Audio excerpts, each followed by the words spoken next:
All right, we're back for live coverage of the Lost Boys Lorcana Invitational, brought to you by TCGplayer.com. I'm Tandy, joined by Bomat Career. Say hi, Bomat. Hi, Bo Matt. We have 2 rounds down in our first day of pod play, and now we're going to be looking for some players to punch their ticket into the top 8 where they can win some serious cash money tomorrow in our top 8 elimination bracket.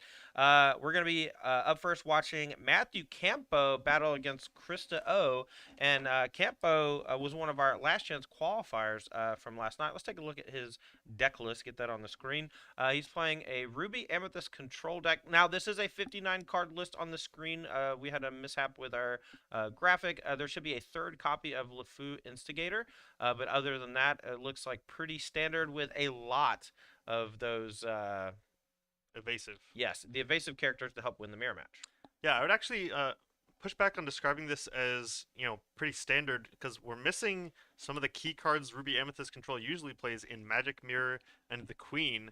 So rather than opting for this, repeated card advantage, Matt Campo and the rest of his team from the LCQ last night are relying on these huge evasive threats. They're playing far more copies than any other Ruby Amethyst players. Yeah, 4 copies also of Mickey Mouse Brave Little Tailor has to be mentioned. This powerful 8-drop has evasive. Quest for 4 is one of the strongest cards in the game, but also very expensive. We don't see it too often in this deck because it does suffer in the mirror match of being an 8-cost card against those big sweeper effects, but this evasive heavy version can quest pretty hard later as the turns get later in the game. Let's take a look at Krista O. This is going to be his opponent for this round. Krista O has brought Ruby Sapphire Ramp and is looking essentially to use Mickey Mouse, Grammatala, and One Jump Ahead to ramp into those big baddies that Ruby Amethyst likes to play. Aladdin, Heroic Outlaw, Maleficent, Monstrous Dragon, and Be Prepared. A couple of cool little additions with Let It Go. We still have the Maui package, and the top end includes Belle Strange with special questing for 5. Oh yeah. And some Mickey Mouse Brave Little Tailors. All right, well, the players have been waiting on us, so let's go ahead and head on down to the feature match area and start round number 3 as we find our first entry into the top 8 elimination rounds. Campo, with that Ruby Amethyst deck, took down the field last night, was one of our 2 qualifiers, and now Krista O is going to be using her Ruby and Amethyst deck, Ruby and Sapphire deck to see if she can take him down. Yeah, you mentioned those big threats that Krista's ramping into, and players don't usually opt for Ruby Sapphire as opposed to Ruby Amethyst. But I actually think this in particular is a great matchup for Krista. Campo's list being lower on the card draw and relying on those evasive threats.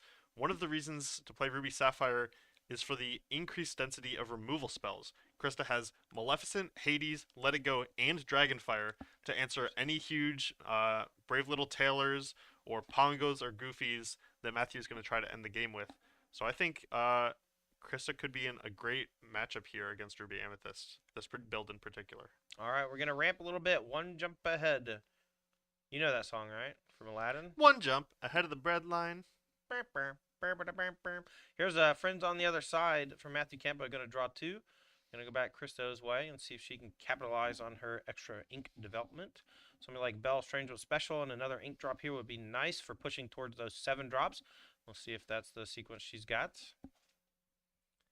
Do you see a Mickey Mouse Detective, which, still turn 3. Great turn to play the mouse. And Krista's going to be able to play any card on her deck in just 1 or 2 turns. Okay, here's Mickey Mouse Detective coming down, getting more ink. We're up to 5.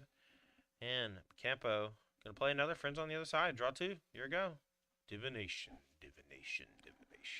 And talking to the players, I've heard this is one of the hallmarks of the way Matthew Campo plays this deck. Without Magic Mirror or anything, really emphasizes on the early turns, playing out these friends on the other side and getting that hand size up to then be able to answer spells. Wow, that's a lot of ramp.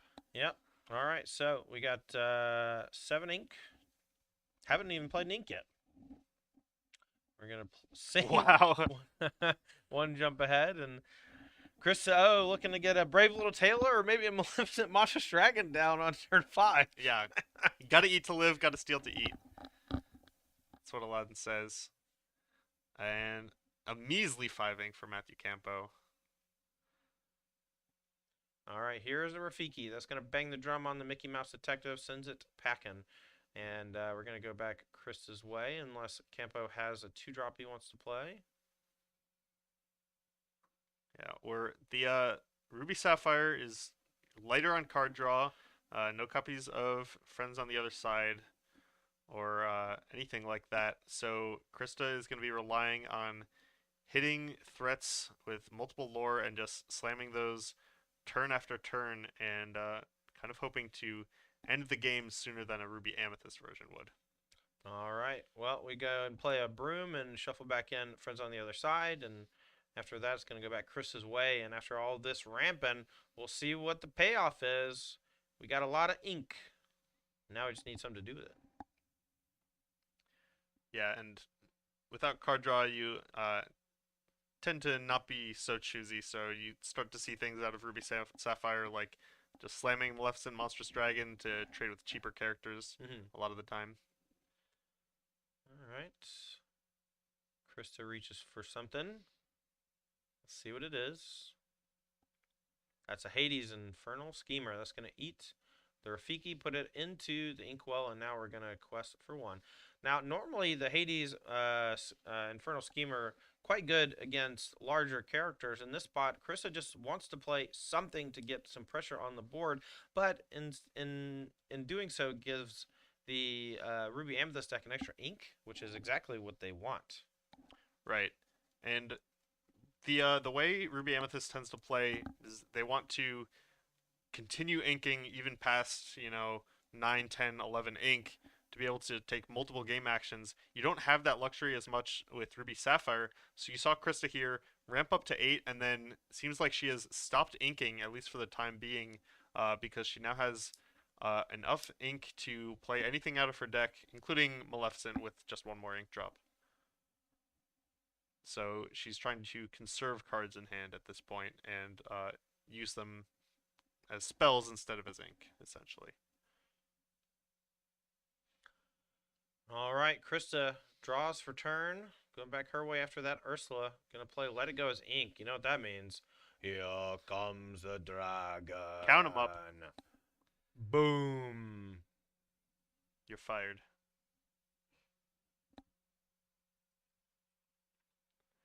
All right, that's 2 turns and two 2-for-1s for Krista. Getting some characters out of the way while developing threats. And only sitting on a couple more cards, but if they're good, Krista might be in a good spot here. Yeah, Ruby Sapphire not great about drawing extra cards though, so potentially gets to the point where you have all this ink, but not a lot of ways to use it, and maybe you draw a couple more ramp spells off the top of the deck or other kind of awkward things that are more defensive in nature, like Maui Hero to All. That's why this is a great deck for Robin Hood Unrivaled Archer. There's a Be Prepared, and the whole board goes kaput. Go back Chris's way and see if she can present a scary threat here for Matthew Campo to deal with. That's pretty scary. Aladdin Heroic Outlaw, great at challenging characters in a quest for 2, and it's decent size. See if Campo has some way to fire back. A little bit less, efficient in Ruby Sapphire. A lot of the time in Ruby Amethyst, you see Aladdin pair up with Elsa to be able to exert characters that the opponent didn't think would be vulnerable. But Ruby Sapphire, you don't really have that luxury. Aladdin is just one of the better top-end threats available.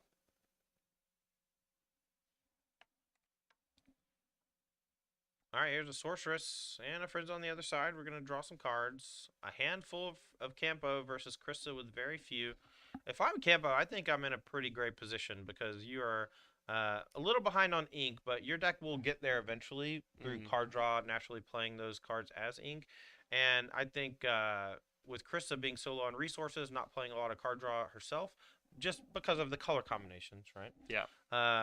It could be difficult for her to capitalize on this huge ink advantage in this matchup. Normally, one of her big plays is ramp into Be Prepared, but ramp into Be Prepared is only great against the Steel and Amber decks. It's not so good in this matchup necessarily. And here's the card I just mentioned a couple minutes ago, Robin Hood Unrivaled Archer. One of the best roles for Robin Hood is in these Sapphire decks, catching you back up on cards after you spend a lot to get a lot of ink into play. And I've found Robin Hood to be just kind of great in these spots as kind of a curve filler, but does exactly what you want. And here it's going to threaten 2 more lore next turn while not costing a card. And the cleanest answer to Heroic Outlaw, probably going to be this Maui hero to all. One You're for one. welcome. Bang. Bang. Just a trade though. Normally Maui is great because it challenges stuff and sticks around. Right. The Archer was a great draw, replacing itself and adding some pressure to the board. So what you want to be drawing. Krista would love to draw 3 more Archers in a row. Wouldn't we all? All right, here is especially the artist. Haha, got him. Here's an Aladdin Street Rat. Gonna take 1 lore away from Krista O, pushing her further away from victory. We're gonna draw for turn. Arranging the inkwell. Alright, we gotta pick up the card draw for turn and put it in hand. The closer it is to the inkwell, the sweatier I get. Here's an Aladdin Heroic Outlaw. We're gonna play that as more pressure. And now if Kempo wants to sing Friends on the Other Side or challenge or quest or whatever, could be rather dangerous in the face of this outlaw. We'll see if he has the answer. Yeah, not usually something Ruby Amethyst is super concerned with, though, right? Right. They usually wait to gain kind of an overwhelming board advantage and then turn the corner very quickly. So Matthew's not going to be too sad that questing is not a viable option here. But that's enough pressure out of Krista that I wouldn't be surprised to see it be prepared, though Matthew might be interested in conserving value, especially since, with this build there's no magic mirrors. Yeah, not having Magic Mirror, obviously it's a nod to the aggressive decks because you just don't have that much time to activate the mirror. And if you plan on playing against Amber and Steel in mass, then I think it's fine. I would not necessarily replace it with the Cauldron, but both Kempo and his teammate from yesterday, whose name escapes me, were both playing no mirror and 2 copies of the Ursula's Cauldron. So. All right, so Monstrous Dragon eats the Aladdin, and then we double trade into the 4/4 Archer, and now we're going to go back Chris's way. We want a Maleficent Monstrous Dragon of our own to challenge the opponent's one. Let's see if she's got it. She has a Dragon Fire. That's step 1 for answering it. We're at 7 lore. We're pushing towards the end game. It might take a little while, and we know that Ruby Amethyst is notorious for preventing getting to 20 lore. Exactly. Time and time again we see, 17, 18, even 19 lore. Not quite threatening enough. The Ruby Amethyst deck has too many tools to come back from that position. But we do have a great answer. Really, every turn you'd want to be playing a Monstrous Dragon if at all possible, right? Right. I mean, as long as your opponent has a character on the table. Yeah. Actually, when I first started watching some Lorcana back when we were first getting into it, one of the first matches I watched was a Ruby Amethyst mirror match where both players, I guess, had 14 plus cards in hand after activating Magic Mirror a bunch. Wow. And neither player would deploy a threat because they knew the opponent was just going to use Maleficent Monstrous Dragon to eat it. And so they were just waiting until the very, very end, and they were going to use brooms. Yeah. And I don't want to do that. That sounds bad. Yeah, so then at that point in the metagame is where we started seeing players look towards cards like Ursula Power Hungry that actually trades pretty well into a Maleficent as a way to put pressure on their opponent when you're in that kind of a position. All right, so Elsa comes down for Campo to freeze the opponent's characters, but Krista O has the answer with the Dragonfire, so no harm, no foul, and plays Jasmine, but be prepared. Clears the board once again for Matthew Campo. The powerful 7 mana Ruby card, just devastating in a lot of these creature-based matchups. But even here in the ramp matchup, you got to win the game through questing, right? So you're just going to be vulnerable to that card. It did at least take Matthew's whole turn, but the follow-up for Krista is pretty anemic in just a Grammatala. Grandma, what are you doing here? All right, Pongo. We're going to start to potentially push towards the end game with Matthew Campo. Going to start questing probably. Maybe just ignore the Grammatala, but challenging it also not very difficult. An extra ink Not a big deal either since Christo Yeah. already has 10 plus. Just a pass after the Pongo. Hand must be really defensive. I see at least a Be Prepared over there, a Dragonfire, but nothing worth targeting. Pongo down. Dragonfire going to chew him up. Yeah, not in the top tier of draws for Krista at this point. We're looking for, of course, Monstrous Dragons, Hades, Infernal Schemers, and Robin Hoods. There's Ursula. So drawing a card and getting another great threat into play. Uh, Campo, we don't see the repeatable card draw in Magic Mirror, but playing out at least 3 friends on the other side so far this game has left Matthew with a pretty stocked hand. All right, a decent top deck here. Develop your brain. Gonna look at the top 2 and pick the best one to play. See what she wants to take. The card in hand has to be a defensive card because it's been kind of sitting over there for a while, and we know she would have played just about everything else. Develop your brain into develop your brain. Look at the top 2. Yep, I changed my mind. I don't want a Maleficent every turn. I want to develop your brain every turn. Right off the top. Let's see more. Yeah, yeah. So it's always fun to play sleight of hand. Go digging. Here is Hades, Infernal Schemer, going to knock down the Ursula, and now Grandma Tala can start questing. Seems to be what Krista wants to do. We're up to 9. And now we're going to go back Campo's way with 2 threats on board. One scary, one not so much. And this density of answers is really one of the hallmarks of Ruby Sapphire. Once Matthew starts drawing cards like Mickey Mouse, Brave Little Tailor, and things like that, every time Krista gets to answer one of those with a Hades or a Maleficent, she's going to be pulling back into the game. Speaking of Maleficent. Yeah, that monster dragon chews up Hades, sends him back to the underworld where he belongs, send him home. Now we're going to see if he wants to do anything else. Has a Befuddle, I think, so it could bounce Grandma Tala, but probably just going to hold on to that for the time being. Yeah, we see all 3 of our Ruby Amethyst players today are packing 1 or 2 copies of Befuddle, and the main reason for that is for the mirror match. You can set up a board state where every single turn you're returning a broom to your hand and then using that broom to shuffle Befuddle back in. But we do see Matthew decides decking is not going to be a concern in this game and inks that Befuddle. The word you just said made me want to cry. Befuddle my broom to broom the befuddle. That's how you don't deck in the mirror. Yeah, look, this has happened in Magic before. Just a few years ago, there was a deck with Teferi, Hero of Dominaria, that would just keep putting itself back into the library every game. This happens from time to time with control decks, but in Lorcana, a lot of people are hopeful that I think it's Merlin's Spellbook is going to change things for Ruby Amethyst and push games towards a conclusion. I certainly hope so. I think Merlin's Spellbook's quite good. It's a 3-cost Amethyst item from the Chapter 2, not out yet, and it's the only item that can generate a lore. So far. So could be the mirror breaker. You don't have to win with characters anymore. It's the new millstone. We're going to play a couple of characters. Here's a Grandma Tala. Here's an Aurora. We're going to go back Campo's way. Don't think it's time for Be Prepared, but perhaps we'll get there in a moment. There's currently 4 lore threatening on the other side. Broom can challenge the Grandma. See how Kempo wants to approach it. And we talked some about Aurora yesterday. Not the most impressive shifted card. So Krista is down to just 2 copies of Dreaming Guardian and no copies of Regal Princess. Just kind of an incidental way to get some extra ward.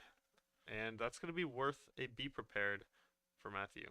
Yep, and just extremely knowledgeable about the type of situation that Campo's in, knows that he's way ahead on resources, and wants to make sure he doesn't randomly get skunked by these Grandma Talas and the Aurora by questing too much in the next few turns. Go ahead and sings the Be Prepared with the Maleficent, and then follows up with a BLT. It's about lunchtime. I want me a BLT. Honestly, it does sound pretty good. All right, 5-drop Maleficent, the quest for 3 on the other side for Krista O. That's going to meet a Dragonfire. And now we're going to start churning towards the end game. We're going to get a Goofy Daredevil down, and we're going to start questing for 4. And Brave Little Tailor are going to start threatening to end the game very quickly. Yeah, like I said, we saw this game just those 3 friends on the other side for Matthew, but That's been close to enough. Monstrous Dragon, the peel for Krista. That takes care of the BLT, and now Matthew gonna go looking for another type of sandwich. That was bad. That sucked. I hated when I said that. And Mm. kind of the problem here for Krista's threats is they are, great value on that monstrous dragon, but everything except for these two copies of Brave Little Tailor can be answered by Maui Hero to All, and even here, this Aladdin for Matthew is going to make Krista think twice about questing with Maleficent. All right, so Goofy Daredevil should be ready. I'm gonna have to go have to talk about Campa about his mechanics. My man loves to draw a card before ready. We're gonna play Monstrous Dragon, gonna blow up the opponent's Monstrous Dragon, and then we're gonna quest with Aladdin and Goofy up to 13. Krista on the back foot. Gonna need a nice string of cards here to have a shot. Jasmine's not gonna be enough. We're gonna quest 4, 2, 4, 6, up to 19 here. Deploy even more pressure, perhaps. I see a Maui and a Gaston hanging out. Not quite enough. Neither of those quests. We'll see. And we saw Matthew here, Krista had a couple good top decks, a couple medium ones, but Matthew really just had to survive the initial onslaught on turns, 6, 7, 8. And once he got through those, players were kind of at parity, and with just a couple extra cards, Matthew is able to close out game number 1. All right, let's take a look at Krista O's player slide and talk about her for a moment. I wrote a profile article for TCG Player just a few days ago, and Krista, she's been working on her master's degree in clinical mental health. You know how long it takes to get a master's degree? How much dedication and pure force of will and heart it takes to get a master's degree in anything? Yeah, I know, because I don't have that. Very impressed by anyone who can put in that kind of work.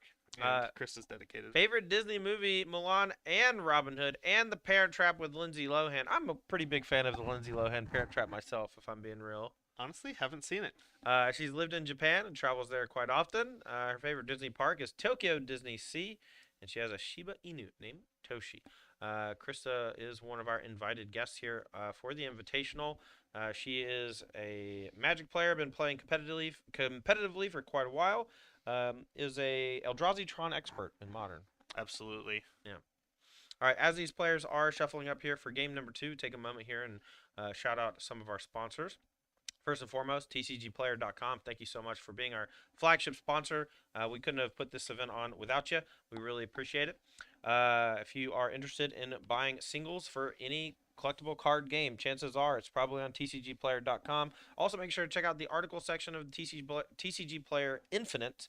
That's where they're posting all of their articles now for the competitive strategy.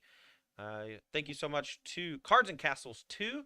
Cards and Castles 2 is a card battler that has elements of the tactics fighting genre with a nice resource system. You can get it for free on Steam right now, and it's free to play.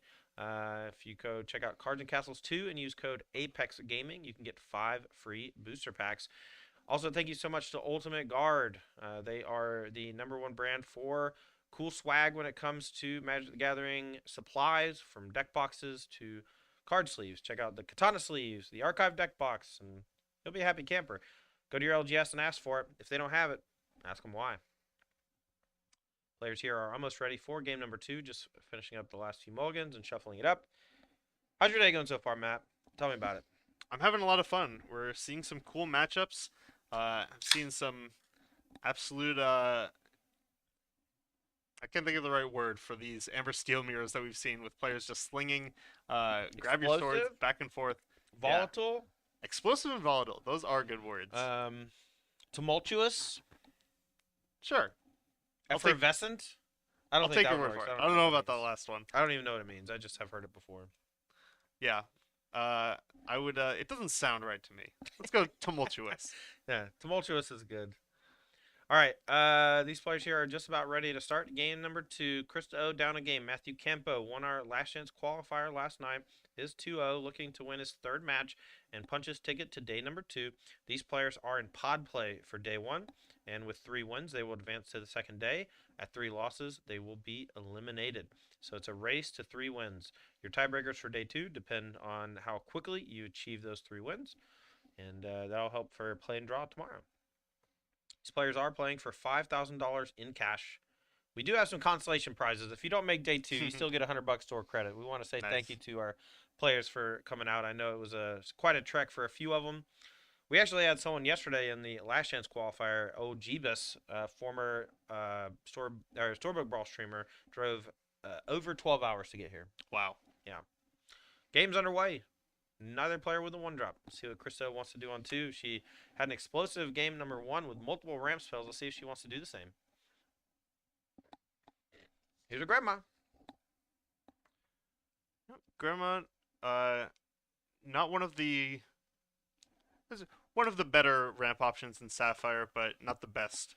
You know, the most consistently played are Mickey Mouse Detective and One Jump Ahead, but Grandma Tala has been making her way into lists. We also see her in the Amber Sapphire list that 3 of our players brought today. You know, I might become a Cauldron truther. Oh yeah? Yeah.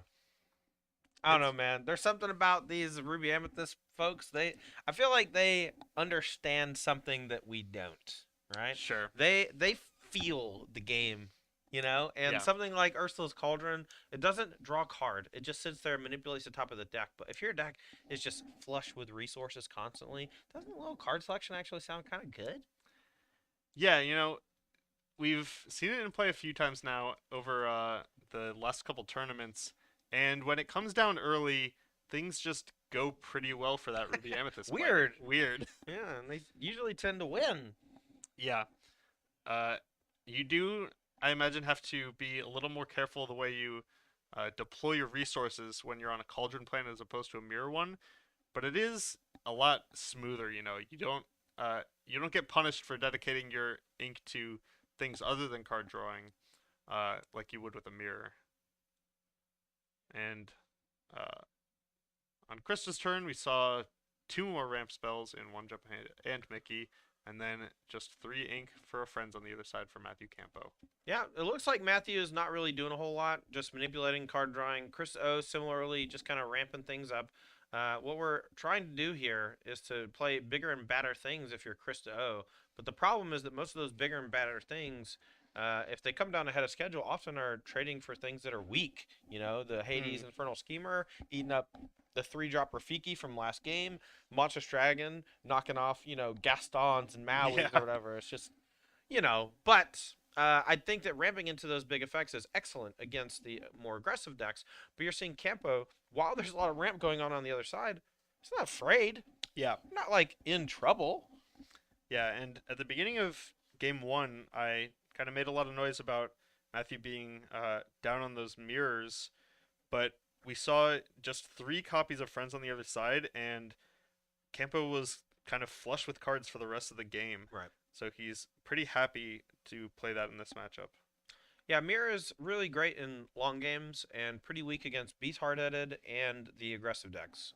But Right. it's become like a core piece of the Ruby Amethyst deck, so it's a great talking point for Matthew Kempo's build, and maybe it's one of the reasons why he's been having success is because he's not playing them. Maybe. Yeah. Though he might be in for some trouble if he does run into our other 2 Ruby Amethyst players today. That's true. Maybe you dodge. Here's a Rafiki, comes down. That's going to bang the drum on the Mickey Mouse Detective, puts it into the bin. Only 1 damage on the Rafiki.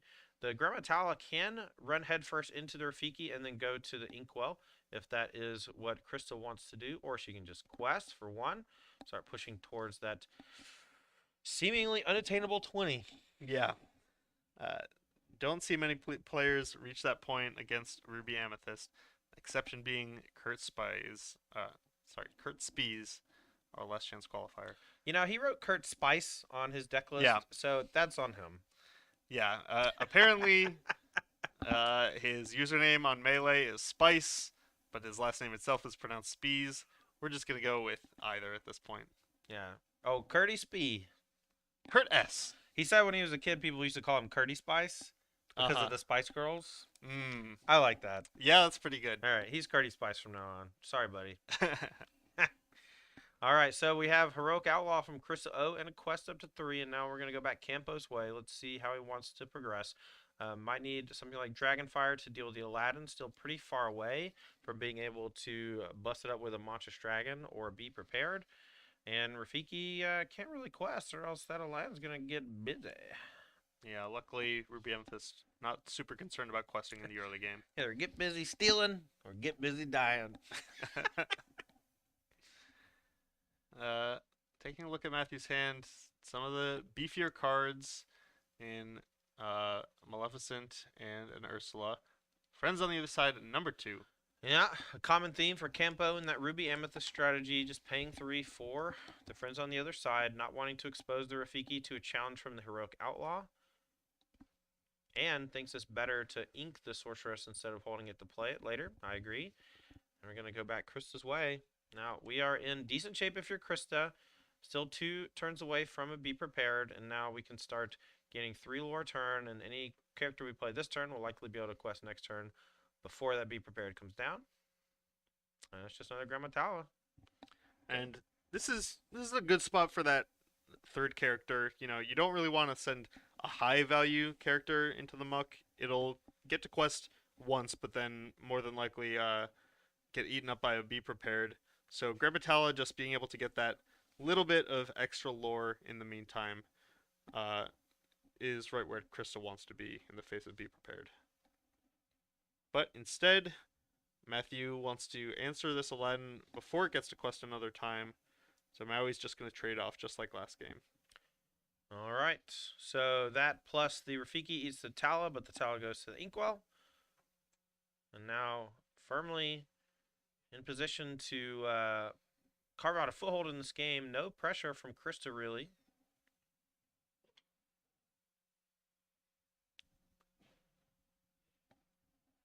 Yep. Krista kind of looking for those big characters in Brave Little Tailor, Maleficent. Really, Robin Hood is the best in a spot like this, but she actually has no follow up. So Campo, not under a lot of pressure. Gets Well, to spend perhaps to more follow up ink. with something like Monstrous Dragon, which you just want to save, right? Yeah, And I don't know. It's like that's one of the problems with playing against Ruby Amethyst when you're using similar cards as them. They're pairing the powerful cards of Ruby with card draw. And Krista's pairing the powerful cards of Ruby with ramp. And so she's able to play stuff more quickly against the aggressive decks, but playing things more quickly against the control deck doesn't matter. yeah. One of the uh, one of the few colors with real access to hard removal. So even once Krista gets down those 7 and 8 ink characters ahead of schedule, Matthew can actually answer them more efficiently than the cost to play. And Ursula is a great card here as Matthew starts to take back some of the initiative. Gonna draw a card and induce some removal out of Krista. Yeah. Ursula here, quite nice. You know, it's very rarely wrong to cast Ursula. The only time I think is maybe when your opponent has no lore, Yeah, because it requires a lore to draw the card, that's I believe. true. It's actually super gross in multiplayer because it I've steals the heard. lore from every opponent and draws a card for everyone. All right, here's a develop your brain. Gonna put one on the bottom, one to hand. And sitting in Krista's seat now, this Ursula's Cauldron has been going since turn 2. So if you're ever making a play and thinking, well, this is good if my opponent doesn't have X, you can't really bank on that with all these Cauldron activations. Matthew's hand is just getting stronger and stronger, even if it's not getting much bigger. Yep, and he's going to have essentially a Be Prepared in the bank at all times. He's going to have a Dragonfire in the bank at all times. He's Yeah. going to have a Threat in the bank at all times. And, doesn't really need to play more than one thing per turn because those things are essentially the same thing that Krista is playing, But we have card draw to back it up, whereas Krista doesn't. So I think that's the big breaking point, and Yeah. why the Ruby Sapphire versus Ruby Amethyst matchup I think favors the one with Amethyst because of all that card draw. All right, we count them up. We got the Monstrous Dragon at the ready. Here it comes. Chew them up, Pac-Man style. Campo cannot wait to draw for turn. Just cannot wait to ready everything and before draw. Yeah, I can't believe he's rushing that much when he knows what card it is. Maybe just really wants to ready or activate the Ursula's Cauldron again, but that's one of the problems of That's not true. readying before, right? Because it creates these weird situations with things that have free activated abilities, you know. All Yeah. right, our Maleficent comes down, trades for Maleficent. Now we're gonna go back Chris's way. We have one jump ahead. So the turns so far for Matthew have been Ursula into Monstrous Dragon. Let's see if he has the best card once again on this following turn. My gut's telling me yes. Card in the hand right away. All right, Mr. Director Man, would you mind going and reminding Mr. Campo to please ready his cards before drawing? Is that something? All right. I see, believe it or not, another Monstrous Dragon. Believe it or not, I believe it. Yeah.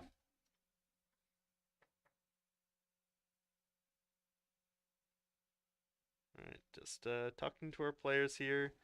Matthew, yeah, I guess I'll play this Monstrous Dragon. It's only the best card every turn. Once you have 9 ink, there's not a whole lot of things that cost 9 Yeah. ink. In fact, I think there are one card that costs 9 ink. So once you hit 9, it's usually the best thing that you can play. It's All true. right, going back Christo's way. Maleficent eats the Hades, and now we need to continually answer every turn, and it's difficult because that's a good one though. Robin Hood Archer is going to draw a card. Tapped a little too many, but that's okay. 4 ink left. Finds Dragonfire. If she wants to ink something, she can Dragonfire away the Maleficent Monstrous Dragon. And one of the cards Crystal played last turn was one jump ahead, and that's kind of what you're seeing happen here is, especially thanks to the Cauldron, Matthew is really never going to draw a brick, but Krista does have those bricks in her deck, like one jump ahead, Grammatala, that are far less effective than the best cards Matthew has access to. I don't know what to say, man. Cauldron looking good this game. Yeah, it's true. Look, we know the longer it's in play, the better it's going to be, and it did come down on turn 2. Yeah.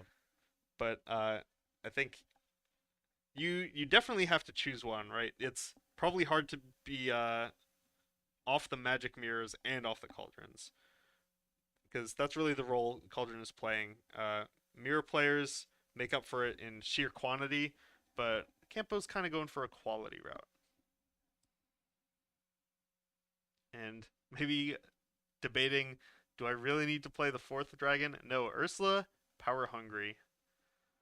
All right. Well, we're gonna drain you for 1, draw a card, and probably quest with the Monstrous Dragon. That's bigger than the Robin Hood and very little threat of buffs for a trade.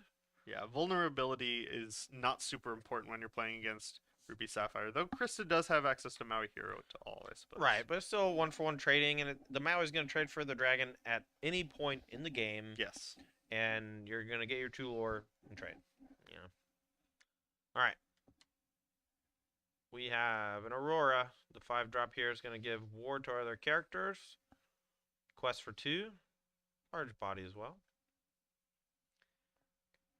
Yeah, but now that Matthew has gotten some time to develop a board position, the ward from Aurora, it's not going to be super relevant. Any removal spell can be pointed at the Aurora. Any challenges can just hit the Robin Hood instead.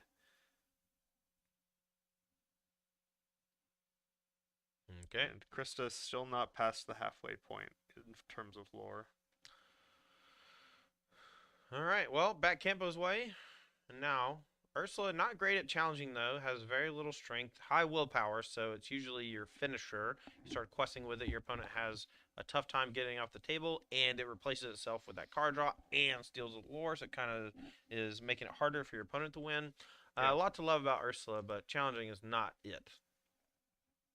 Now, there is at least a Be Prepared, alongside a bunch of other great cards, of course, in Campo's hand. I wonder if he's considering just taking the 2-for-1 on this Be Prepared. Uh, Once your opponent starts running out of cards on Ruby Sapphire, you kind of start running out of good situations for Be Prepared.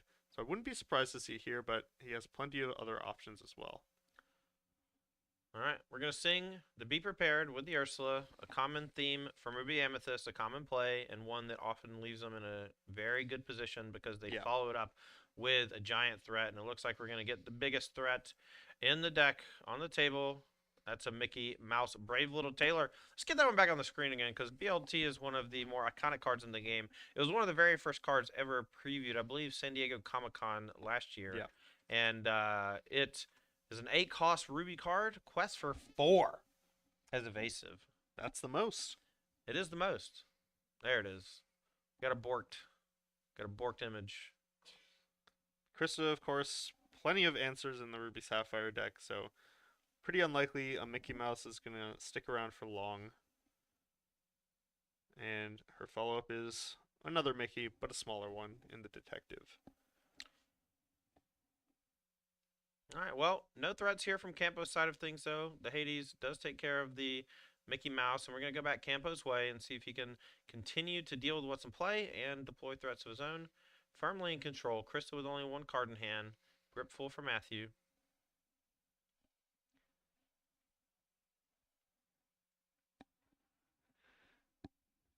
Yeah, we are, there's 2 characters, 3 lore in play. Wouldn't be surprised to see another Be Prepared.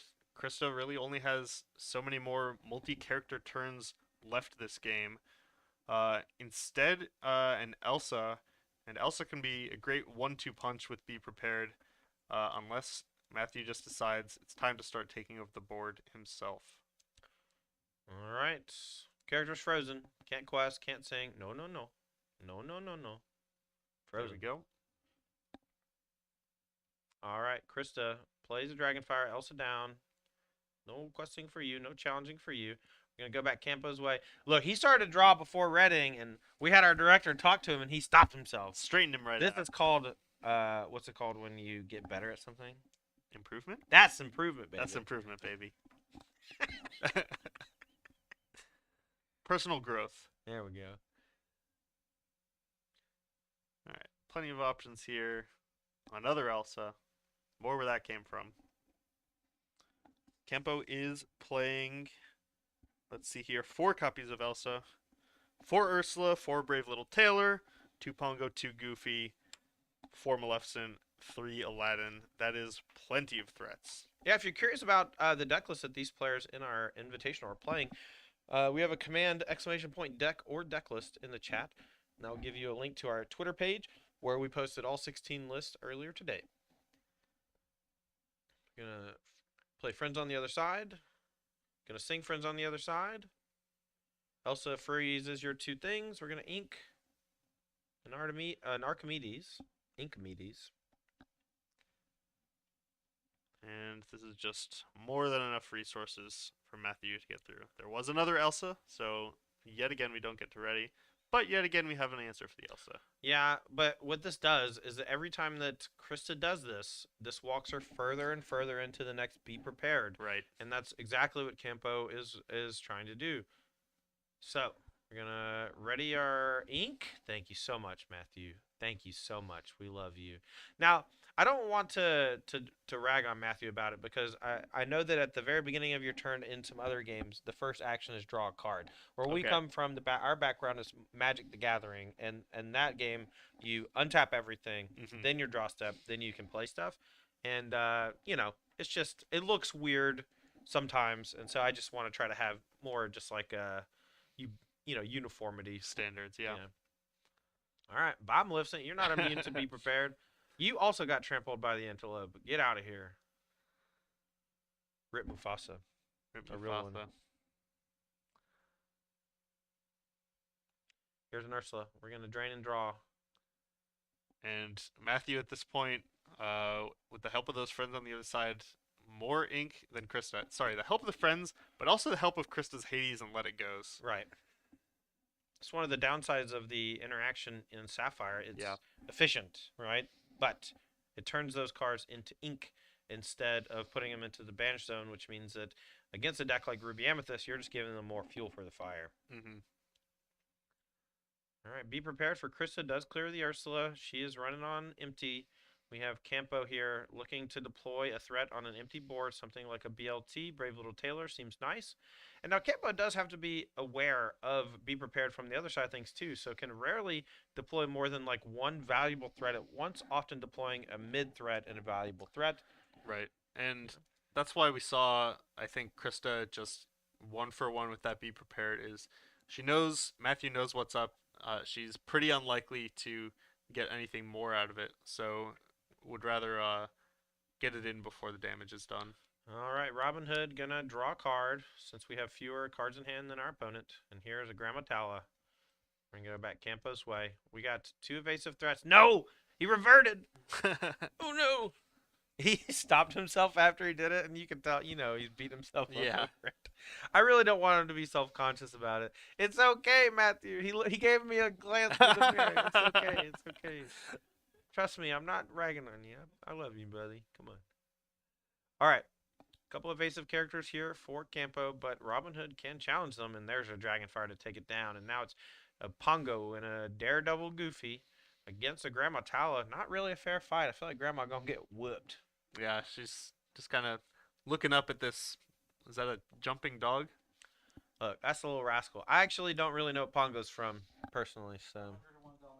101 Dalmatians. That makes sense. Does that make sense? Oh, he's one of the Dalmatians. That's true. Great. I don't know. To me, he's a dog. I don't know. What do you want? It's a dog. It's only the most iconic dog breed. Is it? I'm pretty sure. The one with all the spots. That's a Dalmatian. Okay, buddy. Yeah, All right. you got to take the L on this one, Todd. Yeah? All right.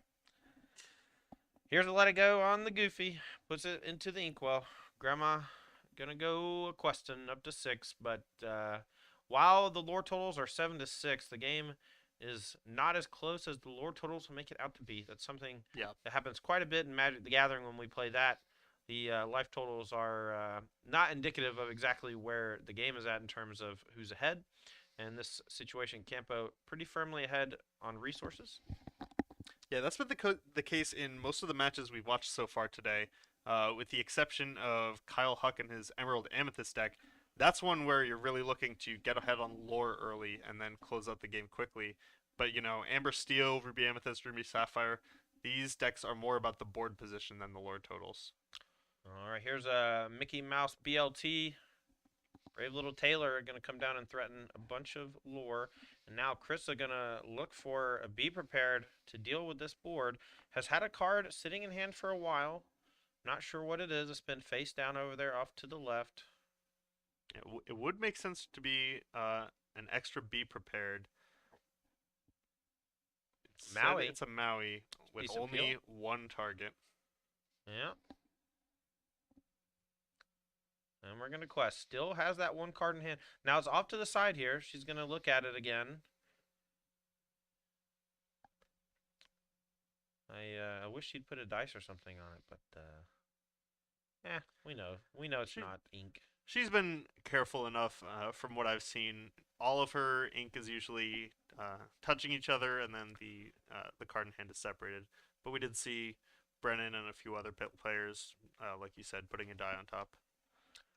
All right. Sorceress going to draw a card. We're going to quest pretty safely for 6, putting us up to 16.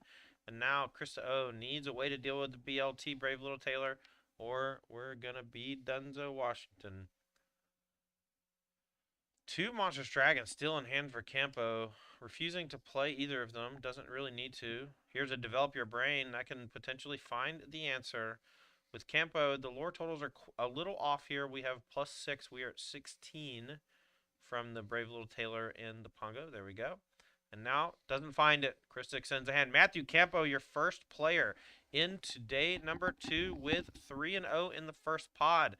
This is going to mean that he is guaranteed cash prize money and a shot at the championship. And we'll see him tomorrow, but his day is done. He can go relax. He can go to the hot tub. Absolutely. He is qualified, and Krista not out of it yet. One more win in either of the next two rounds will also push Krista into day two. All right, let's cut on over to our backup feature match here. This is our other 3-0 potential match. We have Kurt Spies, our invitational qualifier from last round, going to be battling against former world champion of Magic the Gathering, Nathan Stoyer. And that's Amber Steel Aggro from Spies against Ruby Amethyst Control from Nathan Stoyer. And we're going to see who's in the lead. We're going to get updated on all the things happening in the game here in just a minute from our sponsor, or from our spotter, excuse me. Look, I got a lot of things to keep track of. Okay? It's true. No, yeah, you're fine. I didn't say People anything. no, but people out here smirking. People out here, I hear snarky little. All right, taking a look at the lists here.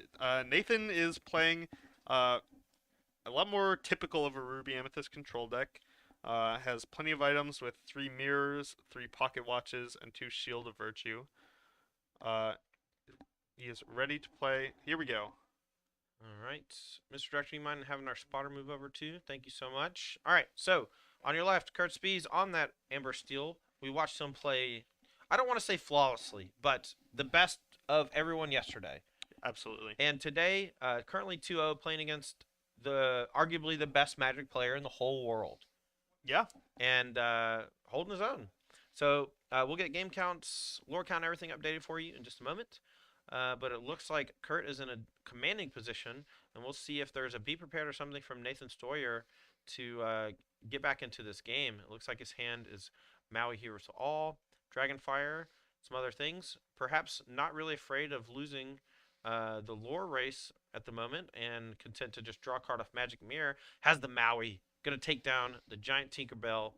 And that's going to be all she wrote for Nathan's turn. We'll send it back Kurt's way in just a moment after maybe an ink drop, but probably just a pass. And this is a lot of the value of Rapunzel, right? These Rapunzels have each drawn 1 or 2 cards for Kurt so far, but they will continue to be threats with this 2 lore body. All right, looks like we are in game number 3. Can I get confirmation that the lore counts are correct? All right, so 10-0 in favor of Nathan. Not really what I expected, but it seems like this game has gone on for quite a bit. And yeah, we saw that earlier for Nathan, a kind of preponderance to open the game with some cheap characters. What word did you just use? Preponderance is a word. I understand it through context. That's preposterous. Sure. We'll go, yeah, that works. Look, I like to make fun of Ross when he says big words that I've never heard before. Let me put it this way. Nathan play small characters. Ah!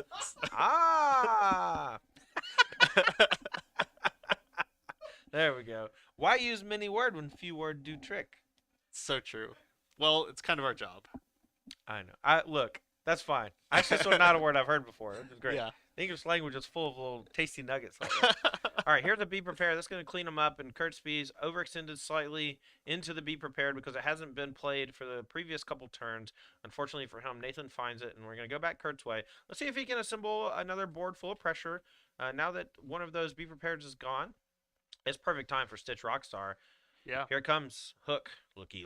I got Hooky. Draw a card.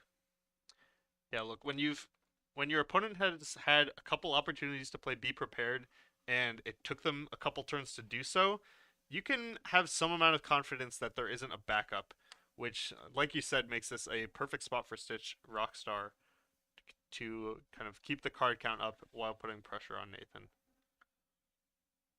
All right. Starting off here, we're doing some counting. Taps 4.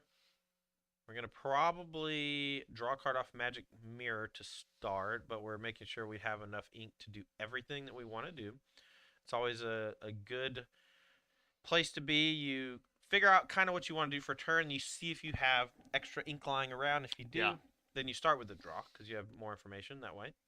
We're going to ink a Gaston. Dragonfire on the Stitch. Let's go back Kurt's way. Let's see if Nathan can contain this board. Kurt still has 4 cards in hand before draw, now up to 5. And we have Ariel Spectacular Singer perhaps on the docket, but we're going to start with Be Our Guest. I see there's a whole new world going to the bottom there. The further this game progresses, I think the more likely it is that Kurt is going to be looking for one of those whole new worlds. Once Nathan gets far enough ahead on cards, that's one of the ways that Kurt can get himself back in for kind of a last stretch to push for the end. All right, and we followed up with an aerial singer. We're going to find a grab your sword, and we're going to put the rest on bottom. Grab your sword, not the best in this matchup, but some of the defensive measures from Nathan Sawyer's Ruby Amethyst include characters with 2 willpower, and grab your sword can be valuable against them. Either the threat of it makes your opponent not play them, and so then you Yeah, just start questing and don't really care, and you don't have to continue applying pressure to the board and walk into that be prepared later on. yeah. You see 2, maybe 3 copies of Grab Your Sword in Kurt's hand, which uh, I think as we get deeper into this game, there's a good chance he'll be able to utilize multiple of those in one turn to swing the board back in his favor. We saw him do that a lot last night. Now we are in a soundproof area, but I don't know how soundproof it is. So if when Nathan draws "Be prepared," if I holler "Be prepared," I don't want the opponent to know that he has it. But once he's cast it, I'll sing it. Right? There you go. That's Yeah. the money right there. Look, if Nathan's far enough behind on board, you can be pretty confident it'll get played, and you let loose maybe. All right, but Kurt expected it and immediately has the follow-up Stitch Rockstar into Simba, and we're gonna loot and draw. And now we're gonna go back Stoyer's way in just a moment. It looks like our hand is full of big uncastables right this moment, and no more food for Stitch Rockstar. Stoyer here, readying a ton of ink, has Maleficent to draw, Magic Mirror to draw. All we really need to do is get rid of the Stitch Rockstar. That Simba is not very threatening. But also at this point in the game, Nathan is likely interested in kind of removing characters one by one. As long as you leave Kurt without 2 characters in play, it's going to make any Stitch Carefree Surfers that much more awkward. And Kurt does have access to one of those right now. Shield of Virtue, the pickup, can allow the Queen to draw 2 cards this turn if that's what Nathan wants to go for. We are getting low on cards left in deck, it looks like, for Kurt. Has played maybe multiple of the Whole New Worlds earlier in the game, and then multiple Stitch Rockstars that have drawn cards. And Aerial Singer's finding other cards as well. Yeah, we did see Kurt discard that Whole New World. Last week in our finals match, we actually saw Ruby Amethyst player Zach Powers get caught off guard by an Amber Steel deck and lose game 2 by running out of cards thanks to multiple Whole New Worlds. And accidentally inking all of his brooms. Yes. All right, here is Elsa, Spirit of Winter, freezing both opposing characters. And now if you're Stoyer, you can just draw a card. Don't really have to challenge this turn. Those characters will be frozen next turn. Unless you're afraid of exactly Carefree Surfer. And looks like Nathan has made that read. Well, He's tanking on it. I mean, he is that's, tanking. yeah, I think that's a good read considering there was no 2-drop played. So, Yeah. heads up play from Stoyer. We'll see if Kurt can still find a cheap character to play so that he can turn on the Carefree Surfer next turn. And Stoyer still has an ink drop. Thinking about playing this Sorceress as an ink does. And we get Shield of Virtue down. That can allow for 2 cards a turn with the Queen or double challenges or quest challenges later on. All right, we found it. We got LeFou coming, and then we have Carefree Surfer. So this is going to be 3 fresh cards for Kurt. And again, we are getting low on cards left in deck. Definitely can't afford to play another Whole New World or something like that. But we can certainly draw a couple with Carefree Surfer. Yeah, it's going to be hard to keep up the pressure without drawing multiple cards, but, no brooms and Amber Steel. Kurt only has so many resources left, really. All right. Stitch New Dog draws a card.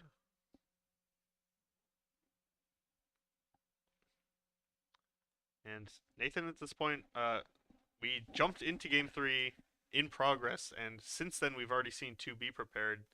So 2, maybe 1 are all that's left at the moment for Nathan, and Kurt has presented a board that might need that answer, but Nathan is also pretty ready to start challenging, especially with Shield of Virtue. Yeah, with Shield of Virtue finds Dragonfire off the top. Still has Magic Mirror and the Queen to continuously refresh resources. We'll see if he's able to partial clear this turn and what he wants to challenge.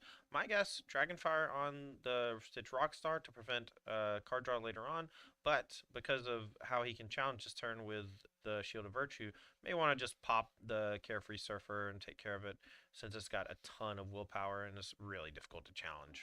Yeah. Counting out the lore. This is something that or ink rather. This is something that only occasionally happens in Magic, right? That a player has so many lands in play that they need to count them out, but Yeah. it's a pretty frequent occurrence in Lorcana with every card being playable as ink. Characters kind of keep progressing as the game gets deeper and deeper, and you end up with 15, 20 ink in play. All right, we are spending a bunch of ink. Let's see what we're going for.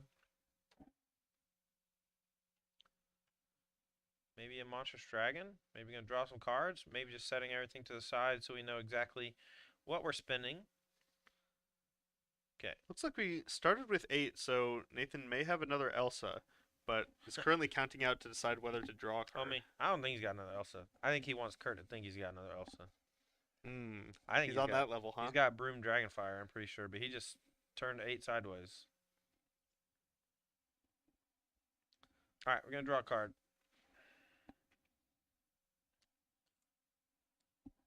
Spins 4, spins 5. Dragonfire, Carefree Surfer down. Now we have Challenge, Rockstar, 3 damage, Shield of Virtue it. Go again. We do need to spend 3 on it. And then that's going to eat the LeFou or the Stitch New Dog, but it's going to be the LeFou. And the way the turn played out here for Stoyer is something we see a lot, right, with these very skilled players. He took a long time to plan out his turn, but once he decided what he needed to do, he went, all right, I'll draw a card, I'll Dragonfire that, I'll challenge that, I'll untap it, I'll challenge that, and my turn is over. That's kind of the way Lorcana goes, where you don't have to, think about your opponent's possible interaction during that turn. Mm-hmm. Nathan just kind of got set up and decided these 6 things are going to be my game actions, and then executed. Funny, Nathan actually put a befuddle on top of his discard pile. We were talking about that earlier alongside the brooms to essentially create infinite brooms so you can't deck yourself. Because if you befuddle your broom, play your broom, put the befuddle back in your deck, it just loops over and over again if your opponent can't kill the broom itself. And here we have Kurt looking to deploy some more threats, still very far away from winning the game. Nathan able to stifle all of his board development last turn, taking down 3 important characters, and now we have to refuel yet again. Yeah, and Ember Steel, not maybe the fastest deck at going to the board. Not a ton of cheap characters with multiple lore, as we see most players cutting that Lilo making a wish. Instead, they go for more of a value-based approach. When you deploy a Carefree Surfer, you get a couple lore into play, but you also draw 2 cards, etc. Same with Rapunzel. But it does mean that it kind of takes a lot of ink for Kurt to present another threatening board. All right, Kurt trying to figure out what the last, 10 or 15 cards left in the deck are. Thinking about potential whole new worlds, maybe desperation whole new worlds once we get a little bit past the next couple turns. Mm-hmm. You can still play whole new world and still have roughly 3 or 4 cards left in deck, which gives you 3 or 4 turns to close the game. But we're getting dangerously close to the end of the deck for Kurt. That's one of the more impressive things about Ruby Amethyst is how well it just grinds through an entire deck. Yeah, absolutely. And with this shield, we've watched Matt Campo play Ruby Amethyst. He's not playing any items other than Ursula's Cauldron, but Shield of Virtue is a fairly popular one Nathan's going with here, and it's going to mean that this Elsa may get to quest and still remain invulnerable to challenges if Nathan decides to go that route. Counting out ink.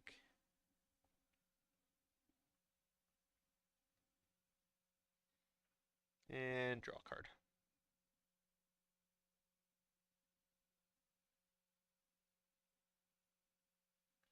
A lot of decisions every single turn for the Ruby Amethyst deck once you hit this stage, right? All the items, each having activated abilities, characters, sequencing, etc.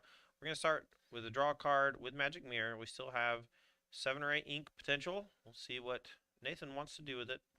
We're going to spend 3. And the more cards you draw, the more decisions you have, right? It's a vicious cycle.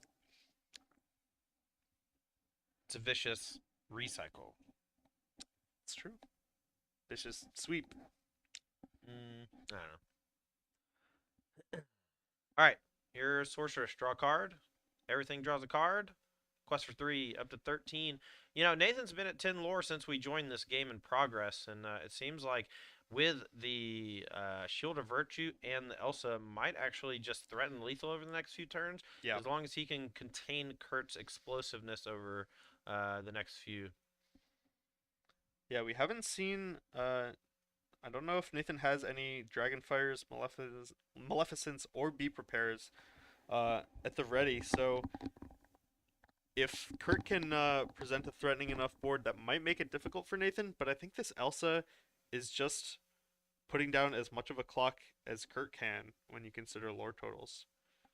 All right, Carefree Surfer comes down, draws 2.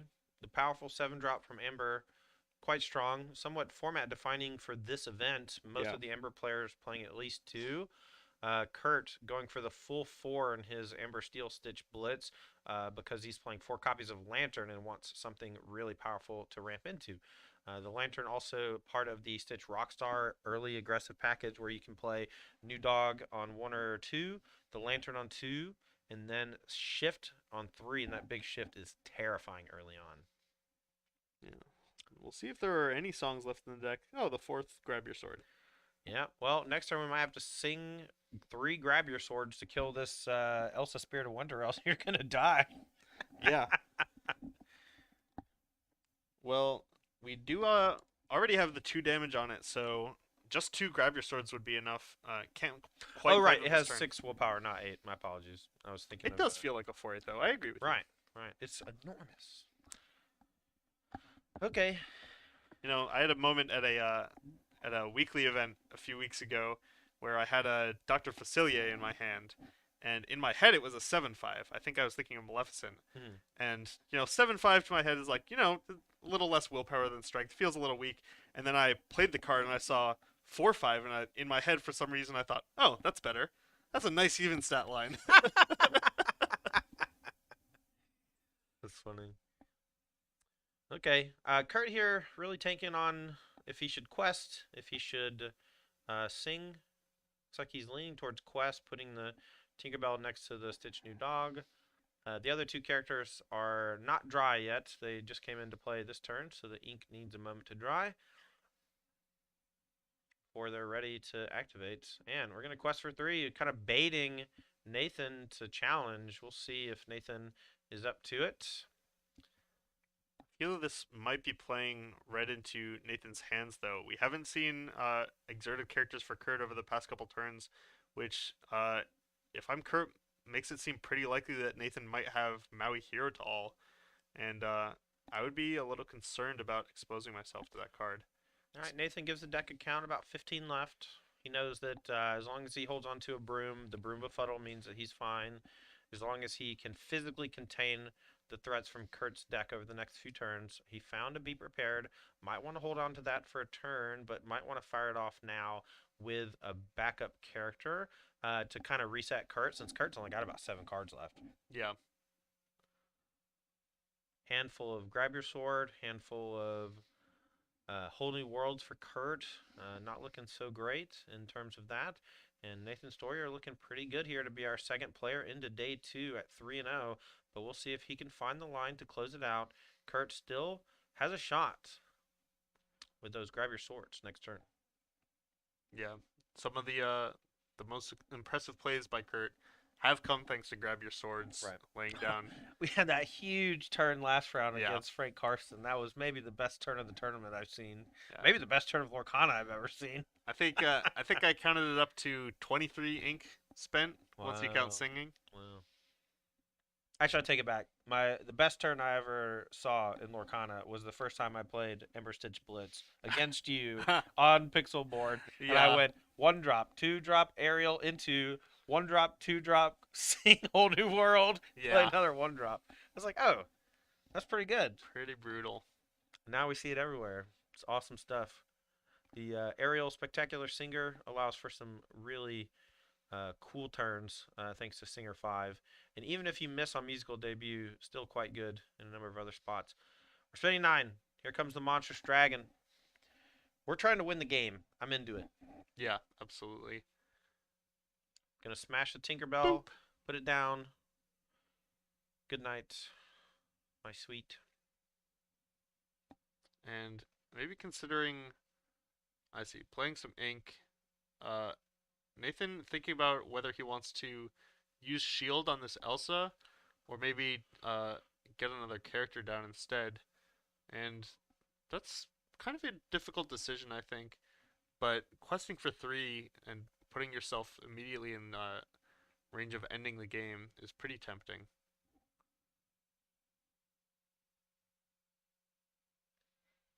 Now, these players are playing untimed, but they are expected to play at a reasonable pace of play. And this has been a longer turn, but it's right on the cusp.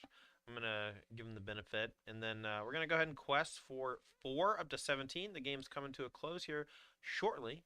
And we are going to use Shield of Virtue, and we're going to protect our Elsa, putting it ready again. And now it's going to be up to Kurt to see if he can deal 4 direct damage to it and 5 direct damage to the Maleficent, or else we are threatening to win the game next turn. We know at least one grab your sword in hand for Kurt. We'll see if he has 2 and is able to partial clear or full clear this turn. Yeah, the if we play out a 2 grab your swords for Kurt here, that would clear most of the board, but Maleficent sticks around, though she isn't threatening lethal on her own. And once the 3rd grab your sword, or maybe eventually finding a Tinkerbell comes down, that could take care of that. But Ruby Amethyst is pretty good at winning when the opponent has a lot of lore. Not so much the other way around. If you're on the back foot against a Ruby Amethyst deck with a lot of lore, they can usually close the door pretty quickly if they decide to. Now, funnily enough, I believe Kurt has the ability to play a whole new world, but you can't play 2 whole new worlds at the same time, right? Right. Unfortunately, we only have about 9 cards left in the deck. If Nathan had fewer than 7 cards in deck, and Kurt had more than 7 cards in deck, a whole new world actually enters into the alternate win condition of Lorcana, which is decking. Exactly. But there's a weird way that it works when both players run out of deck. If it's your turn and you both run out of deck, active player loses. So there's no way to draw the game or something like that. Kurt here, a lot of options. Couple grab your sword seems like the place to be, but he might have something a little more explosive up his sleeve. And the problem is at this point, most of the things you're doing as Kurt are kind of delaying the inevitable and not necessarily putting yourself in a position to win. You still have 9 lore to make up, and you're likely gonna have to spend this Carefree Surfer on singing this turn, and then Nathan is pretty good at answering characters. Right.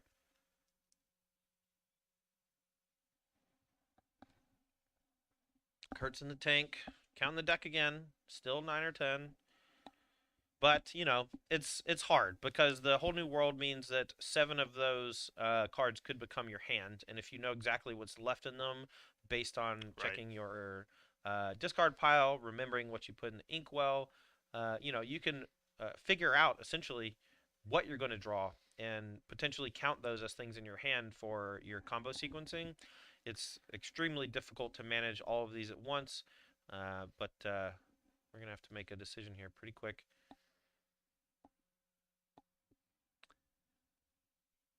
All right, we're going to ink Carefree Surfer. You know what that means?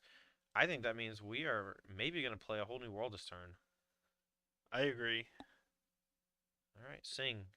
Grab your sword, 2 to everything. Now, it looks like Kurt has thought about all the lines, and he has come to the conclusion that this is the play. Grab your sword number 2, 4 damage on the Monstrous Dragon. And then we're going to cast another one? No, we're gonna wheel. Discard, draw. That Maleficent should definitely still be in play. Okay, one moment. I'll go fix it.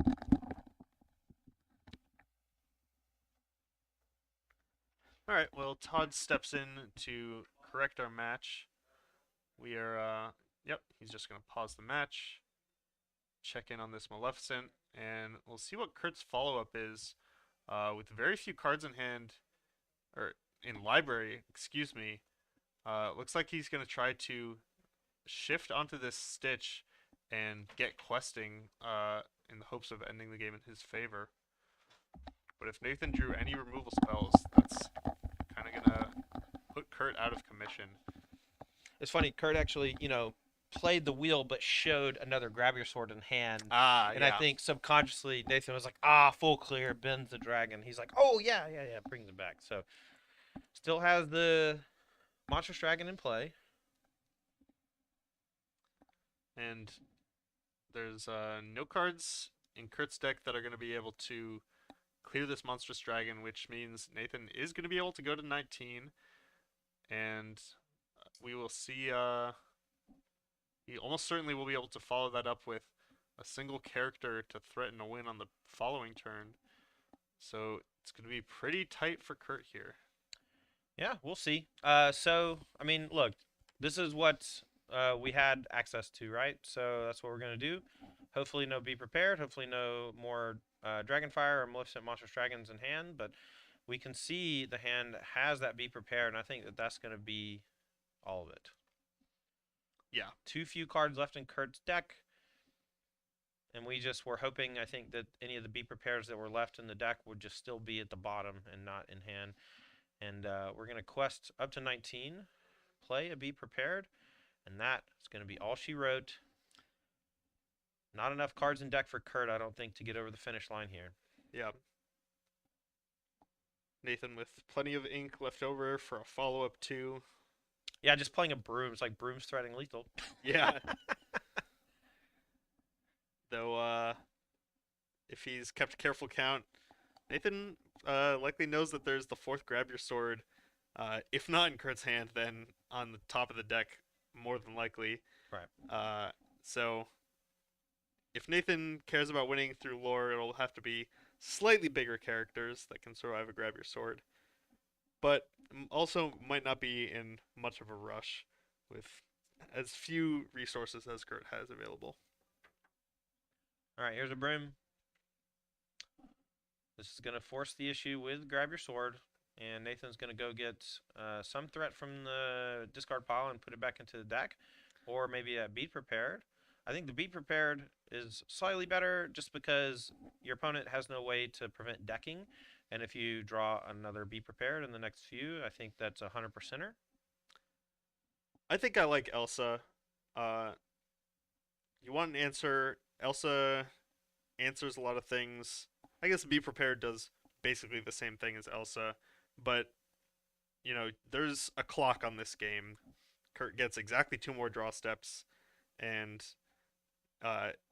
if Nathan is able to answer just a couple cards here, there's no possible way Kurt can win. All right, Grab Your Sword. Characters down. Here's a Captain and a Simba. We only have 1 more draw step, and we can only quest for 2. The numbers don't lie, and they spell disaster for Kurt Spice. All right, here. Yes. All right, got Dan with the wrestling reference. Director Dan, a big wrestling fan. We used to talk a bit about on the SCG tour with old Patrick and Cedric, who both are big wrestling fans as well. I don't get the reference, though, so I'm out of the loop. I'll show you a YouTube video later. All right. Tapping 8. Here's the Elsa. Tapping them down. Here we go. Just as good as Be Prepared in this spot, really. Right. Here's a Pocket Watch. Ink. No challenge. Here we go. They're frozen. Doesn't matter. Smash! Yeah. Here's a Simba. And that's it. Kurt Spies is defeated. Nathan Stoyer, the former Magic World Champion, is now 3-0 and on to day number 2. Big congratulations to him with his Ruby Amethyst control. All right, let's head on back to the booth. That was a fairly long game number 3 and a fairly long round. I'm Tandy. He's Bomat. We're in the booth. We're bringing you live coverage of the Lost Boys Lorcana Invitational. We're the Lost Boys. And we are proud to be working with Apex Gaming out of Caldwell, Ohio to bring you this wonderful event. We've invited 12 of Magic the Gathering's Stone Cold Killers to play. We had 4 qualifier slots that were won by a handful of players, including Kurt Spice, who you just watched. 2-1 needs to win one of the next 2 matches he plays to make it into day 2. The players are in pod play today, racing for 3 wins. Once they hit 3 wins, they'll advance to day 2. Once they hit 3 losses, they'll be eliminated from the tournament. We're going to take a short break here as we get set up for the next round. We're going to be doing the winners pod first. So we're going to do anyone who's 2-1. There's going to be 6 players at 2-1 left in the event. They're going to shuffle together, play 1 match. The winner of those matches will advance to day 2. The losers will be knocked into the elimination bracket. Then we're going to be bringing you 3 elimination matches from the losers bracket, and the losers bracket will be the 1-2s from the event. There should also be 6 of those, 3 matches. And then when that concludes, the winners of that event will fight the losers from the winners bracket. The losers are out. The winners are in day 2. Don't go anywhere. We'll be right back for the next round with the Lost Boys Lorcana Invitational, brought to you by TCGplayer.com.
Hello and welcome back to live coverage of the Lost Boys Lorcana Invitational brought to you by TCGplayer.com.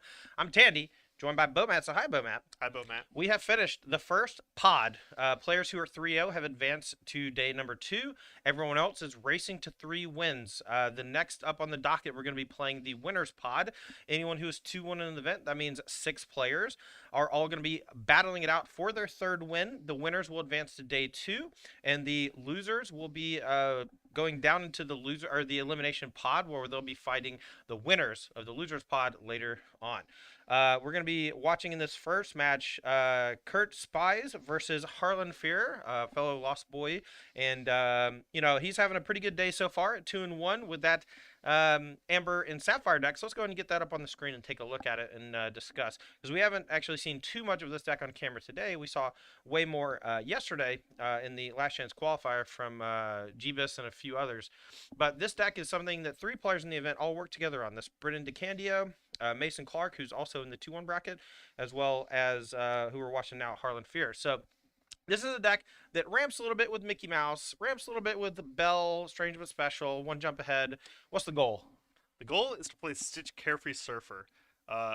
Brennan, Harlan, and Mason identified Carefree Surfer as a card that they cared about a lot and decided that they wanted to play it better than everyone else, which to them means ramping it out early. Yeah. And what they're also trying to do in this build is essentially play the game forever, right? We have Hades, Lord of the Underworld. We have, everything just kind of replaces itself with Robin Hood, Stitch Rockstar, Stitch Carefree Surfer, Rapunzel. That's kind of the gist. And we're facilitating that with those ramp effects to get that online more quickly so we can have these higher willpower characters on the table so we can utilize all of our other stuff. On the other side of the table, we're going to be fighting against Kurt Spies. Kurt is playing Amber Steel Stitch Blitz, and we'll get that list on the screen for you in just a second. His version is unique because he's playing 0 copies of Lilo Making a Wish. Right. Kurt is instead prioritizing those lanterns. We see 4 copies of Lantern and 4 copies of Carefree Surfer, just like his opponent. So both players prioritizing getting that card down and getting it down quickly. All right, this aggressive deck utilizes Ariel Spectacular Singer with all of those powerful spells like Grab Your Sword and Whole New World. We'll see who takes it down. Let's head on down to the feature match area and watch Kurt Spies versus Harlan Fear. This is going to be a winners pod match, and the winners go to day number 2. All right, Harlan on your left with that Amber Sapphire deck, and Kurt on your right with Amber Steel. And we're off. Here we go. You Have Forgotten Me is the play on turn number 1. Nice Batman sleeves from Harlan. I dig them. Yeah, I've been admiring Kurt's sleeves as well. Same. They're pretty- like foil or something. Yeah, foil Disney sleeves. Very Love impressive. it. Love it. They're great for being in the inkwell. And we know the sleeves that have nothing on the back of them, the full white, full black, full red, get a little awkward looking on the table, but anything with any sort of picture on it usually quite good for inkwell backwards. We have a 1 jump ahead for Harlan. Now we're going to go back Kurt's way. Let's see if he wants to deploy another threat or perhaps just play a lantern. Or both.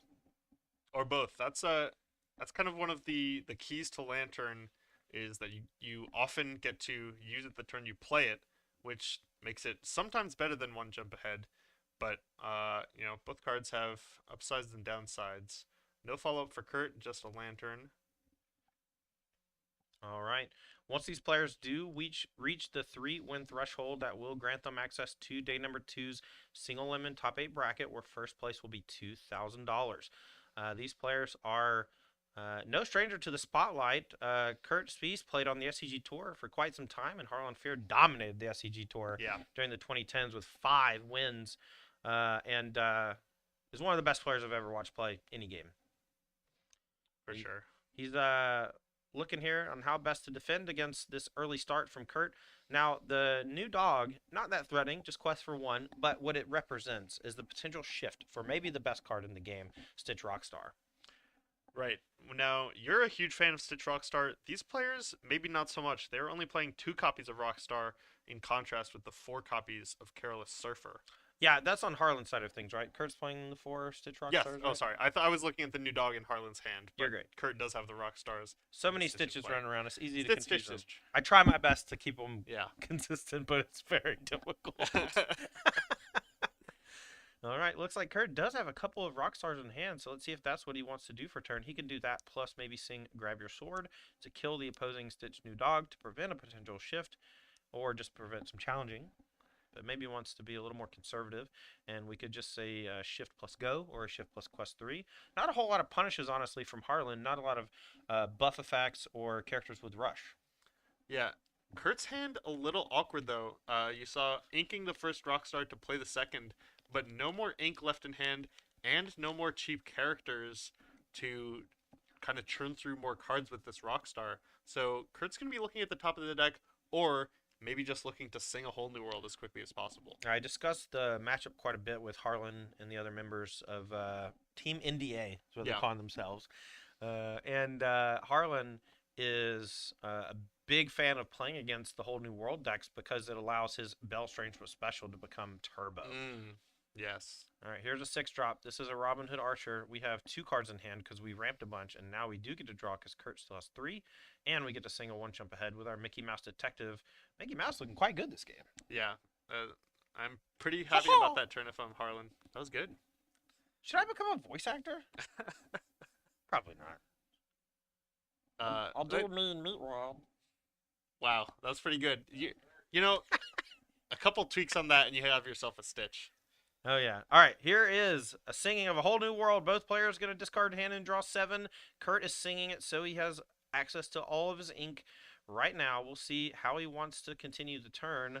Harlan's got to be pretty happy about that too, though, because this hand didn't look that great, and now he has a fresh one. But Stitch Rockstar going to start replacing all these 1-cost characters with a card as long as you play them and exert them, and that's what he's doing.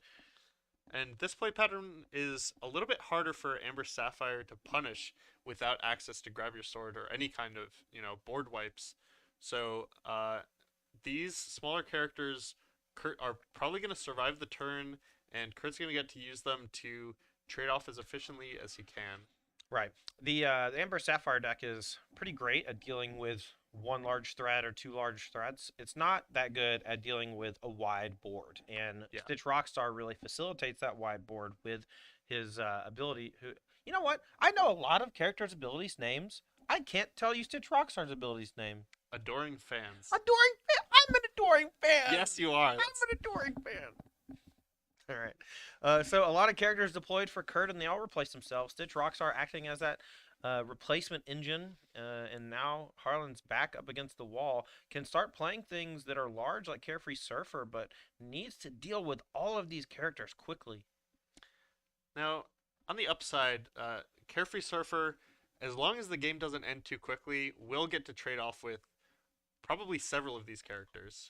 Well, there's a Let It Go being sung with the Robin Hood, and that's going to take care of the Rockstar, but that puts 2 ink into the inkwell because both of the shift and the card underneath it go to the inkwell together. And with so many cards in hand from Cursed Spies, you have to really love getting that extra ink, and especially because the new the Rockstar already drew 4 cards. Right, so now just a bunch of smaller characters up against Harlan's board. And Captain Hook, of course, very useful as a challenger, can take care of most of Robin Hood's willpower. And I was talking this morning on Twitter with a couple of the players on this Amber Sapphire list, specifically about Mr. Smee, that It's me. 3-cost 2/5 Right. with a single lore and no other text. And when I brought up Mr. Smee, Brennan replied, "Willpower equals cards." And I think that's a lot of the philosophy behind this Amber Sapphire list. Yep. There's a ton of willpower on all these characters, and there's, direct cards. You can convert that willpower directly into cards with Rapunzel, but even just virtual card advantage, especially against steel decks, when you have a huge character like Stitch Rockstar, that's going to take, Stitch Carefree Surfer, that's going to take multiple resources from Kurt to be able to deal with at some point. And that's how Harlan's going to convert this single large character into an advantage. All right, let's see if Kurt can quest a bunch or provide some punishes for the interaction. The high willpower, like you said, is relatively difficult for these smaller characters to deal with. And what ends up happening a lot of times is you deal some damage to them, and then you do this and play Tinkerbell, Giant Fairy, or grab your sword and kind of combo kill creatures with two different things. Right. That's one of Kurt's specialties is kind of letting opponents build up these huge boards, and then just using that to get a lot of value off the grab your sword. It doesn't kill any of the characters outright most of the time, but it makes it that much easier for Kurt's characters to trade off. All right, gonna go back Harlan's way after the Tinkerbell Giant Fairy plus an attack clears up some of the characters from the other side. Harlan with a gripful, since we did play Carefree Surfer after a whole new world, and our hand is quite stacked. Let's see what he wants to deploy to defend against these four characters from the opponent, including the potentially scary Tinkerbell Giant Fairy. Yeah, I think Harlan might be happy to play another Carefree Surfer here. Once characters start turning sideways, like I've been saying, these Carefree Surfers are gonna be doing pretty well. The Tinkerbell is a bit of a threat, but the Surfer is going to be eating up one or two other small characters uh, in order to even get the Tinkerbell into range to be able to take down a Surfer. Yeah, I don't think we got to worry about it. Harlan very likely to blow up the Tinkerbell this turn. Gonna go for Carefree Server instead. Probably not gonna exert any of the characters and not expose them. But like you said, that Carefree Surfer with 7 willpower currently just a daunting task. But we're gonna sing Let It Go instead, and a great use of the large body from the Carefree Surfer, and a great way to gain some board advantage. Oh, Mr. Smee and the Inkwell. Rip. You know, What about Smee? Smee, Smee. What about me? as good as that 5 willpower is, at the end of the day, Mr. Smee is a little towards the bottom of the roster. All right, back to Kurt. Yep. All right. What we got? Still got a lot of cards in hand, but this Amber Sapphire deck is well constructed to defend against the area of effect damage of Tinkerbell, Giant Fairy, and Grab Your Sword. A lot of high willpower. Doesn't care too much about it, but that's one of the main defensive measures from the Amber Steel deck. And if you're not able to interact in that way, you must win the game. And winning the game seems relatively difficult against these large willpower creatures as well. Yeah, Kurt with at least one copy of Smash there. These Amber Steel players, for the most part, only playing 2 copies. It is inkable, but it's maybe not the most efficient. It's kind of hard to trade up with a Smash, but it does help you dole out your damage exactly the perfect way to be able to take down larger characters eventually. Perhaps mild regrets. We cast to be our guest instead of singing it. Found a Carefree Surfer, but can't play it this turn. That would have been nice to get down and potentially challenge, and that would have obviously exposed our Simba to a challenge from the opponent, but it is what it is. Yeah, you kind of have to be fine with that if you're Kurt. You know, the Simba is likely going to trade off for 2 damage on one of these large characters at some point, and Kurt has enough characters to be able to make use of that extra 2 damage at some point.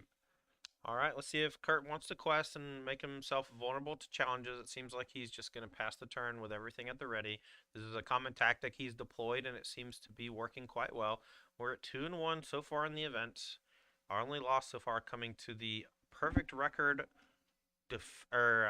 former world champion in Magic the Gathering, Nathan Stoyer.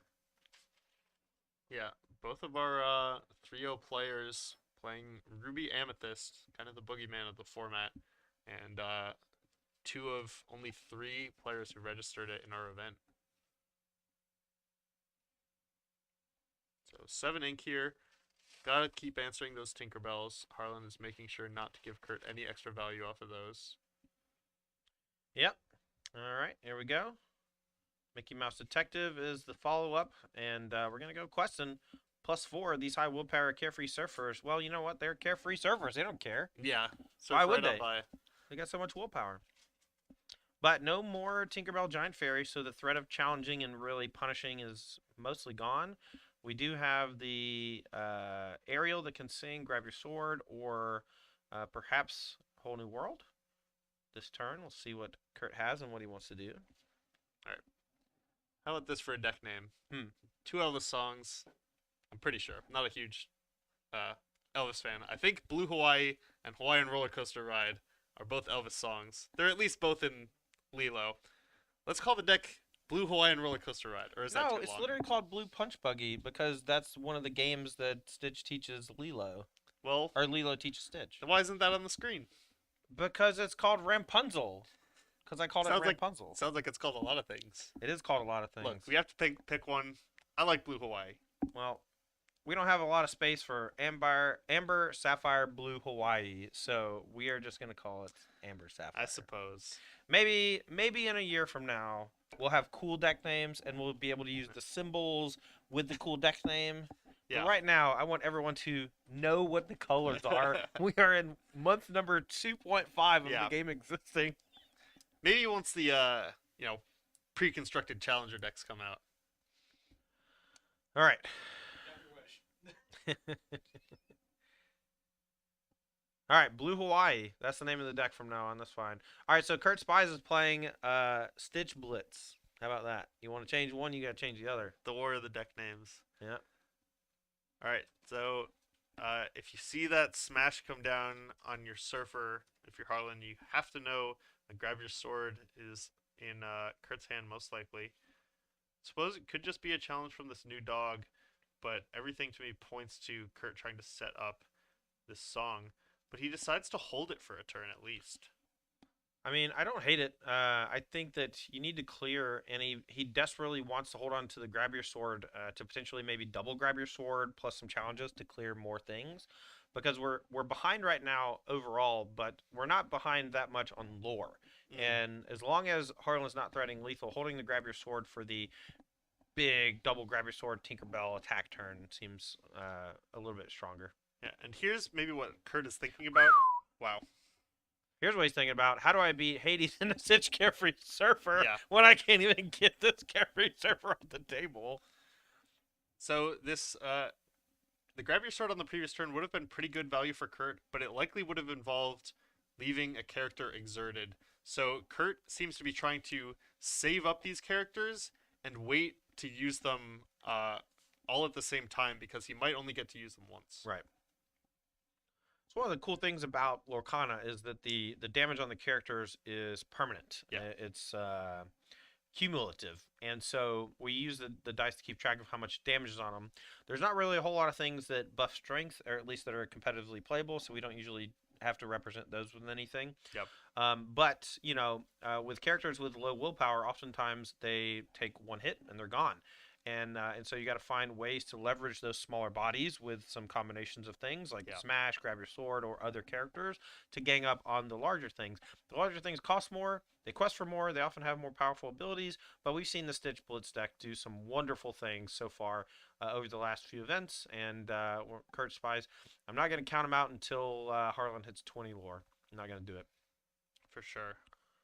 All right, here's Shifted. Stitch Rockstar, the potentially start of a great turn. We can flood the board with cheap characters maybe and force Harlan to get interactive, and that's really where you want to be. You want him to have to challenge your stuff so that you can fire back. Yeah.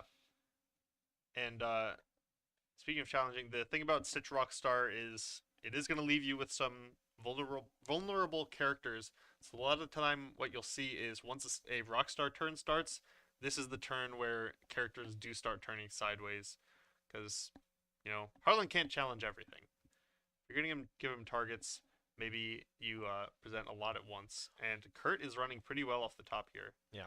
A lot of characters off the Stitch Rockstar draws, finding to keep churning, and we still have the ability to play another 3-drop or 2-drop. One thing I want to note is that yesterday, if you watched our Last Chance Qualifier, Kurt was very crisp in his resolutions of Rockstar with the Simba Future King, and he would loot before drawing a card with the Stitch Rockstar. That's how it automatically does it on Pixelborn, the unofficial fan-made client for Lorcana. But in real life, you actually get to choose how you'd like to stack your triggers. And so at the beginning of the tournament for the player meeting, I said, hey, Kurt, just so you know, Simba's a draw 2 discard with Rockstar. Yeah. All right. A little bit better. A little bit better. A little bit better. A little more information on what to discard. Yeah.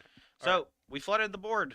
We got Simba as a protector. We got 5 extra characters. Other than that, Rockstar can quest. Carefree Server can quest. Ariel can sing. What do you want to do? Nothing? Something? Kurt spent a ton of ink on these characters and has a whole new hand to, as thanks. But now we have 3 characters that can all sing. Sing and quest. And I think singing here is wrong because of, well, reasons. Questing seems right because there's just so much in play Yeah. that your opponent just has to do something next turn. And you have a bodyguard that kind of maybe gums up the work slightly. And the strength on the opposing character is actually not very high. So your Carefree Surfer and Rockstar are maybe not both safe, but I would say one of them is at least safe. Yeah.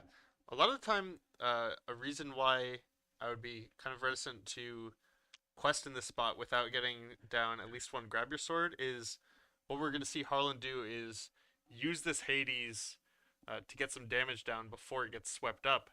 But with that being the only 2 willpower character, I suppose Kurt's not too concerned if the other characters get some questing in.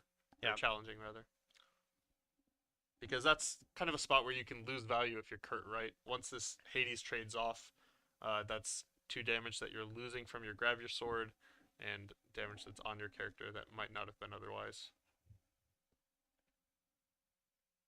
Multiple whole new worlds in Kurt's discard.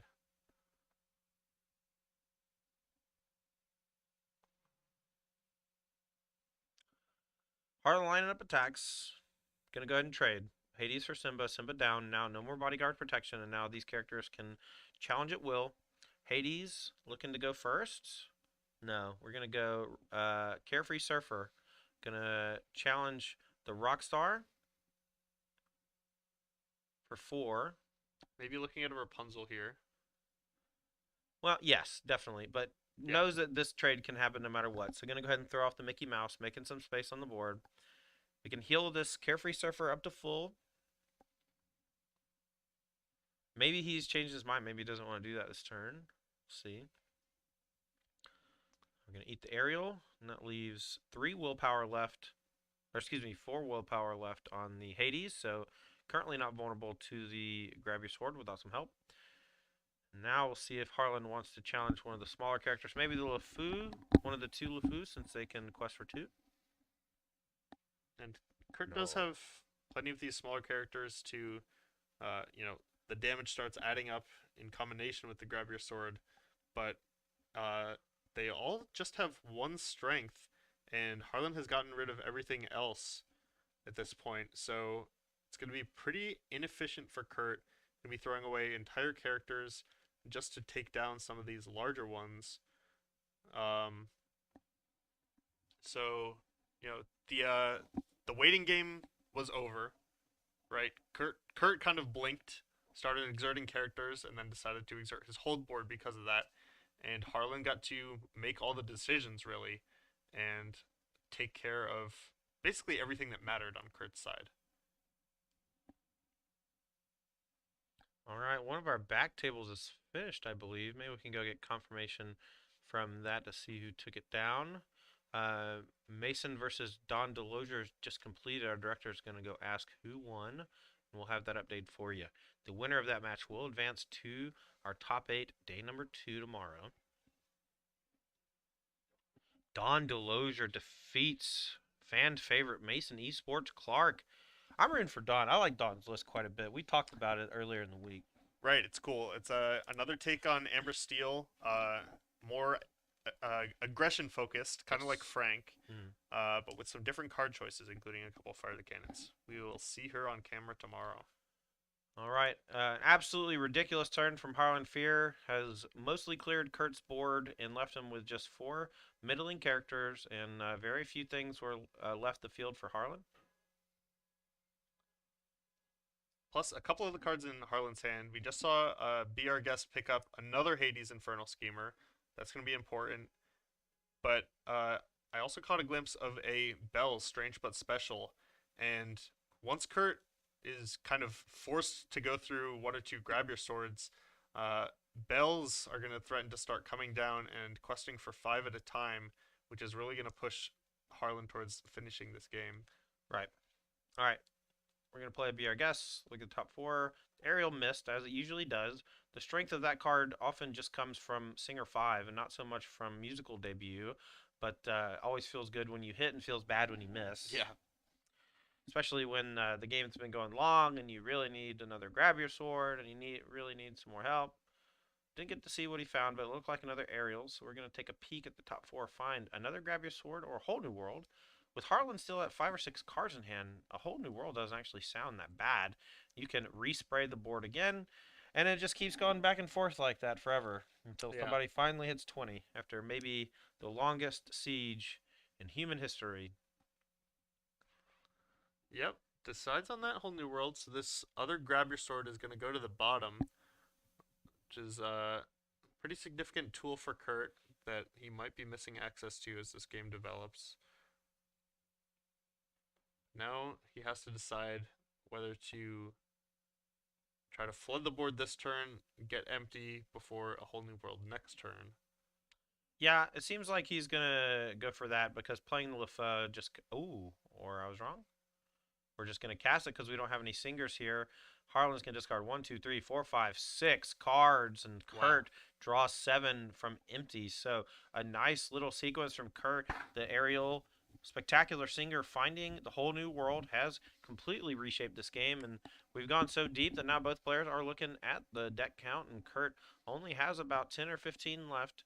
Not sure how many Harlan has left, but I imagine it's roughly the same since he's playing a bunch of Carefree Surfers and all of the draw 7s are both players. Yep. The difference, I think, at this point is just Rockstar drew 5 or so. Yeah, we are kind of Kurt has more characters than Harlan does, but Harlan's are significantly bigger. Right. But So- Kurt's in burn you out mode, and Harlan's going to have to challenge probably. Yeah, absolutely. Those LeFous were pretty key. They came down over the last couple turns with Rockstar, and they're the reason Kurt actually has a meaningful clock here. Harlan counting up the total lore, trying to figure out how much he has to deal with. It's going to be a lot because Harlan is unlikely to be able to threaten lethal next turn unless he plays a bell or two.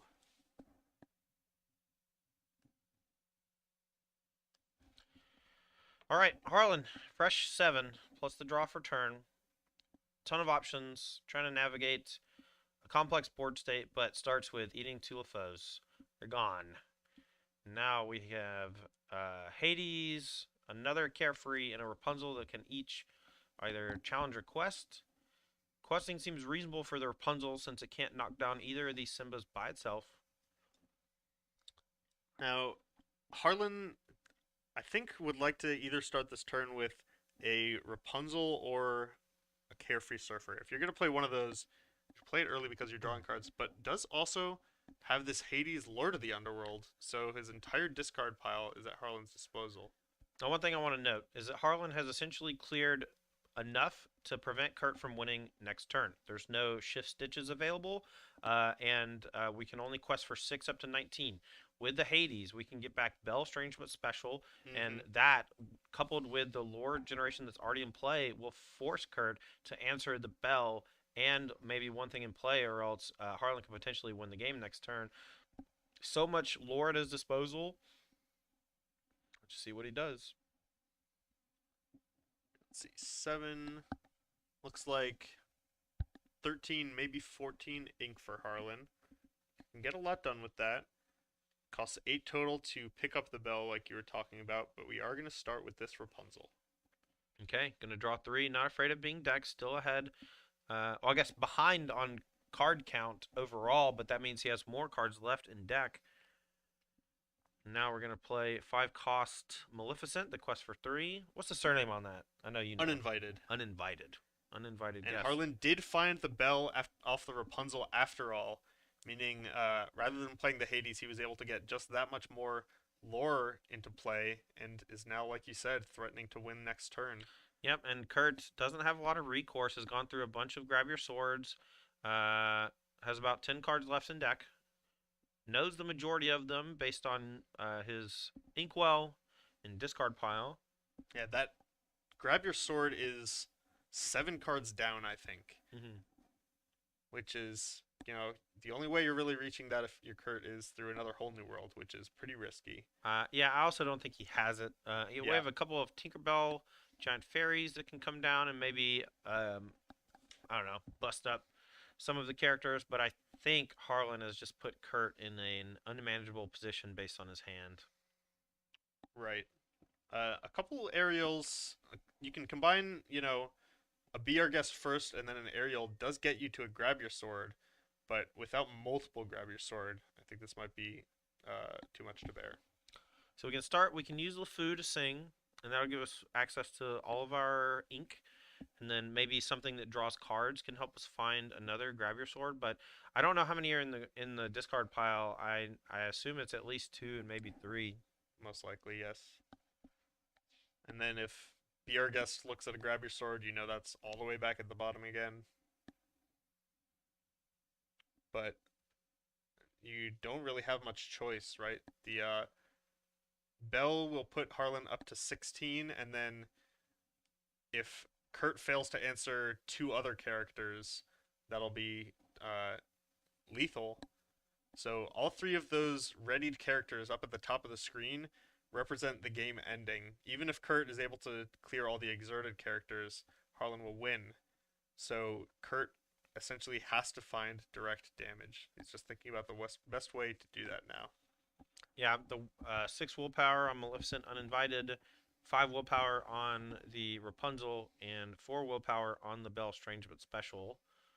The Belle Strange but Special is currently active with a quest for 5, and an uphill battle to say the least. I can't imagine that Kurt finds a way out, but he's got some time and he's got a lot of resources, and I've been wrong before. It's happened. I know it's rare, but it happens. Exactly. And Exactly what? What did I just say? I What did I just say, Matt? I was Exactly. talking about the gameplay. And I was talking about how I've been wrong before, and you said exactly. What a jerk.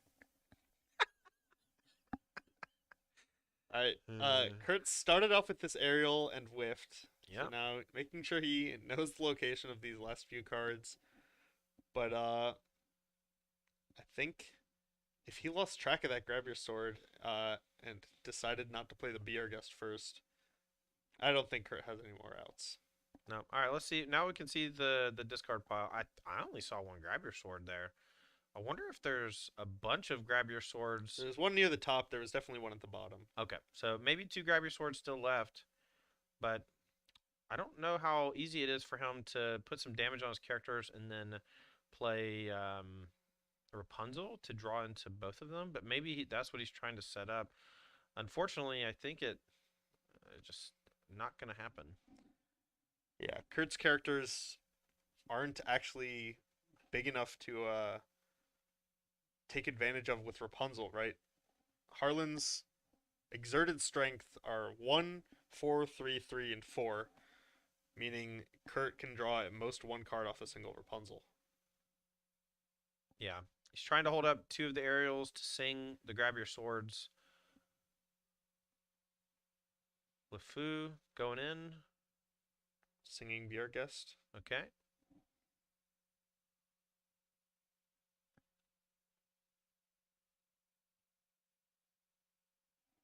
Kurt desperately trying to think of the combination of cards that gets him out of this spot. And I'm not totally sure it exists.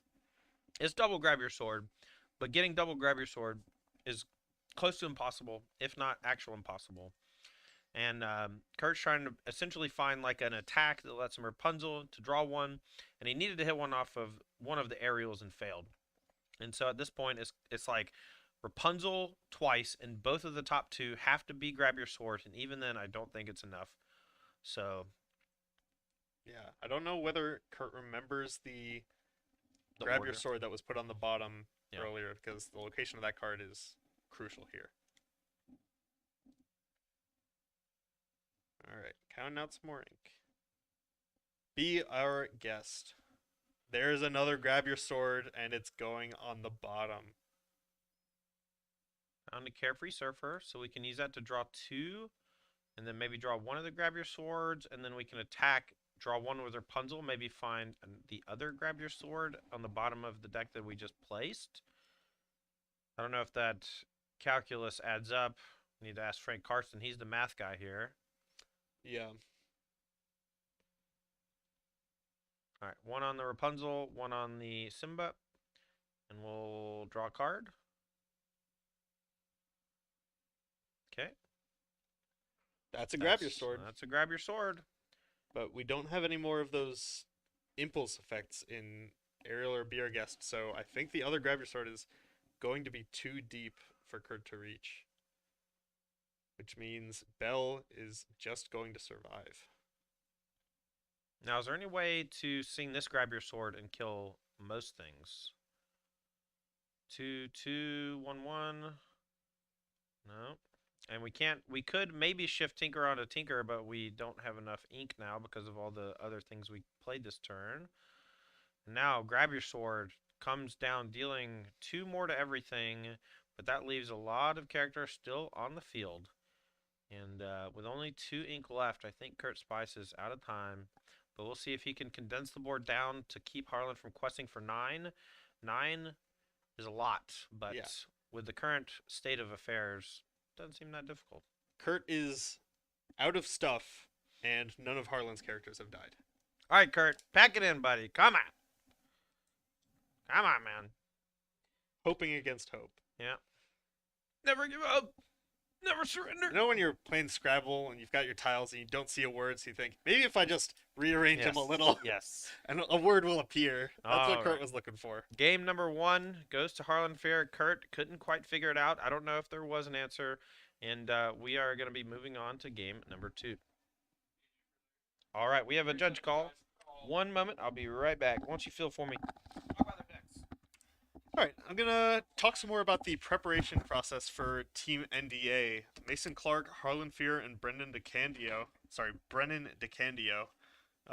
Harlan told me that Brennan plays sometimes as much as 30 games a day on Pixelborn, and then would come back and report the results.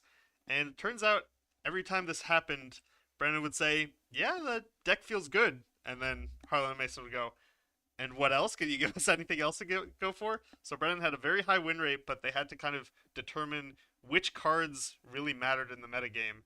And like I said, they landed on Stitch Carefree Surfer and decided to try to maximize that card.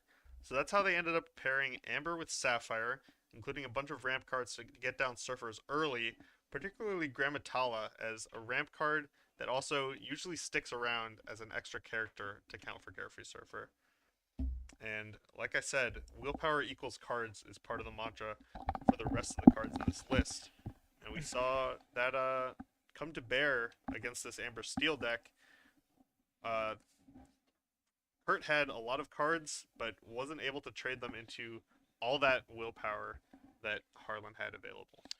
All right, I'm back from the judge call. We had a minor infraction on the back table, but it was fixed with relative ease. And now we're moving on to game number 2 between Harlan Fear and Kurt Spies. Both these players are 2-1 in the event. The winner will be into day number 2. The loser will be fighting for their life in the elimination pod in just a little while. Game number 1 to Harlan looked pretty solid, and I know that this is a matchup that they've tested quite a bit. So I Right. expect him to completely understand his position in all situations. Harlan is no rookie when it comes to card games. He's a 5-time SCG Open winner. SCG is Star City Games, the premier organizer for Magic the Gathering during the 2010s for the SCG Tour. Right. Him and myself and a number of other of our friends played on that series for quite some time. He was the founder and captain of the organization at Team Nova, and he's also been a coach and content creator. His favorite Disney movie is Moana. He's also a member of the Lost Boys. He donates those lovely locks to Wigs for Kids, and he owns 3 businesses and is a full-time woodworker. That's Harlan Fair, good friend and co-host on the Lost Boys podcast, and glad to see him here in our event and doing well. His opponent is Kurt Spies, who won our last chance qualifier yesterday, and he's playing his same Stitch Blitz deck. Harlan with the blue Hawaii, that Amber Sapphire Stitch based deck with Carefree Surfers and whatnot, was played by 3 different players in the event. 2 of them are at 2-1, and one of them is at 1-2. Excuse me. Mason lost to Don, so Mason's knocked down to 2-2. But Harlan looking to win this and represent for Team NDA in the top 8, hopefully. Yeah, talking to the players after round one, all three members of Team NDA lost their first round, but they have battled back despite a team kill last round, Mhm. and are still in contention to make day 2 here. Okay. Hook for Kurt as the 1-drop and matched by Stitch New Dog from Harlan. And likely both characters going to sit and stare at each other until one of them wants to break serve. It's been the modus operandum for Kurt throughout most of the event. And I think it's correct. Offering trade seems rather poor. Here's a 1 jump ahead. We're going to accelerate a bit, putting the Smee into the inkwell because we are skipping the 3. We're going 1 jump ahead. That's the whole deal. 1 jump ahead of the bread line. I have to watch Aladdin now. I haven't watched Aladdin in so long, and I love that movie. Robin Williams, easily my favorite actor from when I was a kid. Yeah. Hook, one of my favorite movies. Him as Peter Pan changed me as a child, and as Genie too. You know, he was the voice of my young generation, and Yeah. I'm big a fan. huge fan of Gilbert Gottfried's Iago. I would do an impression, but I think we would lose viewers. Pretty abrasive. Hold on, I can maybe do it. I gotta give me a phrase. Oh, Give me a I could phrase. do it. I just don't want to. I want to do it. Hit me. Give me a phrase. I can't take more. That was painful. All right. So after that 1 jump ahead, Harlan looking pretty good here on turn 3 with the potential for 4 ink. Can play Bell Strange with special, but maybe considering what to put in the inkwell for the extra drop. Just a lantern for Kurt on his turn 3, but he's looking to ship to Stitch Rockstar next turn and maybe use it alongside Grab Your Sword to do some serious damage to Harlan's board position. Now, we've been talking about these carefree surfers that Team NDA really emphasized, and they worked out very well for Harlan last game. Kurt was just not able to work through all that willpower. All right, here's a Bell Strange with special. This is what we do for 1 jump ahead. Now, what do we ink? Rapunzel doesn't seem great in the spots, but perhaps the extra cards later on is worth trying to hold it, but I don't know that he has anything else to ink. Maybe a Let It Go. We're going to pass it back Kurt's way. Draws for turn. And I wonder if this is the first time we've seen an early bell in this tournament. I wonder whether it'll make Kurt less willing to jam those whole new worlds. Absolutely. That's definitely a huge downside to playing a whole new world when your opponent is playing Bell Strange but special. You actually built a really cool Steel Sapphire deck when we first started playing that used whole new world with Bell Strange but special, and it was quite good, but I can only imagine when your opponent does it, it must feel way better. Yeah, absolutely. I miss that deck. I got Hooky, and he is looking to quest or do nothing, or maybe sing. It's a do nothing. Yeah, Kurt does have access to Grab Your Sword, but you really don't want to play that without being able to finish off Bell. Harlan does have that Rapunzel, would have been able to punish such a play. Okay. Boom. Wow. Nice play here. Bell Strange with special allows for 2 ink drops. Now Bell Strange with special can quest with the Stitch New Dog. This might be an opening for Kurt to come back into the game, but Hades putting the 2 hooks into the inkwell does give Kurt a lot of extra resources to work with, and we'll see what he can do with them. Here is Stitch Rockstar. Now we can start playing these 1 and 2 cost characters to draw some cards. And Kurt shifted that Stitch very quickly. Didn't even consider whether he wanted to play a Grab Your Sword here. So he doesn't care that much about this bell right now. Well, he could still sing it if he wants to, too, right? That's true, but if that was your play, if you wanted to play Grab Your Sword, I think the new dog would have wanted to trade off into the bell. So Kurt decided, I see. I'm not doing that this turn. Bell is kind of in this weird middle ground right now where Harlan is kind of out of resources to use with her, Right. but she also isn't online yet, so she's not questing for very much. All right, so Harlan here gonna eat the LeFou.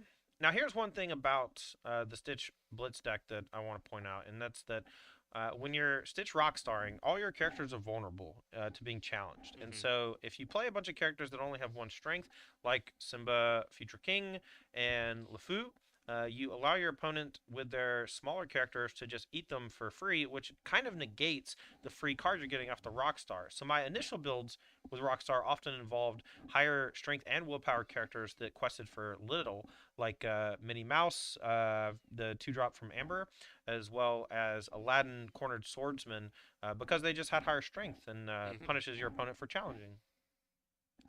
Yeah, the draw off, maybe it was off the Simba or the draw for turn for Kurt, was a whole new world.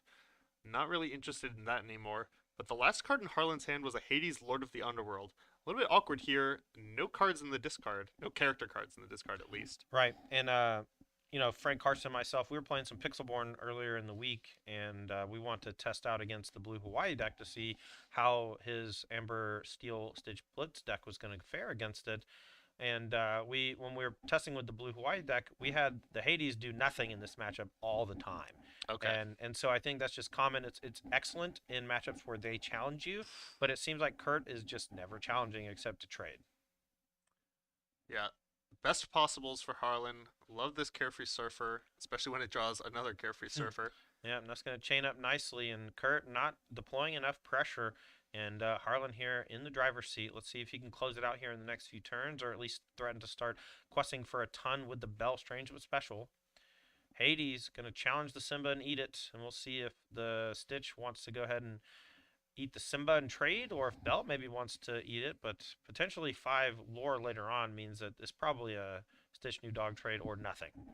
And Harlan is now at the point he has 8 ink in his inkwell and has enough card flow now after finding these surfers that on any given turn he can ink 2 cards and immediately get this bell online. But in the meantime, he's choosing not to ink this Maximus or this Carefree Surfer because he might want to just play them as cards later on and knows that he'll have the opportunity if he does want to get to 10 ink later. Right. He's at 8 right now, which means that he'll be able to get to 10 when he wants to, Yeah. as long as the Bell's still in play. And the Carefree Surfer and the Maximus both quite strong, given the circumstances. But Maximus seems like a fine one to play because you have bigger fish to fry next turn. Yeah, pretty sure you're playing a Carefree Surfer and One of the ink. yeah, not super likely to follow that up with a Maximus maybe. Okay, going back Kurt's way, we did see a loot last turn with the Simba, and that discarded a whole new world, so it doesn't have the big wheel to refresh. Going to be reliant on the Stitch Rockstar to do most of the heavy lifting. I don't see any cheap characters in hand, and we are a little light on resources total, even after getting hit with a 2-for-1 Let It Go. Just hasn't really inked anything in the last few turns. That's true. Kind of once you're in a position where whole new worlds are almost as good or better for your opponent than they are for you, you kind of get restricted in your card draw as the steel player, right? Mhm. Don't you don't think you're gonna want to play a whole new world, which means all the cards in your hand are kind of gonna have to do work, and that's why we saw Kurt maybe hesitate to ink previously. We did ink an aerial this turn though. Looks like we're going to play Stitch Rockstar, but for some reason choosing not to play the Lantern as well. Maybe wants to bluff something like a Grab Your Sword or potential double Grab Your Sword. Mm, Unclear, but bit right of a now, gambit. yeah. I think having the Lantern down makes a little more sense, but I agree. maybe holding it to loot with a Simba actually that actually is probably the reason. True. I think we've actually seen that a couple times and Mhm. only called it out once or twice. Players being cognizant of the Simbas in their deck and wanting to keep some resources available to throw away. All right, here is 2 ink for the turn, and we're going to play a Rapunzel Ouch. and draw 2, as well as the Carefree Surfer. And now we're going to quest for 5, 6, 7, 8, 9, up to 13, and just 2 Stitch Rockstars on Kurt's side of things. And Harlan Fair looking like he's about to make day number 2. If he can get 7 more lore, it's up to Kurt now if he can challenge. We have at least 1 Grab Your Sword in hand, but the willpower on the opposing characters is so high. Yeah, we saw Belle do what she often does. She did get some extra ink down, which is a bit of a bonus, but usually Belle quests only once unless you're really lucky, and that's what's going to happen here. But Harlan just has enough other big characters that he might not need the bell anymore.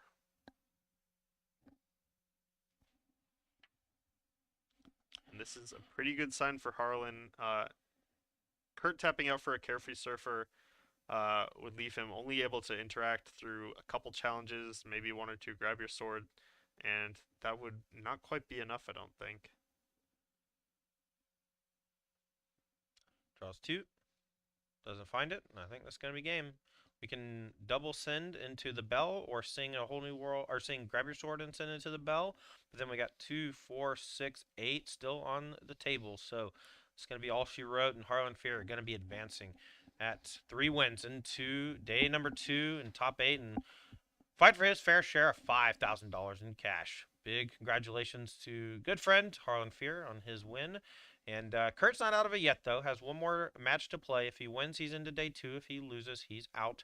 And he'll be waiting a little while, though, as we get our other pod situated and playing that. But we still have one more backup match to bring you from the winner's pod.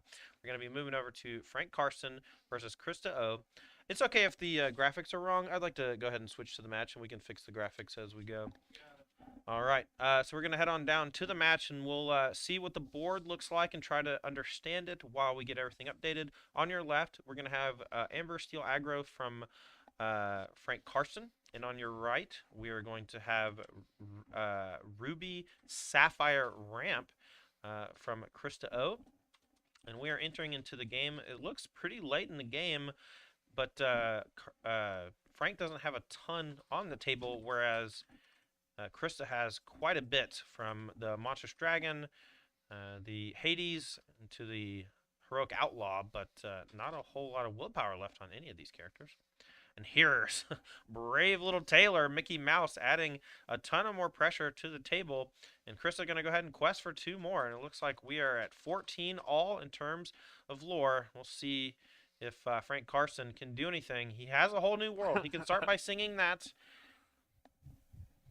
Needs to get some of the lore off the table from the other side. First considering maybe whether to play this character or use it for ink. Here comes Stitch, and a fresh 7. All right, we have the graphics updated for you. Are we confirmed game count or no? All right, we're going to check on game count and see where we're at. But we are having both players draw 7. Frank looking at a grip, trying to find grab your swords, damage dealers, things that can challenge, things that can shift. And this is really what you're looking to play against if you're bringing Ruby Sapphire to an event, right? An aggressive deck that's trying to win more quickly than Ruby Amethyst can deal with. But Krista having access to the ramp spells means she's going to be able to answer Frank's board more quickly, and it looks like that's what happened here. Hades, Maleficent, even this Aladdin threatening to just take control of the game earlier than Amber Steel is usually used to having to deal with. All right, looks like we're going to grab your sword. Just going to finish off the Hades, deal 2 to everything else. We have 2 damage on the BLT, 2 damage on the Aladdin, and now we get to challenge it with Eric. So this is going to protect us. We also get to clear the Monstrous Dragon. So nice semi-clear from Frank. We're going to leave just BLT on the table, which can only quest up to 18, but it does have evasive. But we have to make sure we clear at least one of these, or we will lose the game next turn. And whether it's challenge or with direct damage, doesn't matter too much, but they need to go. This is a pretty good grab your sword, but it doesn't necessarily put Frank in a position to win, especially after this whole new world. Krista's hand is going to be full of answers, especially if she finds a Be Prepared. Frank is going to have to wait until next turn to build up a board to threaten a win, and then if that gets Be Prepared, it's going to be back to square 1, and Krista, I think, is going to be, sorry, bad pun, prepared to deal with this. Okay, all right. Look, that's just the way the speech patterns Prepare go. to deal with this. Yeah, that was pretty good. Yeah. All right. For Look, you can only sing the song so many times before it starts to sound bad. At least true. from my experience. Maybe it's just me that sounds bad. All right, Frank trying to figure out the best line to give him a chance to win. We're in a tight racing situation. Not only does he have to challenge these two characters, but he also has to potentially threaten lethal lore next turn to force the BLT to challenge instead of quest. If he can do that, he'll probably be in okay shape, but likely gonna have to throw two characters into the challenge zone here. Has a Stitch Rockstar available to shift, but this Stitch New Dog seems like it's gonna have to be used for challenging, so not really an option.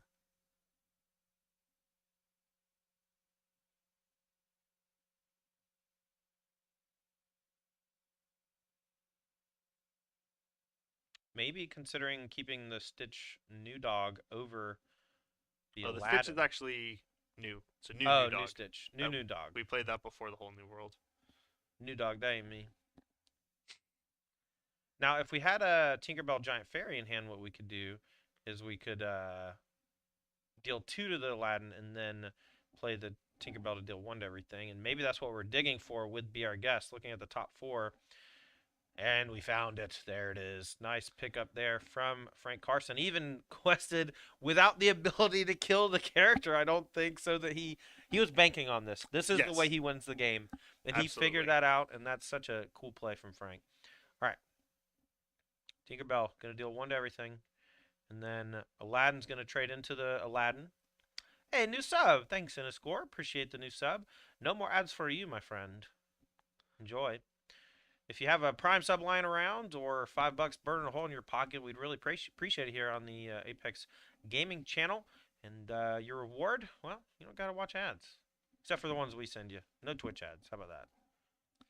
So Frank, at this point, has only 5 lore in play, up against a Brave Little Tailor that's threatening lethal. But a key here that Krista's going to have to pay attention to is Stitch New Dog actually threatens to be worth 3 lore instead of just 1 if Frank has a Rockstar. So it could be kind of a secret win here for Frank if Krista doesn't interact enough. Right. She does have plenty of things to do exactly that, including a Be Prepared. I wouldn't hate just Be Prepared and then just follow up by dealing with your opponent's stuff. I feel like it's very likely that the Mickey Mouse Brave Little Tailor gets dealt with next turn, whether it's Smash, Fire the Can. I mean, they know deckless. These are open deckless events, but I guess maybe it's just grab your sword at this point. Right, Frank has only 1 copy of Smash and no copies of Fire the Cannons. Okay. So grab your sword is really it. Okay, well, here's Dragonfire on the Tinkerbell. That's going to prevent the surprise lethal from the shifted Stitch. Right. And now we're going to follow that up with a 5-drop? Question mark? No, 1 drop first. What we got? Develop our brain. Oh, yeah, that's good. Good sequence right there. We want to make sure we look at the top 2 before we make that decision, as long as we know that we'll have an extra ink line around. 1, 2, 3, 4, 5, 6, 7 ink, looks like. And I think we probably still have an ink to give from hand. Chris is going to keep 1, put 1 on bottom. And I like not using the Be Prepared here. Mickey is going to be the most potent threat. Your opponent is going to have some characters left, but challenging isn't something you're worried about. All right, here's Hades, Infernal Schemer. That's going to banish the Stitch New Dog to the Inkwell, and now Frank Carson is up against it. 2 lethal threats in play, one of which has 6 willpower and is at the ready. I don't know that his deck is capable of getting it off the field here, and that's going to spell doom unless he could do something like pull a rabbit out of a hat. Yeah.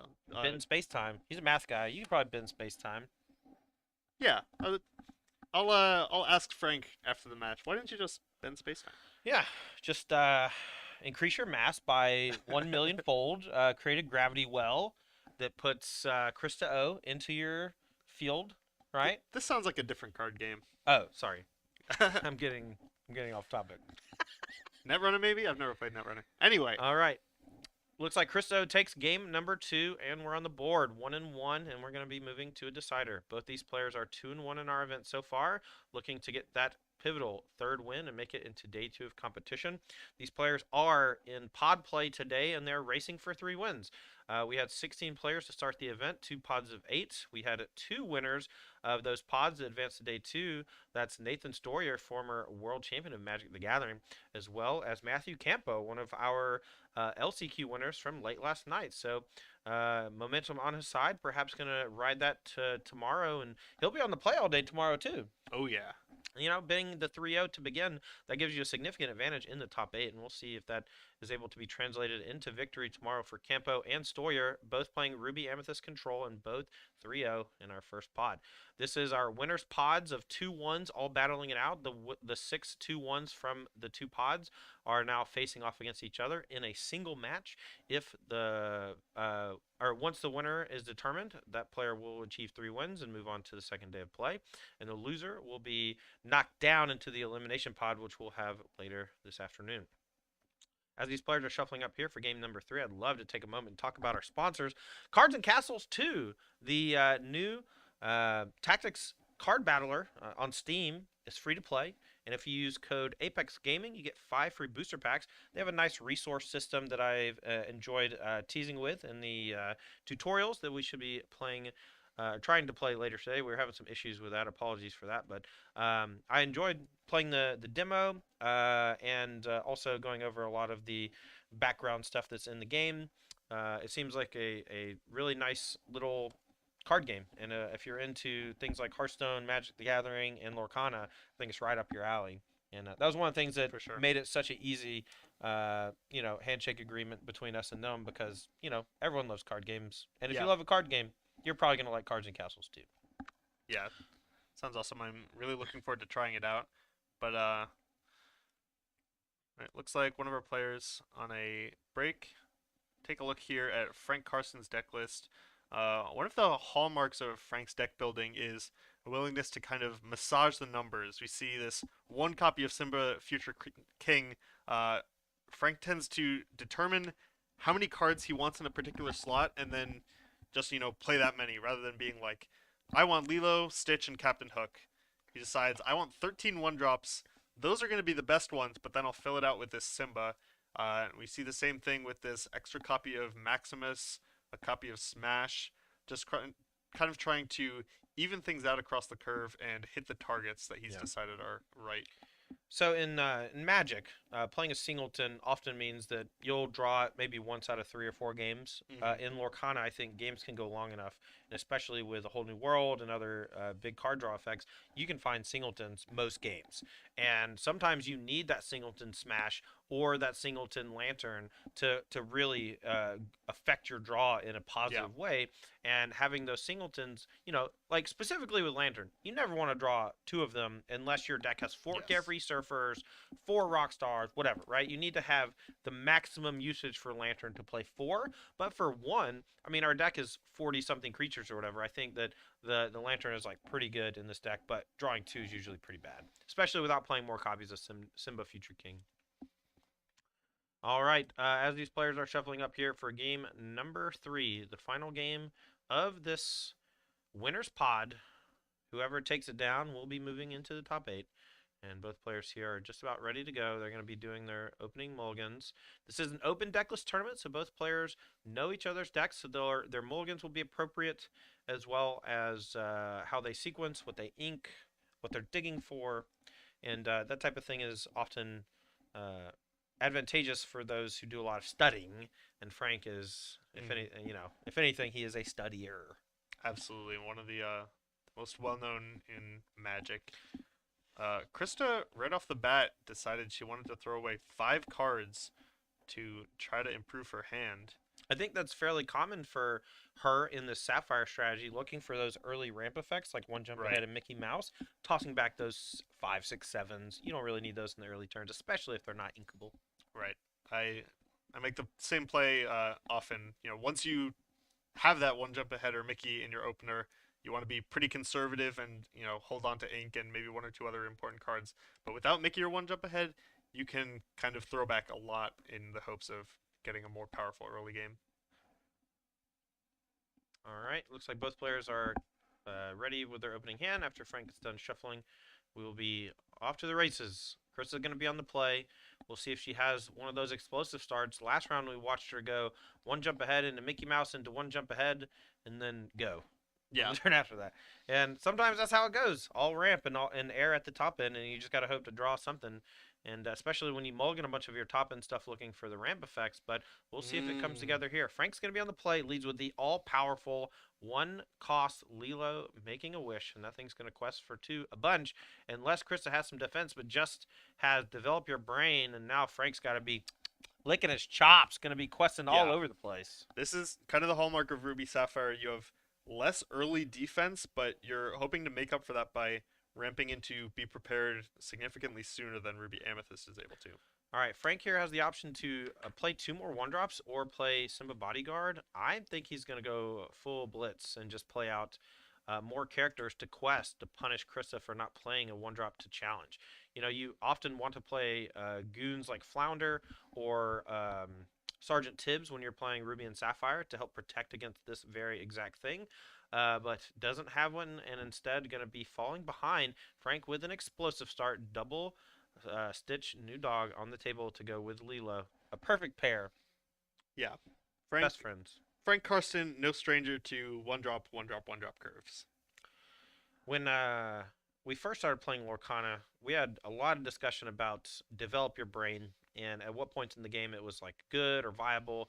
And we actually even talked about whether or not it was even playable, which was strange to me because it mimics a lot of powerful cards from Magic, but without developing your board defensively here, you know, those develop your brains, they're not really doing a whole lot, and Frank's here just left unfettered to quest. Yeah, look, could these develop your brains be goons instead? Yeah, but then they'd also be, you know, significantly worse top decks. Yes, and we've seen her draw A some lot of of those develop your brains, yes, yeah. later in the game, and they've been awesome. So I'm not saying it's bad. I'm Yeah. just saying you wish it was goons right now. It's true. And we've definitely talked about this a lot. I'm one of the bigger defenders of Develop Your Brain. Yes. Not just registering 4 copies in any Sapphire deck, but also playing it a lot more often than some other people I've watched play. Yeah, I just ink it on one. I just don't even care. You know. I find if I'm inking it, I can usually find ink off of it instead. And maybe some of the time you improve your handling. All right, we have 6 lore for Karsten already with the threat of more. 6 is a pretty high number for that early in the game, but a turn 1 Lilo starts the generation quickly, and I know Karsten actually has access to a Simba Bodyguard in hand, which he can deploy this turn and protect his 1-drops from the Mickey Mouse Challenge. We'll see if he wants to deploy that or go for something with a little more strength to it, maybe Rapunzel or something like that. But yeah, we sometimes talk about Lilo. If you don't have Simba, you can be happy just to get 2 lore out of Lilo. She's kind of done her job, right? At this point, this is going to be the 5th and 6th lore out of Lilo, and if Frank does play Simba, we could see even more. And this game could be over almost before it starts for Krista. All right, we're gonna go a quest in here, more than likely.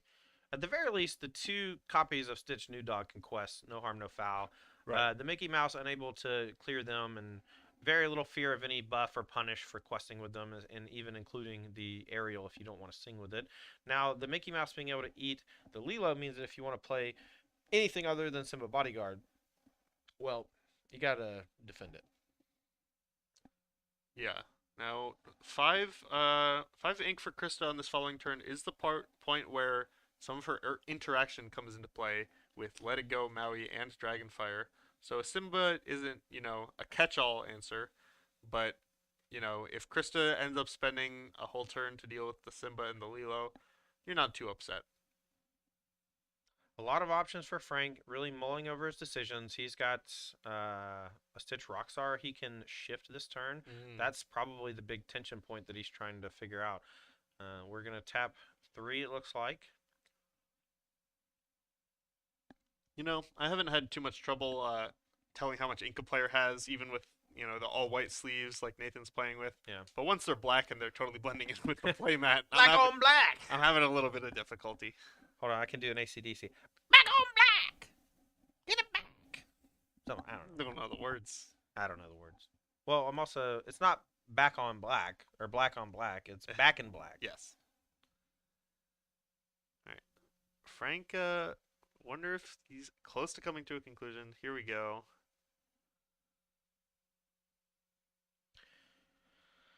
All right. Final decision. All right. Takes his finger off Took of his it. finger off. Yeah. GG. All right. And we're going to ink a Be Our Guest instead of inking something else and playing it. Do we have another 2-drop? No. We're going to quest 2, 3, 4, 5. That was a very difficult turn. You know, I don't want Yeah. to sweat him too much. This is the biggest game of the day for him. It has to be. Absolutely. But you know, we have a word we use in Magic, right? Deliberate. Gab Nassif, a very Yeah. deliberate player. That was a very Nassif-esque turn. Yes. Well, you know, it might seem easy on the surface. Oh, just play Stitch Bodyguard and protect your character. Well, you have a Stitch Rockstar in hand, right? So, like, you Yeah. have to figure out, like, what goes wrong if I shift? Do I lose to the 5-cost interaction, like let it go? Or does that put me in a bad position? Do I wait until I can shift plus play a card to get full value? This Yeah. game can go long if Chris is able to develop some defense. Something like even Maui here is pretty good too, and she has it. So now she gets to challenge down the Simba Bodyguard, and then Mickey Mouse gets to eat the Lilo making a wish, and suddenly only 11 lore and only able to generate 3. Not a whole lot of cards in hand that are valuable, and Chris is in a lot better position now than she was last turn. Yeah, especially this is going to be Maui at his best here. You know, taking down one character and threatening to take down one, maybe 2 others after they've quested in these following turns. All right, we have a pretty big turn here coming from Frank. We're going to ink an Ariel. We're going to shift Stitch Rockstar onto New Dog, and then we're going to follow that up with Simba. So we're going to get to draw one from the Rockstar first, and then we get to loot with the ability from the Simba, and then that's going to allow Frank to keep the best of the 2 instead of loot first. And now we discard the 3-drop of Tinkerbell Tactician. And this is a great way to keep the pressure up for Frank. Shifting onto the Stitch, it's most likely going to trade for the Maui, if not another removal spell from hand for Krista. But you're getting yourself closer to the finish line if you quest with this Rockstar. So if you quest with a Rockstar, that's 5 up to 16. It's going to make it difficult for Krista O to stall him out, but perhaps with another cheap character in hand, wants to keep their Rockstar, fat and happy That's on true. the inside table. The problem with that, Krista O very likely has stuff like Dragonfire in hand that she's going to use this turn to bust up that Stitch anyway, and if you don't quest, you're going to lose it anyway. Yeah. And Frank does end up questing. 16-0, but we know lore doesn't matter until it's 20. You can win the game with your opponent at 19 lore just as easily at 1 lore or 0. Now, Krista, do you have the Dragonfire? That's step 1. I don't see it. I do see a Let It Go. Yeah. Inking a Bell, strange but special to start the turn.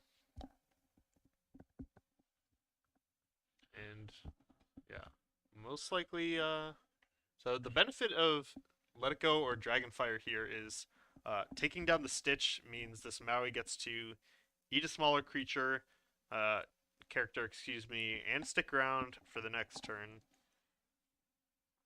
I'm waiting for you to slip up and say Minion on accident. It's then I'll been know. years. Then I'll know who you are deep down. I started as a Hearthstone player. Yeah. I played a lot of Hearthstone. I still play a lot of Hearthstone Battlegrounds. I love that game. Yeah, earlier today I compared Mr. Smee to Chillwind Yeti. Chillin' Mini, the As- 4/5 for 4. Yeah, Yeah. and I think that's a pretty apt comparison. They're both vanilla creatures that, you know, now in Hearthstone, Chillwind Yeti looks pretty bad, but in the first set, it was actively good, right? Yes, it was large. That was a good stat combination, just like Large. Mr. Smee is. But Krista in the tank, deliberate in her turn. Yeah. But this is maybe her last turn, or That's one true. of the last couple turns for sure. this Mickey, at this point, has been sized out of the game. No more Lilos to eat. Okay, this is why we watched Jeebus, former Storebook Brawl streamer, now getting into Lorcana, was playing in our last chance qualifier yesterday with a very interesting Sapphire Amber list that Mhm. utilized Phil Sadie's, the 2-drop from Right. Sapphire that allows you to support, and that alongside Mickey Mouse allowed him to challenge those larger willpower characters. It looked pretty good. Yeah, none of our Sapphire players today came with Phil. instead opting for Grammatala as their 2 drops. All right. We have Maui rumbling in, trading with the Stitch Rockstar. And now Krista can perhaps deploy characters instead of the Let It Go, since the Let It Go on the smaller characters isn't that huge of a deal. Didn't want to give Frank access to 2 more ink, perhaps Right. afraid of Stitch Carefree Surfer coming down. Exactly. We have a Jasmine in hand which can heal us, so maybe we go 1 damage goes into the Simba Future King and then heal it. Maybe just double Mickey Mouse and prepare for next turn. Yeah, if you could be just if you're Krista, resigning yourself to the fact that Frank is going to get close to 20 but not quite reach it, and if you can set yourself up with some extra resources, maybe you get to answer everything for the rest of the game. No, just decides to go for the 1-1 trade with Let It Go. And we still have an ink to play, I believe. I think we inked Bell this turn. I think we did too, actually. We'll keep an eye on that. Last turn was Maui. Yep, Okay. there we All go. right. So I don't know if you've noticed, many of the players like Frank have been playing their ink face up and then spending their turn, most of the turn, with that ink face up to essentially prevent themselves from accidentally playing an extra ink into the Right. inkwell. I think that's a reasonable thing. Yeah. Man, I would like it if that caught on. But we're going to gain 2 up to 18, and Frank looking quite good in terms of lore, but still needs 2 more to get over the finish line. He's trying to think if he wants to play into a Be Prepared because Krista has them in her deck and might have 1 for next turn. Not quite threatening lethal. Well, is threatening lethal if there's no answer from Krista, so maybe it just says go because Mickey Mouse doesn't do much. That requires a direct removal spell like Dragonfire, Let It Go, or perhaps Be Prepared just on these 2 small characters. But he's going to go ahead and play an Aladdin, Cornered Swordsman, and now has that to threaten lethal as well as the other 2 characters, and is going to force Krista to fire off the sweeper. And she quests as fast as possible, and then she's going to play it for sure. You definitely see that a lot. Starting your turn with meaningless quest often leads right into a Be Prepared. And from this point in the game, Krista's deck is pretty well set up to deal with 1 character a turn with all those single target removal spells. But Frank may have just drawn a whole new world. He did, and he has a potentially lethal Aladdin that he can play, but instead knows that Krista likely going to be able to deal with it on a 1-for-1 trade basis. So he says, I'm going to flood you. You have to deal with everything every turn, and we're both going to start with 7. And I'm at 18. Yeah, and starting next turn, Frank's going to be playing, 3, sometimes 4 characters in a turn, and Krista is just not going to have enough ink to deal with those unless she has 1 or 2 Be Prepareds. Right, and that's the gist. It needs Be Prepared over and over again until the end of the game, which is why Frank was okay giving both players those 7 cards. Yeah. Because on average, his cards just cost less to play. Has Lantern, a 1-drop. Might want to go for that. If he has, it looks like he has 2 hook 1-drops. I would love to just play 2 hook 1-drops. That threatens lethal, forces Krista to have at least 1 removal spell to use on a 1-drop, or burn a Be Prepared to kill 2 1-drops. All that, very good news for him if he has it. You don't want to give Krista chances to spend time developing more ink for future turns. If from here on out, Krista is spending 5 to 7 ink on removal every turn, that suits Frank perfectly. All right. We have Maleficent Uninvited as the draw. Not helpful here. It does quest for a lot and gets in there and challenges quite well thanks to the 3/6 body, but at this juncture, we have to get one of these ready characters off the table to survive, and that means direct removal or Be Prepared. Or bust. Yeah.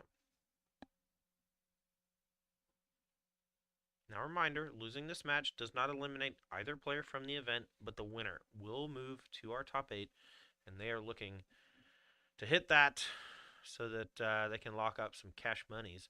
We found a Hades, it looks like, Infernal Schemer, so we can maybe play that, deal with the hook, and save our Be Prepared for later for a tighter spot. Yeah, and Hades is going to be pretty good here. It's probably going to end up answering both hooks unless Frank decides to hold back with questing, which, also suits Krista. Any turn that Frank decides not to expose his characters, just puts Krista in a better spot if she can find Be Prepared. Mm-hmm. All right, let's see what the play is. It's weird because if you be prepared now, that means you have to one for one answer everything later. But if you Hades now, then Frank basically just has to play one character a turn, right? He's going to go to 19 and then only has to play like one character a turn until the end of time to potentially beat you. Yeah. Which, there's not really a whole lot you can do because if sure, Be Prepared answers both of those characters and keeps Frank at 18, but Frank then will have all of his ink available, is just going to be able to do the same thing again this turn, and if you only have one Be Prepared, I think lining it up slightly better on the following turn is a little preferable. Now, Krista might be setting up a big turn where she gets to sing Be Prepared with that Hades and then play a big threat of her own to potentially start questing or threaten Frank's next few plays. We'll see if that's what she's aiming to do. Frank gonna quest here with the hook, it looks like. I probably would. I don't mind exposing it. 19 is one bigger than 20, which means every single character in your deck will threaten lethal for the next few. Yeah, not questing with hook here would just really reward Krista for holding on to a Be Prepared. Mm-hmm. And I think you can find lines that be both Be Prepared and a couple removal spells. All right, up to 19. One more left. Krista needs to answer the hook. She has it under control with the Hades, but now Frank needs to deploy at least one more character to threaten lethal, and if not, Krista might be in good shape. But we're at 19 lore, one away from victory. Everything is a threat. Everything is scary. Looks like Frank just wants to use all of his resources here to play one big thing, kind of leaning towards the giant fairy, but instead gonna probably deploy two small things. Walks a little bit into the Be Prepared, but I think that that's fine. You just kind of have to force her to have it. Right. And Frank did not come with any copies of Hades, Lord of the Underworlds. Be our guest. A little more information. Decided, hey, I have a lot of extra ink to work with thanks to hitting my ink drops as well as your putting my things into the inkwell. We find Stitch Rockstar. Yeah, this Rockstar is going to be a little slow to come down, but if Krista is able to answer these first few creatures, Frank could be able to engineer some turns with Rockstar where he's presenting just enough threats and keeping his hand size up big enough to do the same thing on the following turn. Okay, looks like we're going to deploy two lethal characters here that are at the ready. That's going to force Krista to have two answers for them or be prepared. Frank here really trying to figure out how he loses. And, he knows that the be prepared is probably there, and he's just trying to play around as best he can. And now Krista needs two direct answers or the be prepared, or she's toast. That's a Dragonfire. Sing Be Prepared plus Aladdin Heroic Outlaw seems pretty good. We're going to ink Robin Hood to start. Yeah, and the value of being able to sing Be Prepared here is pretty good. Deciding to go for the lore instead.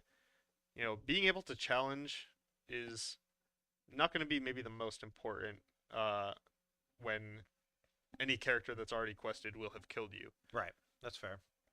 All right, so now she has a couple of direct answers, though, in hand with Dragonfire and maybe another Hades or something, or Let It Go. And so now Frank basically just going to present two threats every turn until the end of time and force Krista to have the answers. Let's see if he can do exactly that. Here's a Stitch Rockstar and a Stitch New Dog. Here we go. We're going to draw a card.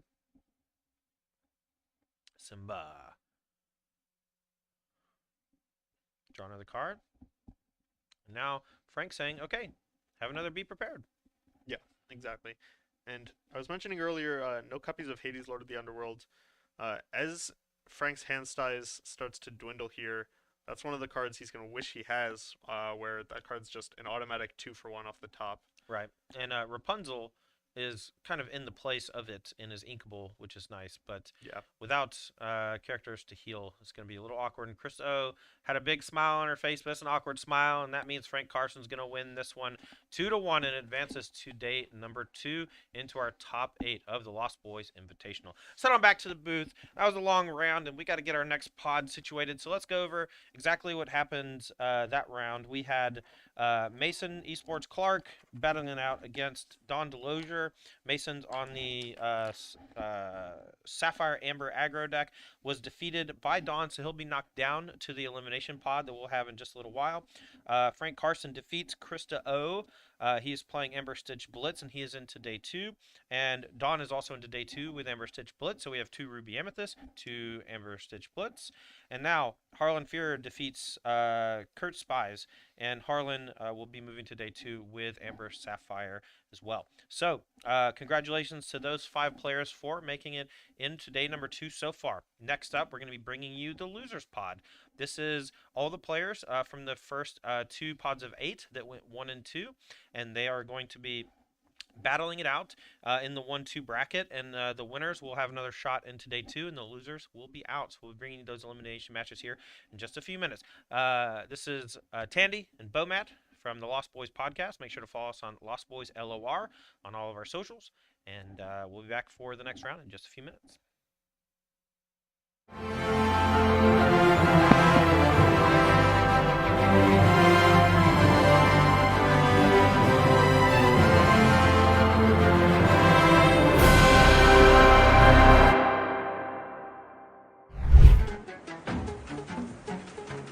Hello, Tandy here. Today we're going to be playing Cards and Castles 2. They're sponsoring the Lost Boys Lorcana Invitational, and I thought I would run through their demo for the game and play it a little bit and show y'all how the game works.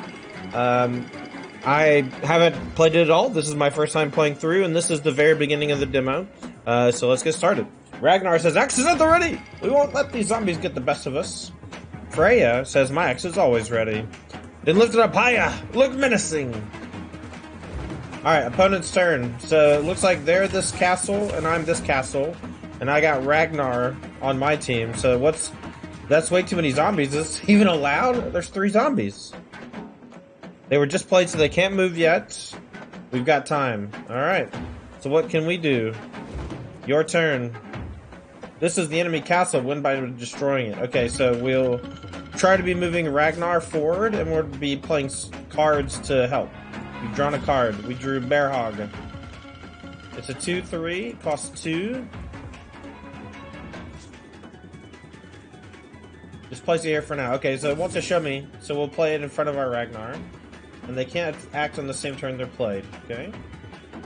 When you can't do anything else, you end the turn, so win the turn. Now it's our opponent's turn. They summon some zombies. Now they're going to move their zombies forward. So this is kind of like Tactics Card Battler with a bit of tower defense. We drew Penguin! Ooh, let's see what the Penguin does. I don't understand why I let Penguin join army. This is a Vash Scream Penguin. This is a 3/4. Okay, so we can play it. Its movement range is anywhere, so we can play anywhere over here. Let's play. Oh wait, I don't know what happened. What did I do?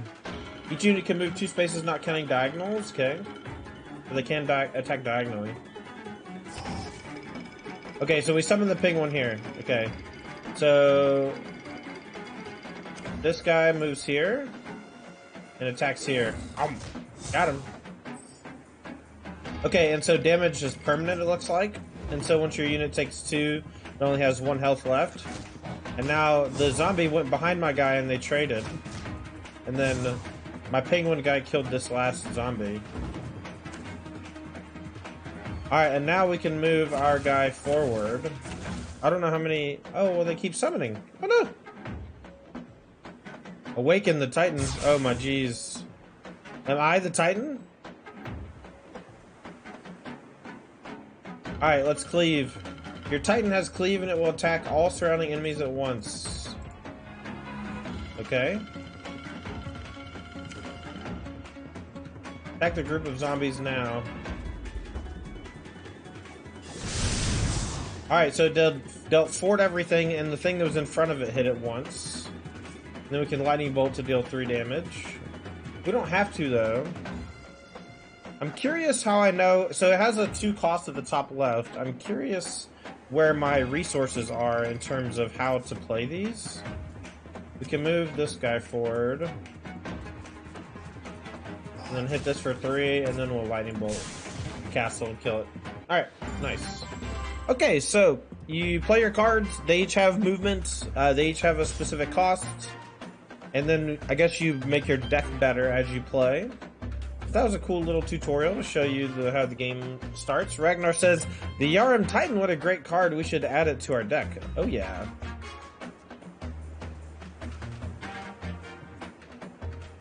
This is a pretty cool tutorial.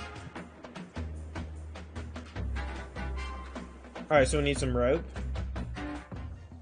Chasm is massive. Look at these markings. Ancient runes in the language of the Time Worn. I said Time Worm. These ancient kooks. Wow, I never learned to read those old markings. Too boring. Leave that for the elders. Alright. Skip, skip, skip. Alright, let's fight. Who's this guy?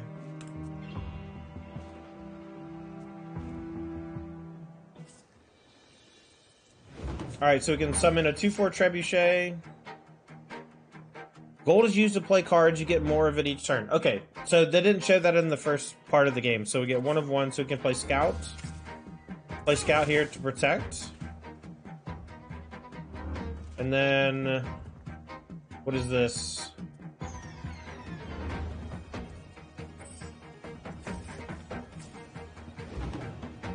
Okay, so the war cries view the top 3 cards of our opponent's deck. Cool. They played a zombie, a little forward. So we get up to 2 gold and draw. We drew a hawk, and we can play that or bear hog. Bear hog's a 2/3, hawk's a 3/2. So these will trade if I go here and then attack. They'll go back and forth once this hits this. And I can bear hog maybe up here. I don't want to put it close to here because then this can deal 2 here, and I'd rather these trade. So we'll end turn because we're out of gold. And now we're in business. Now we're really playing. Alright, they got a... oh, he went after my guy up here. Cool. Alright, so I'll draw a frog. Oh, cool, and you can do things in whatever order you want. We'll trade there. This guy will go here and whack the castle for 1. And then we have 3 gold, so I'll play a trebuchet here. In turn. How far away can this attack from? A limited range but can only attack buildings. Stats cannot be increased. Okay, so this can attack the building.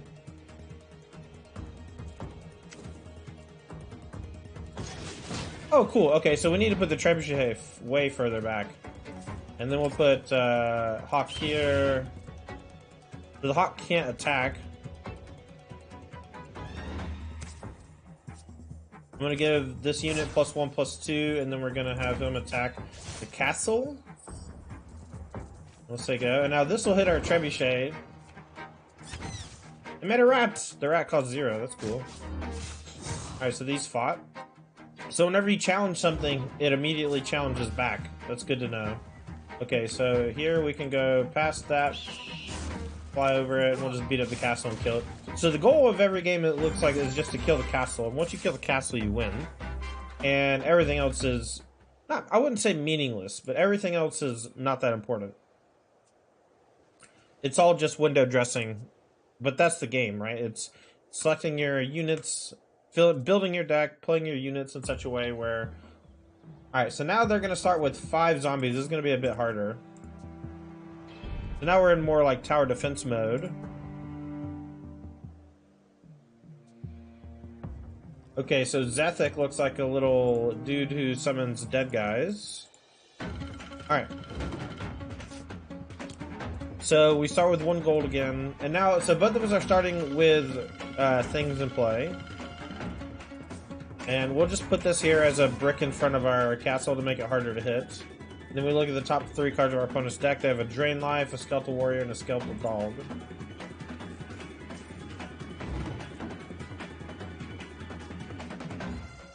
Oh, I wonder if... I probably should have moved the Frost Drakes and stuff.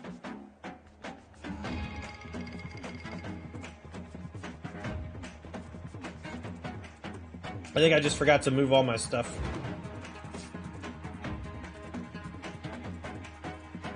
If you can't play anything in your castle can summon a peasant, try it. Okay, so 2 summon peasants. Ah, summon the peasants here to protect. I see, I see. Well, we could have played Lightning Bolt.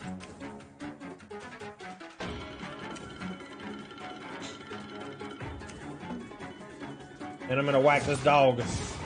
Whack him. Deals 1 damage to itself after attacking. That's funny.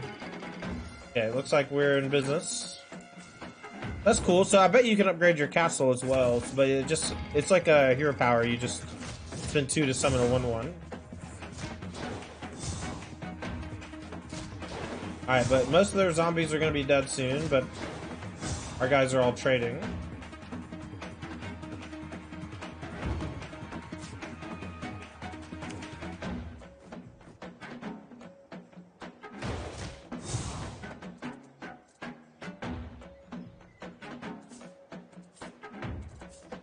Three damage to everything. Wow, that's pretty cool. I don't really want to burn this. I'll just play this down here. We'll use it to come after. I'll just let this attack.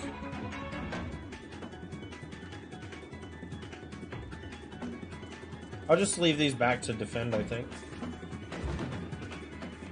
If I move up, I attack, and then he attacks back and kills it. But if I don't attack, then they'll just sit there. So Warcry, give a random friendly skeleton +2 attack. Alright, so we're going to do Lightning Bolt here on this thing, just to clear it. We're going to move up 2 spaces here. And then this is going to fight there.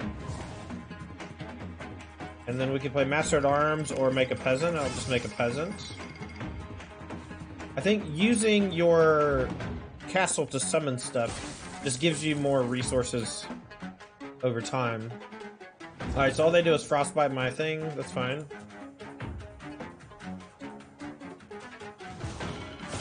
Oh no. 4/9 dragon.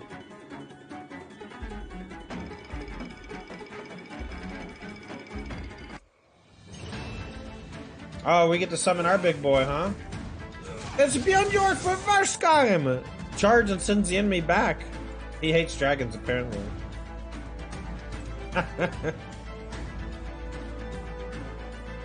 I bet we can have Bjorn in our deck, huh?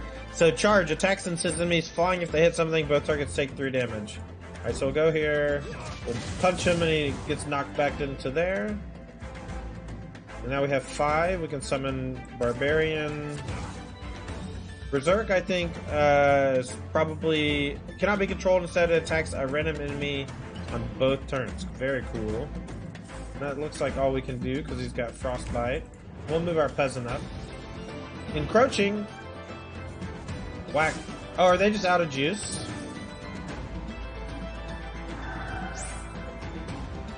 Okay.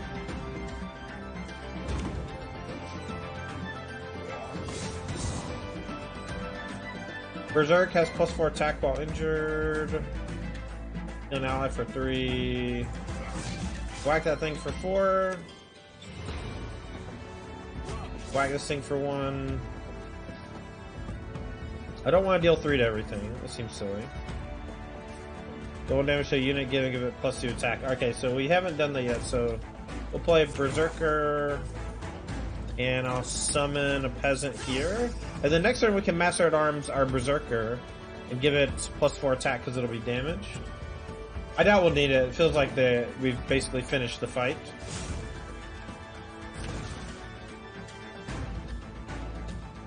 They just summoned a skeleton. So we'll play our Master at Arms. Oh no! Why are you going over there? We'll do damage here and then this thing will take care of the castle. There we go!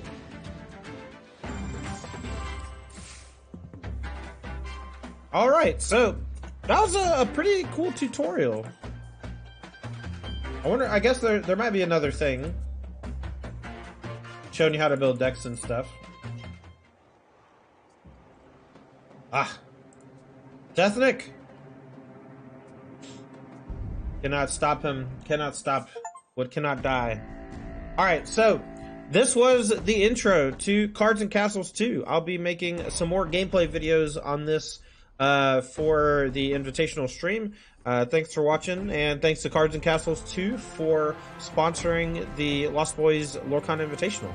We'll see you next time.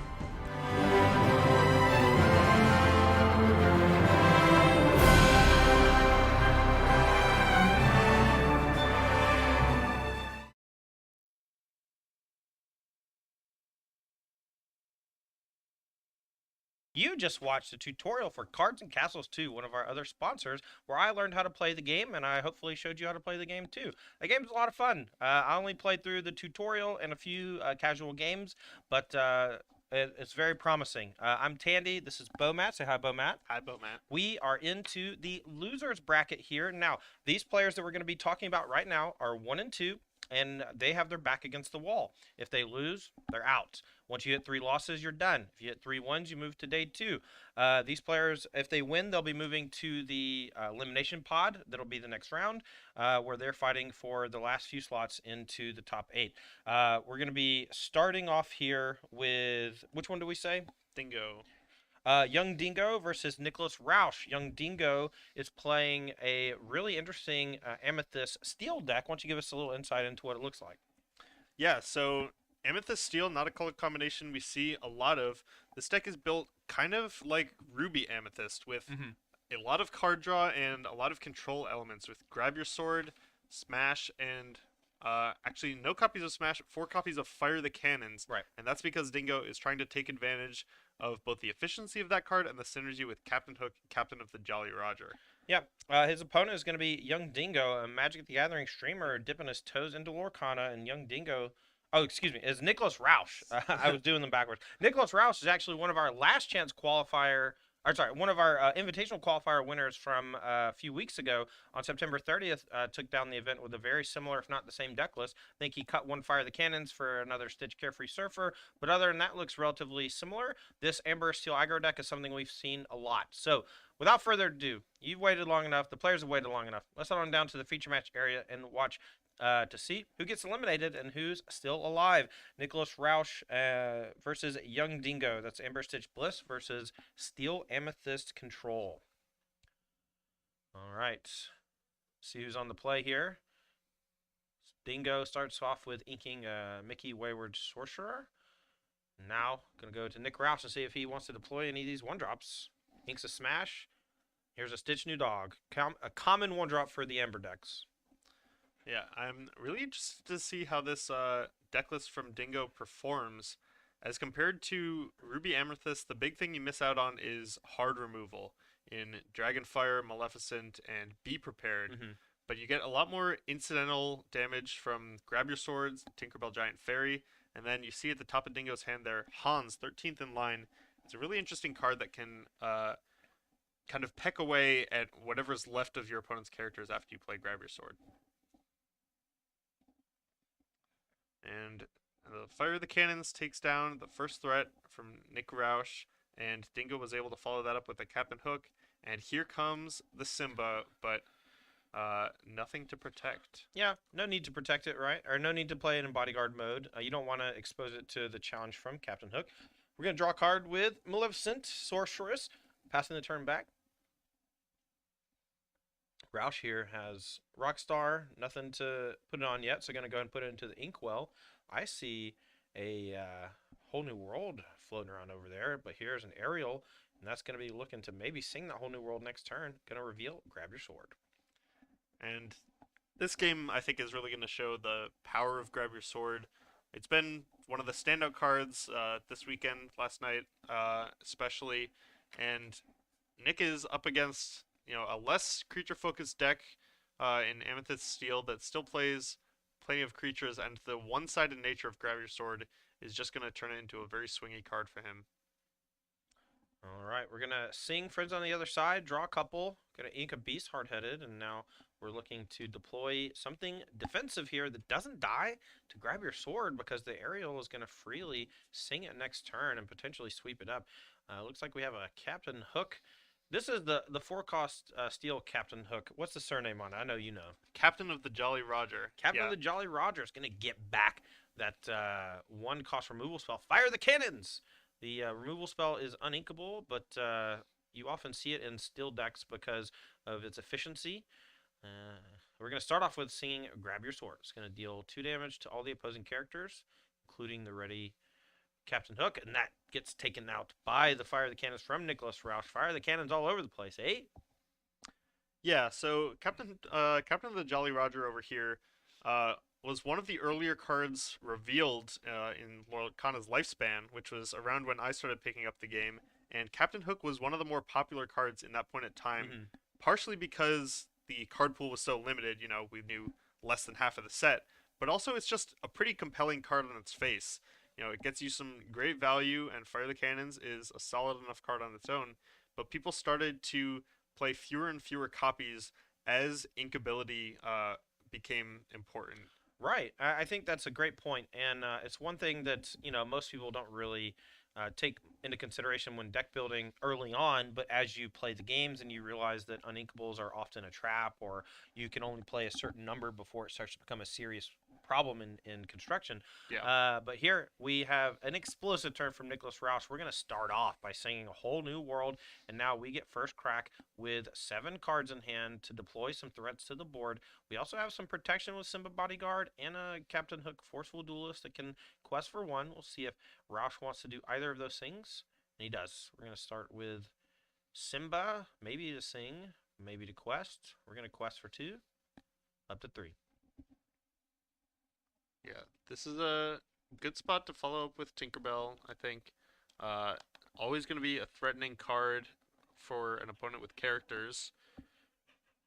And it's followed up by 2 more characters. This is risky. Dingo being a steel deck means he has access to both Giant Fairy and Grab Your Sword. Would you say it's Risky Dingo? No, Young Dingo. Try to Okay. keep up. Okay, my bad. All right. Captain Hook goes after the Simba Bodyguard, and now we come to the time to see if Dingo has Grab Your Sword. If he does, this is going to be pretty backbreaking for Nicholas Roush, though. Still has quite a few cards in hand to potentially protect. I don't know that Dingo has it, but we're going to start with inking a Magic Broom. We have 6 ink at our disposal. I see a Fire the Cannons. Oh, I do see the Grab Your Sword. This could be a almost full clear, leaving just 1 character on the table for Roush. And here's 2 to everything. Grab your sword. How's that song go? You know, I think first of all, I don't know. Second, I think they kind of changed the name of it. If you look at the soundtrack, it's something like the Villagers Fight Song or something like that, but they wanted to make it sound more Cool. cool, more actionable, something like that. It's a little bit of a weirder song in the songbook for Lorcana.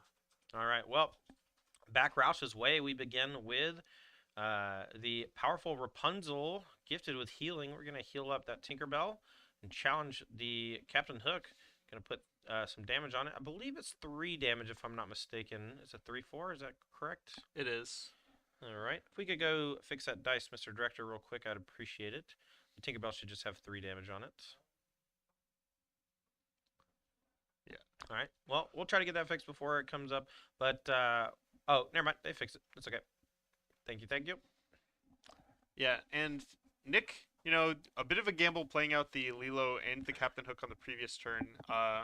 Of course, aware of Grab Your Sword in Dingo's deck, but he gets paid off pretty well if Dingo doesn't have it, and even if there is a Grab Your Sword, he knew it would give him an opportunity to draw cards with Rapunzel, which is a fine consolation prize.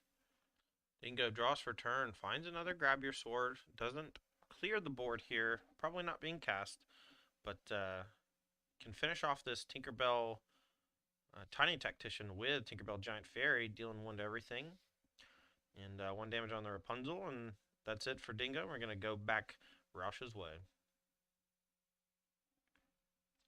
Yeah, one of the traps you can fall into against a Rapunzel is a lot of the time when your opponent gets down the first one, if it's good enough, it'll draw them into a second Rapunzel, and they just kind of chain into each other. But Tinkerbell is only going to leave 1 damage on this first Rapunzel, meaning Nick is just going to follow up with a Rockstar. Yeah, he has a 1 cost Lilo in hand, which he can ink something and play the Lilo. and draw a card. It does expose it to being challenged by the Tinkerbell Giant Fairy, which is potentially problematic and very dangerous. So I would expect him to do nothing here except maybe play an ink. And I think that's what he's really trying to decide. He has a couple of Rapunzels hanging out that are quite good in the matchup sometimes. And we've already seen one at play. And we'll see if he wants to ink the giant Tinkerbell or anything like that too. Okay, gonna ink a backup Rockstar.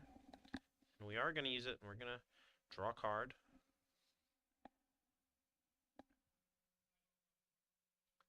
Yeah, this this giant fairy for Dingo is gonna be okay. You're pretty happy to challenge a Lilo and get that trigger off, but it's not gonna be the most consequential thing in the world, unless Dingo has something like multiple fire the cannons and a grab your sword.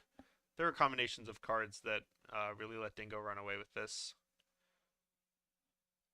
But any characters that Dingo leaves in play are going to be able to enable Stitch Carefree Surfer at some point in this game, which is going to be really hard for a deck with no hard removal in this Amethyst Steel to be able to deal with. All right, back Dingo's way. We're going to draw two with friends on the other side. You'd like to see that at the start of someone's turn when they have a bunch of cards in hand, especially when you've left yourself somewhat vulnerable. I think a more scary turn would have been something like another Tinkerbell Giant Fairy, maybe some challenging going on, maybe a grab your sword or some cannons happening. So we're going to challenge, and that's going to allow us to do 2 damage to something. We're going to go at the Rapunzel, and that means that it's going to fall to fire the cannons if Dingo has it in hand. Inks another tiny tactician, and there's a Captain Hook. Jolly Roger gonna fire the cannons from the yard. Now Rapunzel down, back Nick Roush's way, but he has an active Rockstar, one of the most powerful characters in the game, and let's see what he can do for the turn. And I think Dingo does have access to another copy of Grab Your Sword available, and if so, I like the use of Captain Hook here. Leaving a Rockstar active is a great way to just, let your opponent use up a turn cycling through a bunch of characters, and then if you can clean those up with Grab Your Sword, you're as happy as you can be against a Rockstar in that exchange. All right, Roush at the ready. Now can attack the Tinkerbell for 3, leaving his Stitch alive, and then he can play a big Tink to finish it off, and also has the option to gift it with healing his, and that's okay, interesting. We're going to draw 3. I like it. Yeah, this does let Dingo, of course, take the Rockstar down with the Giant Fairy, but it'll be off the board, and that's about the... that's been putting in a lot of work, been a relevant body. All right. Choosing to play a ready Tinkerbell Tiny Tactician instead of that 1-drop Stitch New Dog to draw a card off of the Rockstar, valuing Dingo being essentially forced to send the damaged Tinkerbell into the Stitch Rockstar in hopes to deal 2 damage, errantly against one of the other characters and not finish it off. Yeah. Now, Dingo, we're getting to the point in the game where Dingo's, I would say powerful finishers, it's really just the one with 4 copies of Elsa, Snow Queen, I believe. That's usually going to be how Dingo is looking to finish out games and lock his opponent out towards the end. But much more of a mid-range character base for this Amethyst Steel deck, right, as compared to Ruby Amethyst.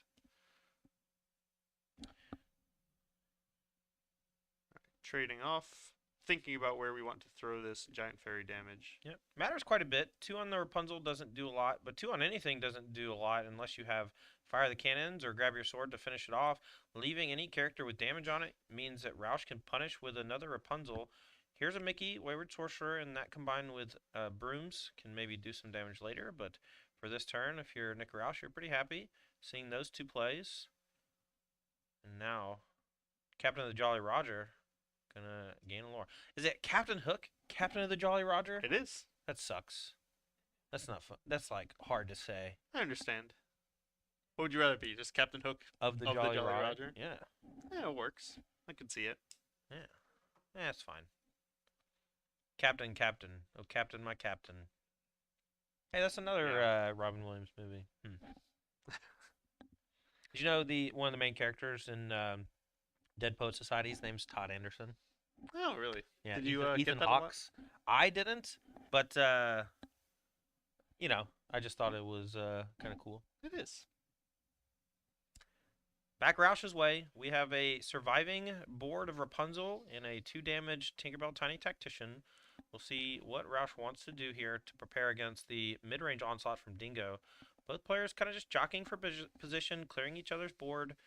After Roush's big draw 7 earlier, both players are flush with resources, a commonality when dealing with a whole new world. You see that all the time. All right, 1 damage into the Captain Hook, 3 damage on the Rapunzel, and we're going to draw 3 cards. Easy as that. Okay. Now what? Handful. And notable exclusion. You wouldn't really expect to see it, of course, but all the other steel decks in this event are playing a whole new world. Young Dingo is not. So Nick can kind of feel free to fill up his hand as much as he wants. It's not really at risk of getting thrown away. Yeah, the squeeze of Whole New World and Grab Your Sword in a lot of matchups is if you play to the board, you get beat up by Grab Your Sword. If you hold cards in hand, you get beat up by a Whole New World. And so the steel decks with Ariel and the Amber combination allow for you to just have essentially complete control over either half of your opponent's plays or draws. And, you know, it's just something that Nick Roush's Amber steel deck's really leaning into. Right. All right, decides to play Protective Cub, but not in bodyguard mode, letting Rapunzel get eaten up. I kind of like that play because that Rapunzel is unable to challenge too much in combat, and the Simba can maybe trade up later for something or protect something a lot more valuable. And I think in these next couple turns, we're going to start seeing Dingo's deck kind of do what it's best at, which is spreading damage around really efficiently with the combination of Grab Your Sword and Fire the Cannons. But it remains to be seen whether it'll be enough because Nick Roush still has plenty of cards in hand. Yep, but now we see a partial clear, 3 characters down from the Grab Your Sword in the challenge, and now Roush going to need to do some rebuilding. It more so just comes down to whether or not Dingo has the ability to capitalize on this favorable board position. We're going to go questing, gaining 3 with Tinkerbell and Mickey Mouse up to 6, or sorry, up to 4, and now we're going to go back Nicholas Roush's way and see if he can come back into the game. That's a Stitch Carefree Surfer. That's extremely large and drawing 2 cards in just a moment, more than likely. But Roush might have a different sequence that he prefers. We'll see what the play is. Yeah, Carefree Surfer is a bit more of a problem for Dingo's deck, but we do actually see in play one of his kind of pseudo answers to cards like that in Elsa. If Dingo builds up enough of a board, Elsa can make sure that any new character that comes down becomes vulnerable, and Dingo can kind of make some good trades, though that Carefree Surfer is big enough to eat up anything that comes at it. Roush in the tank, perhaps the most important turn of this game for him. He has a lot to worry about, a lot of damage on his characters, so a future AoE effect, like, I say AoE effect, but area of effect damage spell, like Tinkerbell, Grab Your Sword, potentially problematic. We'll see if Roush wants to try to navigate around that somehow, or just say, you know what, I don't care. Let's just tap out, play Carefree Surfer, draw some cards. Yeah, I'm just so happy to jam the Surfer here. I'm happy to trade Simba into Captain Hook, personally. That's pretty good too.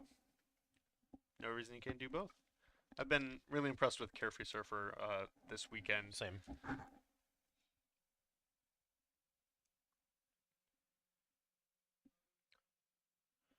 All right, Roush is discombobulated. All right, here it comes. Believe he tapped 1 too many ink, You're right. but whatever. Not my problem. Here's a new dog. Yep. Do we challenge? I feel like challenge makes a lot of sense. because the Simba is so vulnerable to a future Tinkerbell Giant Fairy that trading makes Yeah, you want to get rid of those characters with Right. only one willpower left. get something out of them before they're gone for no Exactly. value. Okay, back Dingo's way. It is now staring down 8 willpower, Stitch Carefree Surfer, that is going to be in the way. Well, not only is it in the way, it's almost insurmountable. Yeah. 8 willpower against steel is enormous and just requires an immense amount of challenging if you can't trade for it 1-for-1. It really preys on opponents who don't have direct removal like Let It Go and Dragonfire. Yeah. To once again quote Brennan DeCandio, willpower equals cards, and this is definitely a matchup where that's the truth. All right, we're going to play a Magic Broom, 1 cost reduction thanks to the Mickey Mouse Wayward Sorcerer, and we're going to shuffle a Friends on the other side back in the deck to hopefully get some more card draw later on. Right now, we just have a couple of damage effects in hand, a Grab Your Sword, which we're going to go ahead and play, and a Fire the Cannons, which will finish off the Rapunzel and allow Dingo to quest for quite a bit. Yeah, Dingo's deck quite a bit worse at singing Grab Your Sword than the Amber Steel and Right. Amber Sapphire decks. Just Amber Steel decks that we've been seeing that are packed full of characters that are in the deck specifically for that reason. Mm-hmm. But I think that's because with only those 4 copies of that one 5-cost song in Dingo's deck and no Whole New Worlds, Dingo's a little happier to just, pay 5 ink, Right. get a good board clear out of it. Okay, Nick Roush's turn. Going back his way. 1, 2, 3, 4, 5, 6. The Stitch Carefree Surfer can chew up any of the opposing characters here that are exerted. We're going to start with a Tinkerbell Giant Fairy. This one's not going to change the math on the Carefree Surfer at all, but it does get down a pretty scary threat for next turn. And let's see what we're going to go after. Nothing. We're going to sing Grab Your Sword, so this is going to clear the Elsa, the Broom, and then Fairy plus Mickey Mouse both go to 3 damage each. So Nick really valuing having as much willpower on his character as possible. Gonna go ahead and play Be Our Guest to mostly in the turn. We might ink and play this Aladdin if we haven't played an ink this turn. Yeah, that was pretty good value from that Grab Your Sword, especially if Nick ever follows it up with another Tink or another Grab Your Sword. The fewer characters Dingo has, the fewer cards he can throw at this Carefree Surfer. Well, we can send 5 into it and not quite finish it. Yeah. We can also loot with the Tinkerbell Tiny Tactician to try to find something better. Or we can do nothing. I think do nothing is probably bad. Looting opens you up pretty hardcore to some stuff, but it is what it is. Top We of have the deck, 8. not particularly kind to Dingo. I That saw was an just- Elsa. I wonder which Elsa it is. I don't- It's the baby. The baby Elsa. The one that's good for shifting, but as we know, it's just as good at casting for 8. I don't know if we need the shift necessarily, but it's nice to Right. have in some matchups for sure. I've liked seeing the evolution of deck lists where, at the beginning of the first chapter constructed, people were jamming maximum copies of these smaller characters. But now at this point, Ruby Amethyst has cut the smaller Elsa entirely. We're seeing some Amber Steel decks down to maybe 2 copies of Tiny Tactician. And it kind of depends on the character, right? Like Right. Stitch New Dog is a very easy card to fit into your deck list. But Tiny Tactician less so.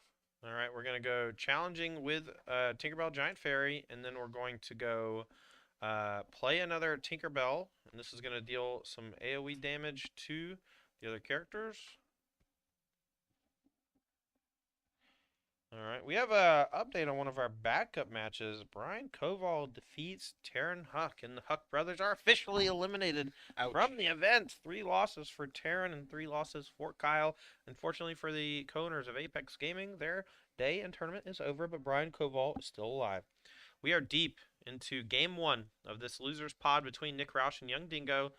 These players were 1 and 2 in our initial pods, and this is an elimination match. If they lose, they're out. If they win, they get to play one more match to see if they can be victorious. But Dingo, with another dead draw, says, you know what, Nick, you got this one, buddy. Yeah, Nick really You got turned on the Jets in that last turn with a Stitch Rockstar, a couple characters, and then a full quest. even once Dingo's at the point of top decking, especially without any card advantage engines in play, Mhm. one grab your sword was really not going to do anything there. So Nick just said, you know what, this game, I'm going to end it in a turn or two. The Lost Boys Lorcana Invitational is brought to you by TCGplayer.com. Make sure to check out TCGplayer.com for all of your TCG singles needs. They are the marketplace, whether it's Pokemon, Yu-Gi-Oh!, Magic the Gathering, or now Disney's Lorcana. They got your singles. Every local game store I know sells cards on TCG Player, including Apex Gaming. So make sure to check out TCGplayer.com, and big thank you for them for being our flagship sponsor. Also, thank you to Ultimate Guard. They make some of the best TCG supplies in the business, including the Katana sleeves and the Archive deck box. Those Katana sleeves are easily my favorite sleeves on the market, and the Archive deck box is a great item to store things like your cube or commander. It's a giant deck box that can, I believe, hold around 900 cards. So, Wow. if you are interested in those, make sure to ask your local game store, and if they don't have them, ask them why. Ultimate Guard's a no-brainer. Thank you so much to our last sponsor, Cards and Castles 2, the new game from the creators of Cards and Castles 1. Believe it or not. Believe it or not. And they have created an awesome tactics card battler that you can download for free and play right now on Steam. We're going to link it in the chat for you. From Red Team Games, excuse me. And they are going to be... sorry, I lost my train of thought there. But big shout out to Cards and Castles 2. Make sure to check them out on Steam. We'll link in the chat right now so you can go to Steam and download it for free. It's a free to play game. And if you use code Apex Gaming, you get 5 free booster packs.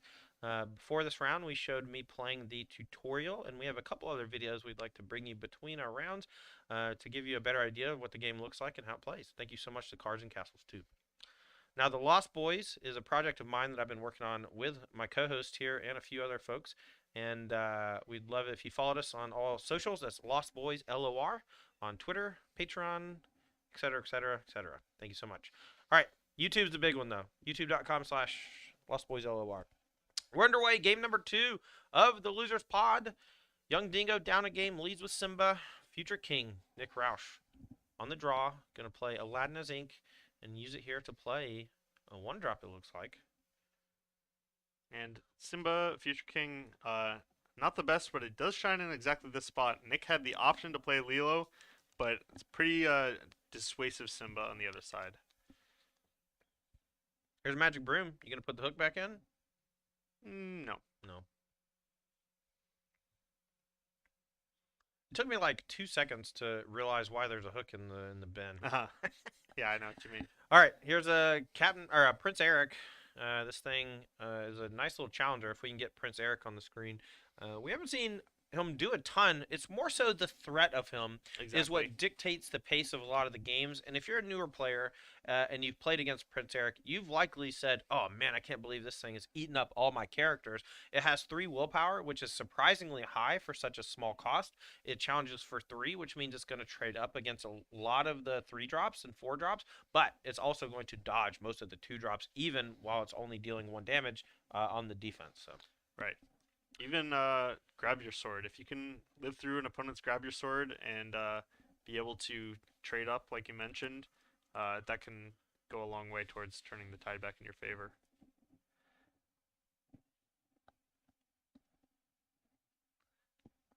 And here now, there's a lot of characters coming down on both sides.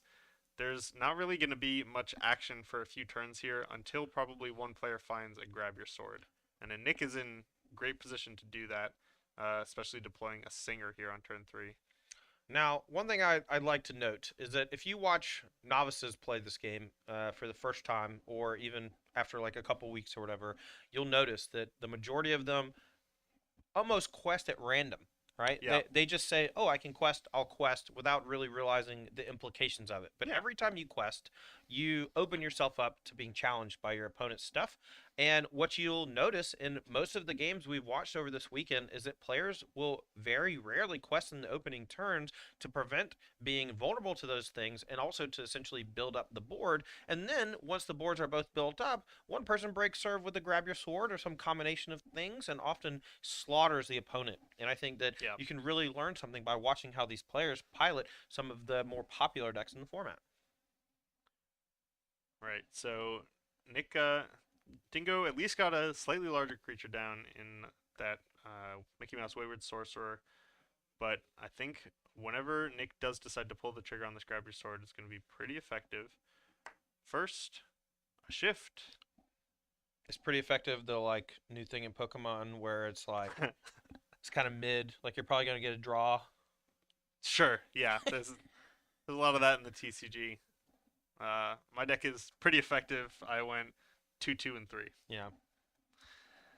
I know that Pokemon's coming back in a big way. I haven't personally Yeah. played the card game myself, but many of my friends, including Carmen Clemperens, designer at Wizards of the Coast, she's been flying around the United States playing some of those regional events, really, really digging it. And we've actually gotten quite a few people playing Lorcana because the Pokemon regional sold out. So they're like, I guess I'll play Lorcana. Wow. That's where Kurt Spies came from, apparently. Oh, no kidding. Yeah.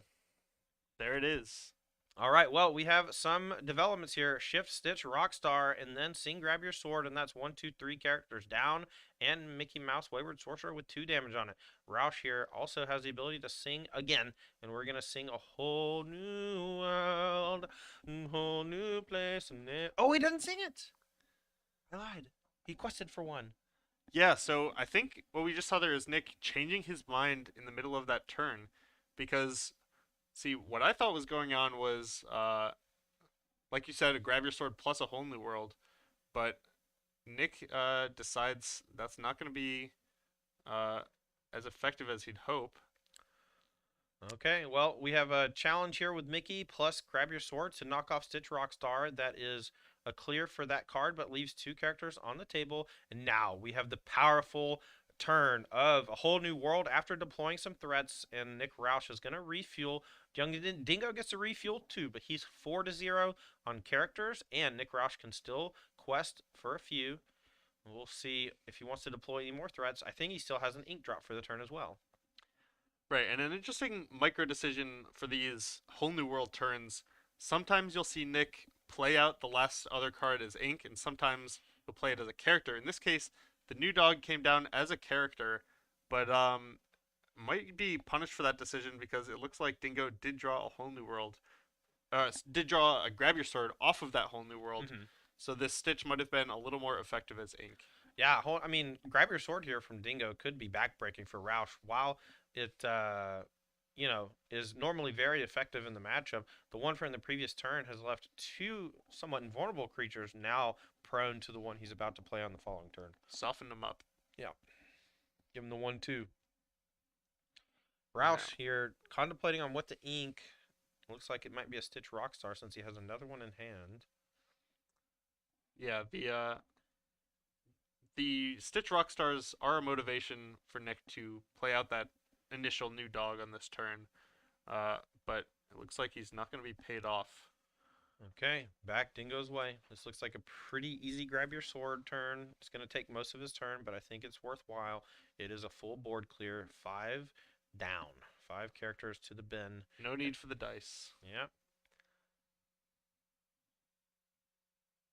And no follow-up for Dingo.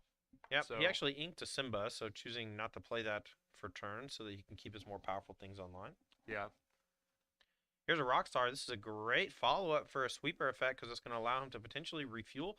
We're going to go back Dingo's way. His deck notoriously bad at killing large willpower characters from ready. Yeah, and just a queen here for Dingo. This is going to be pretty good for him at propelling through this point in the game. 2 card advantage engines. Yep, Even. now the mirror. The queen and the mirror both look pretty nice here since both players are kind of being scrappy and the lore totals are low. If a magic mirror comes down when your opponent has 2 lore, no matter... Unless Yeah. it's turn 2. If your opponent has 2 lore on turn 2, magic mirror not great. Yeah. If your opponent has 2 lore on turn 6, Magic Mirror looks a little bit better. All right, here comes a flurry of characters off of the Stitch Rockstar. We're going to go Lilo, Stitch, Aladdin, each replacing themselves. Aladdin again using all 6 ink. This is going to present a very scary board for Dingo, and he's already got 2 Grab Your Swords in the bin. He's going to need a 3rd one to be able to handle this, probably. I guess a Tinkerbell Giant Fairy could maybe get the job done. That's true. This is a pretty good spot for a Tinkerbell Giant Fairy, but Nick is definitely aware of that possibility, or the 3rd Grab Your Sword. But the fact that these characters replace themselves thanks to the Rockstar, it means Nick is happy to play this game for the next few turns.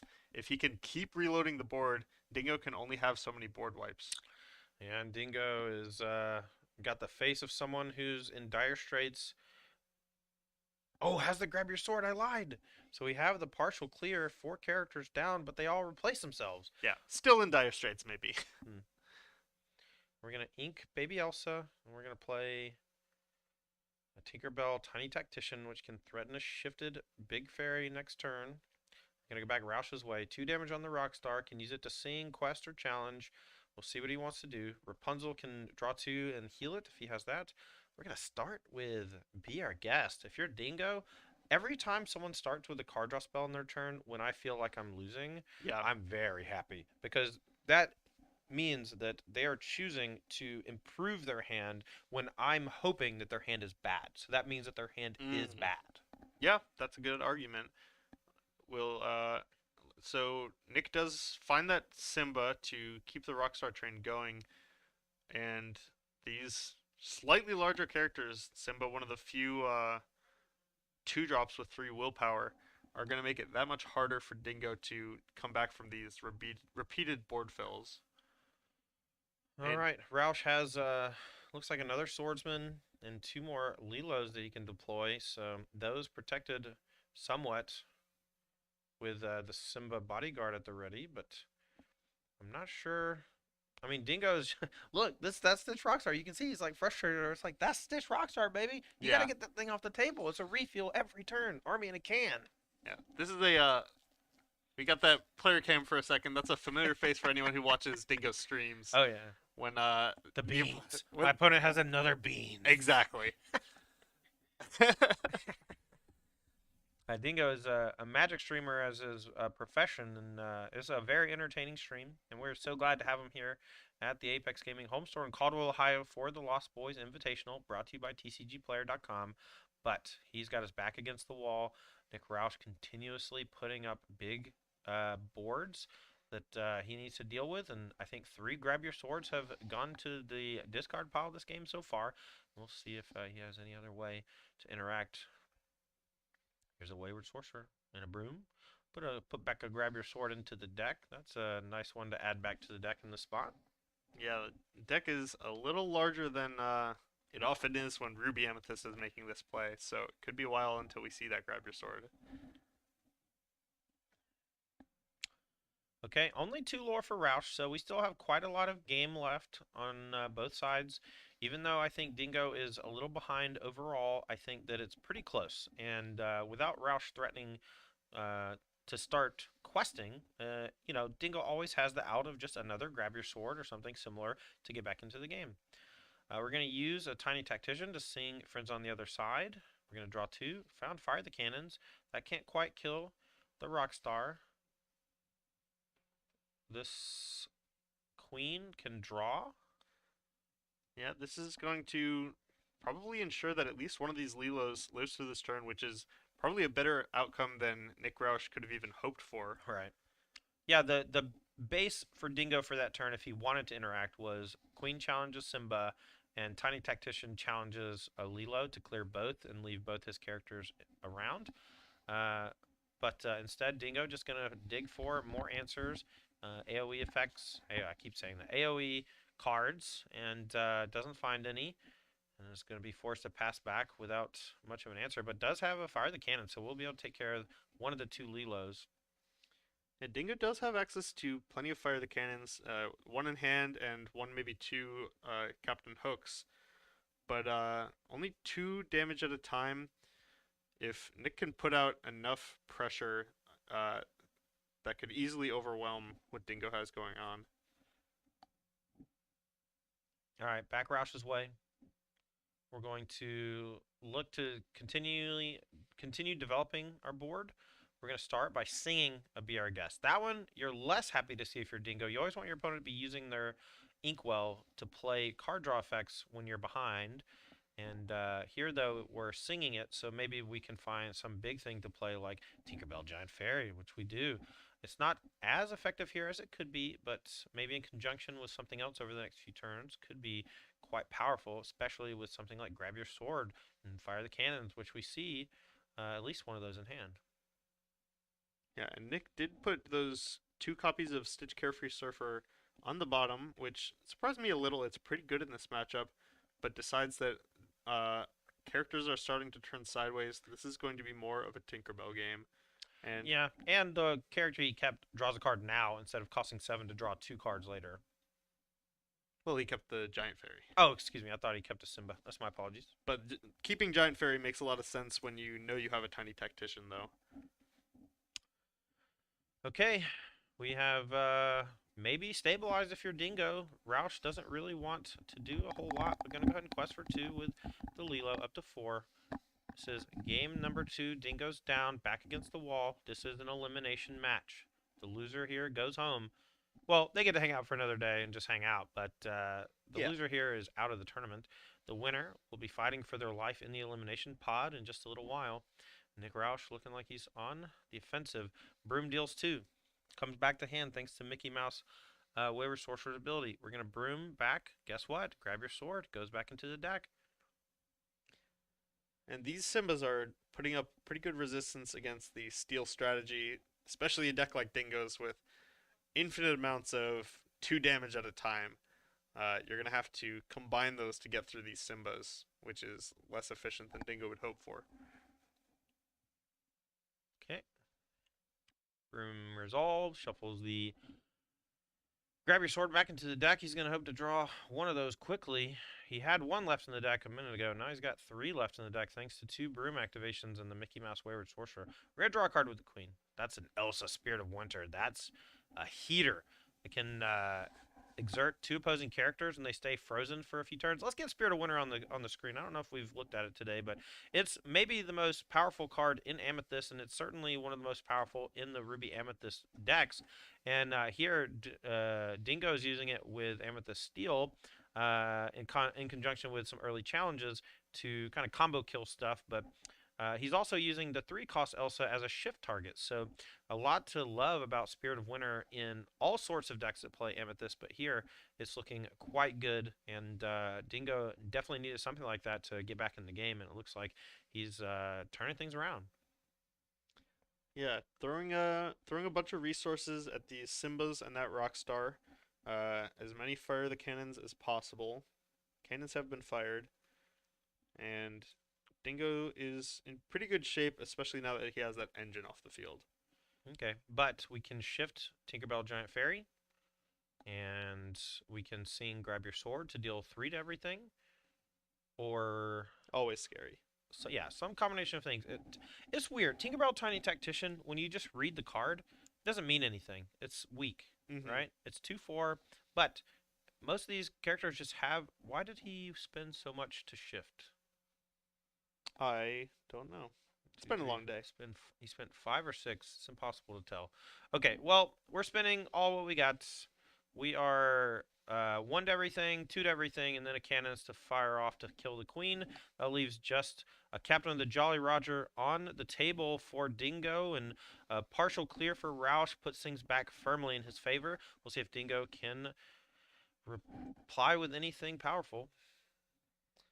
Yeah, more captains or more fire the cannons, or grab your sword actually can let you get through this giant fairy. Yeah, attack with that plus grab your sword is a clear, and then we'll be back to square 1, and I think we can even play a Captain Hook of the Jolly Roger and get back cannons. In fact, we don't even need to play grab your sword. We can just Jolly Roger and cannons down the fairy, and he does, and then we can also even play another character instead and cement our position on the board. Yeah, and we are getting close to the point where it gets difficult for Nick Roush to take advantage of Carefree Surfers. Now, I suppose he is only playing 3 copies, and 2 of those are on the bottom, so maybe less of a concern. Mm-hmm. All right. Looking at the hand, we see at least one Grab Your Sword, Tinkerbell, Tiny Tactician. I see a Cinderella. I That see a thing seems Smash, well. and I see a Whole New World.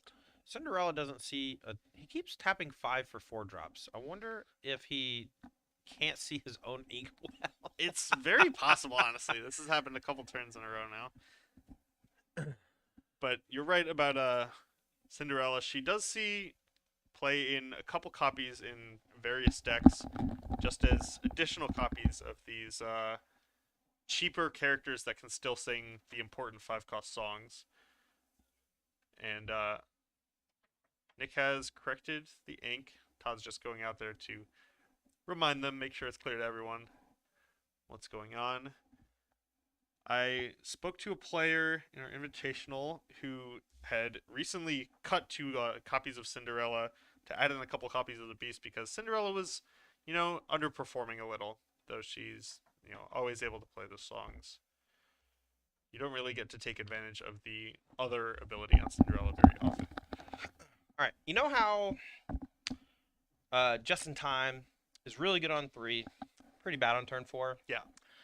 Singing a song like Grab Your Sword or whatever ahead of schedule via Aerial, quite good on turn 4. A little bit weaker on turn 5. Sure. And without that extra card advantage ability, Cinderella significantly worse than Aerial. But, I mean, that's just the nature of the beast. Yeah. You instead see people going towards maybe Mr. Smee to be a more efficient way to power up your Rapunzels. Cards like that. It was actually Tron is Bad, Ryan, who had cut 2 copies of Cinderella for 2 of the Steel Beast. Oh, hard-headed. All right. Dingo fires back. Here's a Spirit of Winter. Elsa's going to come in and tap down 2 characters. And then Hook's going to eat 1. Oh. One of the cards got attached to Dingo's sleeve there. Dingo's that was in the discard. Yeah, I believe it's in discard.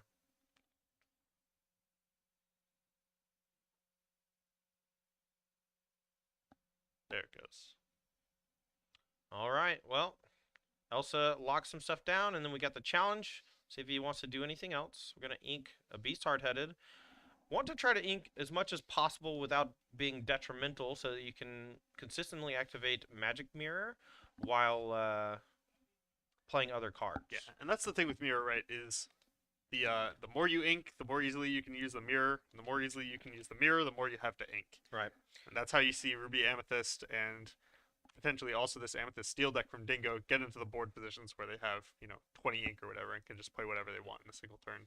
Yeah, you also don't want to under-ink against cards like A Whole New World that give both players a big refresh. Exactly. The fewer cards you have in hand when your opponent plays it, the better.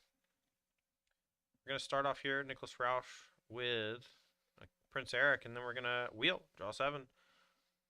Both players discard and draw fresh, but Dingo's going to get first crack at it, so I expect he'll be pretty happy to see this draw 7, considering the position he's in the game, and also how low on resources he was.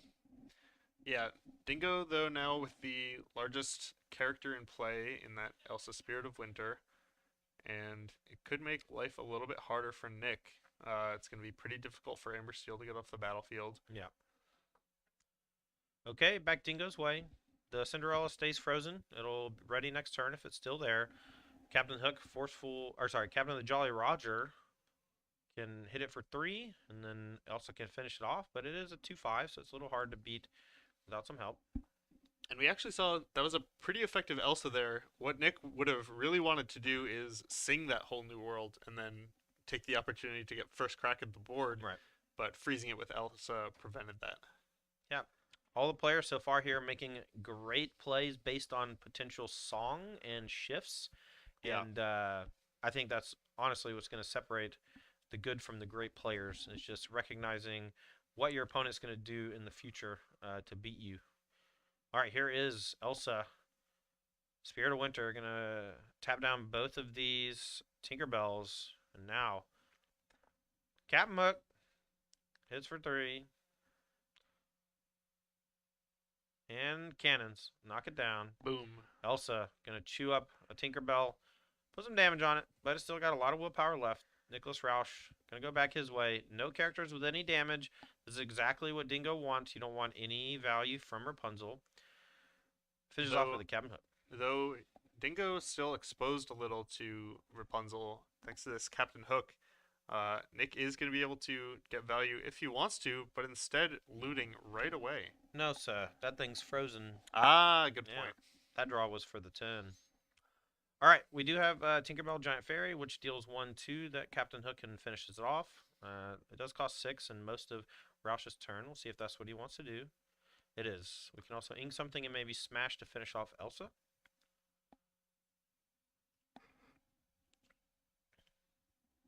Yeah, that's what we're going to do. Eric into the inkwell.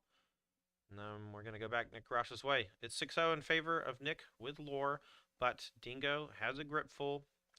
And he's getting to ready everything here and start his turn. And his opponent's not really in a great position. So you're happy to see that if you're a young Dingo fan, which I am. I actually am a big Nick Roush fan, too. Watching him play that first Invitational Qualifier, he played quite well. And,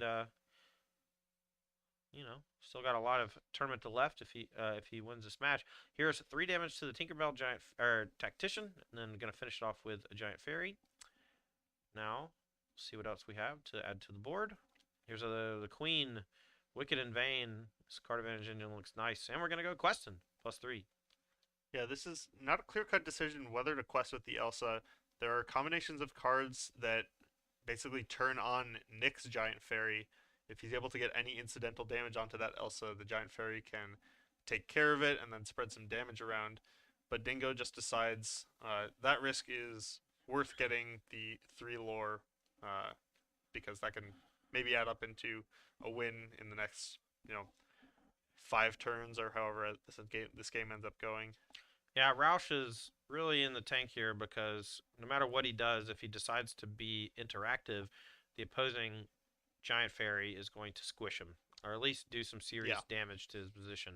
And he even has a Rapunzel to refresh his fairy after attacks. But we're going to start here, looks like, with Giant Fairy, deal 1 to everything. It's going to put 2 damage on the Elsa, and now a challenge with Giant Fairy will allow him to do some extra damage to another character. And then he can finish the turn by Rapunzeling and drawing 3 cards. Well, the Elsa has 4 strength, meaning if this Tinkerbell Giant Fairy challenges, it'll be off the field, which means he has to draw a card with the Rapunzel now. Tough. And misses out on some, potential value later down the line just to take care of the Elsa right away. Yeah.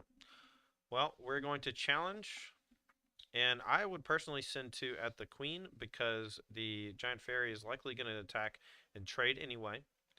And that's true. What's happened. And now we're going to go back Dingo's way. A pile of ink and a grip full cards with Magic Mirror and the Queen at the ready. Let's see what he wants to do for the turn. A lot of potential plays, including, looks like another Giant Fairy can be played to finish off the Tinkerbell without being forced to challenge, which means his Tinkerbell Giant Fairy in play and the one he's going to play from hand are quite threatening in future turns.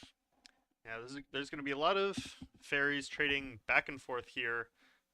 The nature of this damage being spread around means that characters are becoming more and more vulnerable. And both players just know, that Giant Fairy is going to get some value. There's not really anything I can do to play around it if I want to progress the game at all. Mm-hmm.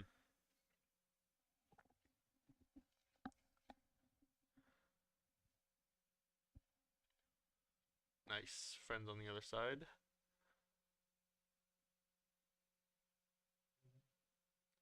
And these, Dingo's hand 2, maybe 3, Hans 13th in line at this point. Those could go a long way towards helping him close out the game while taking control of his opponent's creatures a little.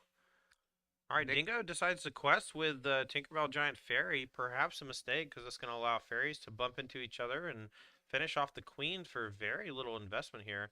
Let's see what Roush wants to do with this turn otherwise. I see a Carefree Surfer. Be Our Guest at the ready. Baby Stitch and another Rapunzel. So a lot of potential options. All right, looks like we have an update from one of our other feature matches Brennan DeCandio defeats Zach Powers, and Brennan DeCandio will be moving on to our elimination pod next round. And Zach Powers, one of our qualifiers from October 14th last weekend, unfortunately is third loss and out of the tournament. Back to the game at hand, Nick Roush plays a Rapunzel, heals the Giant Fairy for 1. That's an important heal because now when the Giant Fairy takes down Dingo's Giant Fairy, Nick's Giant Fairy will still be around. Though, arguably that could be a downside if you're worried about Dingo's third Giant Fairy coming back with a challenge. Okie dokie. Kill the queen. Everyone's fine. Trading everything because it all bounces back over time with extra damage. Whenever you challenge, you're opening yourself up to be challenged. And Dingo now going to have a window to go after Roush's Giant Fairy. And Roush doesn't play anything else. Interesting. Instead of Carefree Surfer, decides not to ink anything. Going to hold on to Stitch New Dog and maybe play around another sweeper damage effect. Yeah, we did see Nick count his deck a couple turns ago. It was fairly healthy, 15, maybe 20 cards. Fairly healthy. 15 cards left. Yeah, but that might still be too few for his liking. So maybe it seems like a little bit of a risk to play this Carefree Surfer. Okay. Dingo also kind of afraid of decking. Going to go Broomin' for Broom. We see this a lot in the Ruby Amethyst mirror matches because many of those games do come down to decking. Those decks are great at stalling out the opponent. And here with Dingo playing Amethyst and Steel, not quite as adept at interacting with the opponent's bigger characters, but quite strong at interacting with the smaller ones. Melissa Sorceress goes in. And I like this Broom play from Dingo. He's kind of getting a read on Nick. He's counted his deck a couple times now. So Dingo likely afraid that Nick is going to try to win the game with a whole new world. So trying to hedge in that direction and protect the size of his deck. All right, couple copies of Hans, 13th in line. And now we are in the driver's seat as young Dingo. Let's see if Roush can come back in. We've had a very long game number 2 here with multiple whole new worlds being played. Both players have been flushed the entire game. Now we're going to start with Singing and Be Our Guest. Top 4 includes Rockstar, Ariel, and Captain Cinderella. Hook And and Captain Cinderella. Hook. 4 potential hits. My guess is probably going to be Ariel, since now we can find one of the bigger drops later on.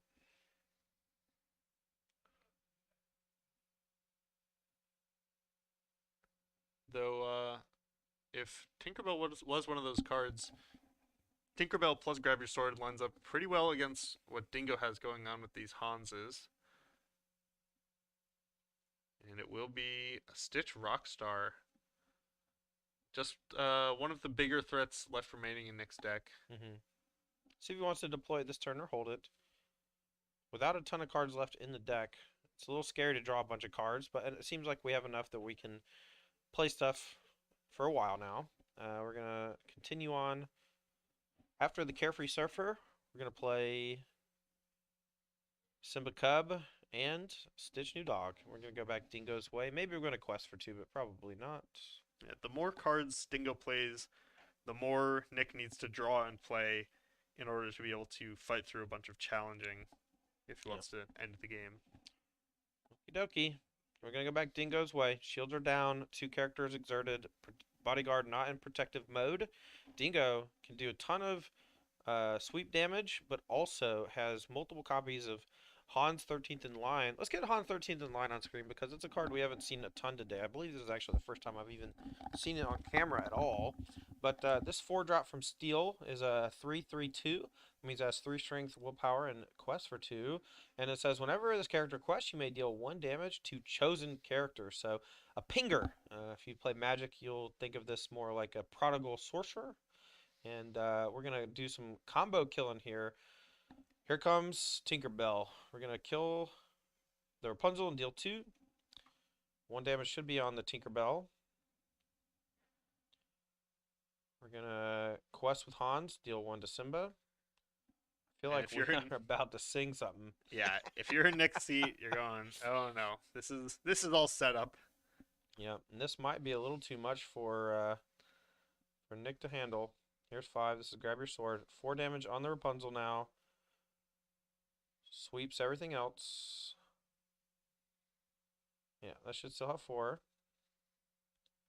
And then Hans is going to quest, and it's going to kill that. That makes sense. Sure. Broom can go questing as well. Now we're firmly in the driver's seat as Dingo. Yeah. I'm going to go fix... I think the Tinkerbell should have a damage on it, so I'm going to go fix that. I'll be right back. I agree.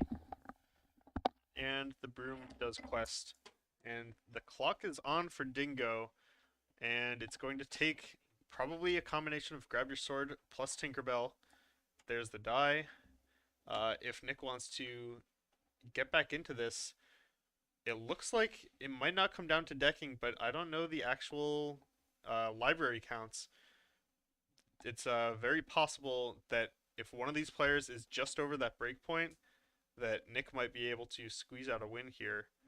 But Dingo does have a pretty commanding position. But those are the tools he needs. Grab your sword plus a Tinkerbell Giant Fairy off the top. Looks like it will allow Nick to clear most of this board. And there it is. 11 mana, 3 damage to everything. Okay. 11 ink. That's the first time I've said mana today. I've said creatures a bunch. I've said mana a couple of times. It's hard. We're It Magic is. players. It's hard to have different terminology with different games. You can't teach a mid-20s dog new tricks. Yeah, you can't teach a Stitch new tricks. Stitch is actually very good at learning. That's true. Okay, fine. You got me.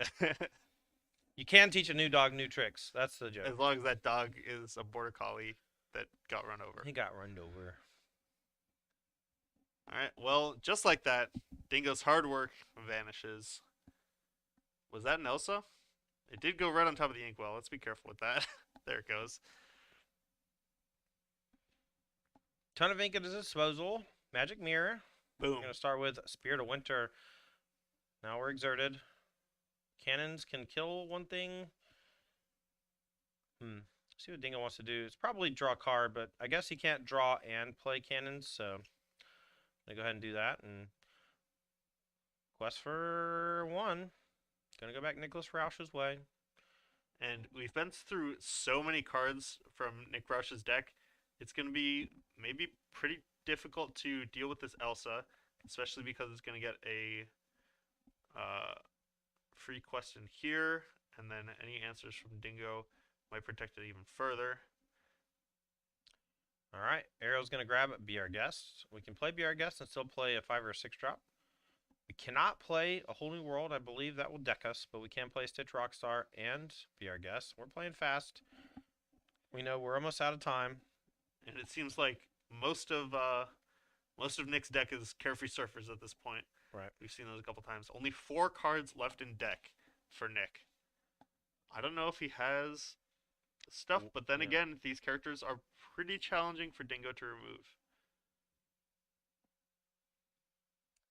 All right, we play Sorceress. Draw. We have Magic Mirror to draw. Beast Hardheaded is the pickup. Dingo wishing he was a New World player at this point. But exactly this turn. Any later and it kills both players. Now the question for Dingo is, do we double attack into the Tinkerbell or do we ignore it? Ooh, maybe a nice pickup here. We found a giant fairy, and I believe we can still play it. That'll deal 1 to the opposing characters. Okay. Now, we have to ink a Beast Hardheaded to get up to 6, and that allows us to play the giant fairy. Kills the opponent's one, and Nick Roush says, that's Wow. enough. I only got Carefree Surfers left, and I only have 4 cards in deck. So, Yeah. you win. You win. Dingo ties it up 1-1 in a marathon game number 2 that involved multiple copies of A Whole New World. Both players playing the game for long periods of time thanks to that huge burst of resources. Feels like Whole New World might be one of the reasons why the games are taking so long, huh? That's definitely true. You get through multiple early games, except when you get to the second and third early games, players are playing multiple cards in a turn and just able to find exactly what they need to keep their opponents at bay. And the game just swings back and forth, especially with the power of Grab Your Sword. That's definitely been one of the standouts today, and one of the main reasons that most of these players are playing Steel. All right, as these players shuffle up here for game number 3, just like to take a moment and shout out our sponsors once again for sponsoring the Lost Boys Lorcana Invitational. First and foremost, thank you so much to TCGplayer.com. They have given us the lion's share of the prize pool to provide to these players, and we couldn't have had this event without them. So thank you so much. Make sure to check out TCGplayer.com for all your TCG needs, from singles of Pokemon, Yu-Gi-Oh, Magic the Gathering, and now Disney's Lorcana. Everyone sells on TCG Player. Heck, I've sold on TCG Player, I Yeah. think, back in the day. We are almost underway here. Players are finishing mulligans, and once they finish, we will begin. I also want to say thank you to Ultimate Guard.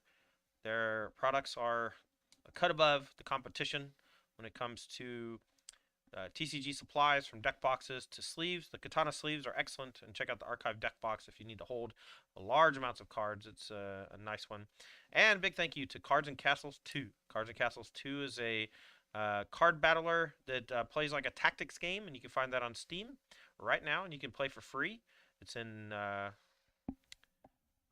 early access, and you can use code Apex Gaming for 5 free boosters. We're underway here for game number 3. Roush on the play, leads with Lilo making a wish. And in game number 1, it was a little bit surprising that Dingo was able to run Nick out of cards so effectively. Nick did draw a few extra off Carefree Surfers and Stitch Rockstar, but Dingo has card draw in his deck too. A lot of it I put down to the Captain Hook, Captain of the Jolly Rogers from Dingo's side, able to put out a lot more damage than you might usually expect out of a steel deck. All right, things getting a little gummy for Roush. Has a cannons and another uninkable in hand. I believe it's a grab your sword and a fire the cannons. And now Roush, considering his options here, has Rapunzel, which he might want to ink, but also has an Ariel, which he will want to play this turn. He's going to go for that. Looking at the top 4 cards, we're looking for a song, and we're definitely going to be questing. They know the deck lists, and I don't believe there are any Rafikis on Young Dingo's side. Can I get confirmation on that? That is correct. Yeah, has a high number of uninkables already. Couldn't quite afford the Rafikis, which are excellent against these aggressive Amber decks, but these players do have full information, so we do see Stitch go ahead and quest. It is relatively safe here outside of direct removal like Fire the Cannons. Yeah, this was part of when we were talking about the Captain Hook, Captain of the Jolly Rogers earlier. A lot of the reason that card started getting cut was not just uninkable by itself, but the fact that you want to be playing the full 4 Fire the Cannons, and that motivates you to play more copies of Captain Hook. Yeah. It's just a lot of uninkables. It's 8 as a package if you want to play the full thing. All right, That Nick. doesn't leave a lot of room for others. Nick finds a nice one here off Ariel, finds an inkable song, and he turns that directly into a resource. And we're going to use that to play Fire the Cannons and kill the Maleficent Sorceress, and we get to quest for 2. Going to go back Young Dingo's way with a relatively scary board. Let's see if he has anything to compensate. Yeah, the follow-up might be this Mickey Mouse Wayward Sorcerer, or instead, this is much better, Captain Hook. 4 cost 3/4. If you have cannons in your opener and your opponent's playing stuff that's vulnerable, that Captain Hook, Captain of the Jolly Roger, is quite strong. It's not inkable though, so it requires some sacrifices to be played. We're gonna shift Stitch Rockstar, and now what do we do? Maybe say go. Oh, maybe sing a Be Our Guest with an Ariel, but I feel like leaving that vulnerable to Captain Hook is a little awkward. I might play Be Our Guest as a resource here in the Inkwell, but if you don't find a character to play next turn for Rockstar, it's super awkward. So Yeah. maybe just hold on to it. I just hate missing an Inkwell drop. Yeah, Nick shifted that Stitch very confidently to then be unsure what his next play was going to be, but definitely values that 5 willpower against the steel. All right, 2 plays here for Dingo. We're going to go Mickey Mouse Wayward Sorcerer and then a reduced cost Broom. It's going to allow him to shuffle, I think it was a Friends on the other side. It was a Maleficent. Maleficent Sorceress back into the deck. Now we're going to go back Roush's way. Starts with, ooh, what was that? Captain Hook. So we start the chain, or sorry, Aladdin. That's fine. Riff Raff, Street Rat. And if we can, the best possible here is drawing into a second copy of Grab Your Sword. We did slow down a little. And Nick's going to try to sing Be Our Guest here, The dream, like I said, is a second copy of Grab Your Sword. We still have 2 singers left over, uh, looking to be able to clear all of the opponent's board as the best possible. We found a Simba bodyguard. We're going to play this and draw a card. And if we find a second copy of Grab Your Sword, things are going to be from 100 to 0 for Young Dingo. But instead, we have a game, and it's going to continue on. No questing for Roush. And go back Dingo's way. Yeah, as this game kind of slows down and Nick builds out his board with this rock star, that's kind of just giving Dingo time to find Grab Your Sword and then take care of most of what Nick has going on. All right, Hook eats Simba. Simba down. 2 damage on it. Broom eats, comes back. Sweep him up. Nice little clear from Dingo. Not a full clear, but able to get 3 characters off the battlefield for essentially no cost other than a few points of willpower.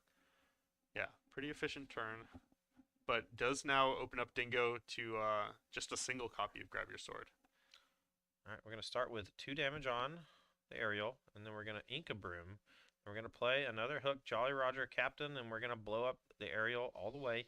And now we're going to go back Roush's way. Still has an active Rockstar. Only 5 inks, so can't play Carefree Surfer. We'll see if he finds a string of 1s and 2s here. That's a 3. That's a Tinkerbell Tiny Tactician. Not quite what he was looking for, but singing this copy of Grab Your Sword could be great because it allows him to clear most of the characters from Dingo's side. And this is what Brennan was talking about when he said willpower equals cards. You know, Dingo's cards are efficient. This Captain of the Jolly Roger able to pick up Fire the Cannons for free, but that's still, you know, a resource that he gained and then immediately has to spend just to get through those 3 willpower characters. All right, well, Dingo needs to fire the cannons or something here to be able to finish off the Stitch Rockstar. Nick says, you know what, I'm going to quest. I'm going to leave it vulnerable for a quarter of a turn, and we'll see if you have the answer. Right now, I think the answer is no. Oh, there's another Captain Hook in Dingo's hand, so the answer is Ooh. actually yes. It's always yes. Hook deals 3. Another Hook comes down, gets back that fire the cannons. This Hook, Captain of the Jolly Roger, has looked so much better than than it did in my personal testing, right? Right. Dingo has found a good shell for it here, I think. In Game 2, that was really the only reason he was actually able to outlast Nick, as Nick drew more cards, but Dingo got that virtual card advantage. Maleficent Sorceress to pick up off of the Magic Mirror draw, and now Dingo firmly ahead. Roush with very few cards left, but he has a Carefree Surfer in hand that's looking kind of mid. The Tinkerbell Tiny Tactician likely going to loot here, but that leaves it vulnerable to being challenged. But we have to turn these Lilos into ink or something. Yeah, it's really close to an outright losing play to just play out those Lilos. You haven't seen any giant fairies from Dingo's side yet.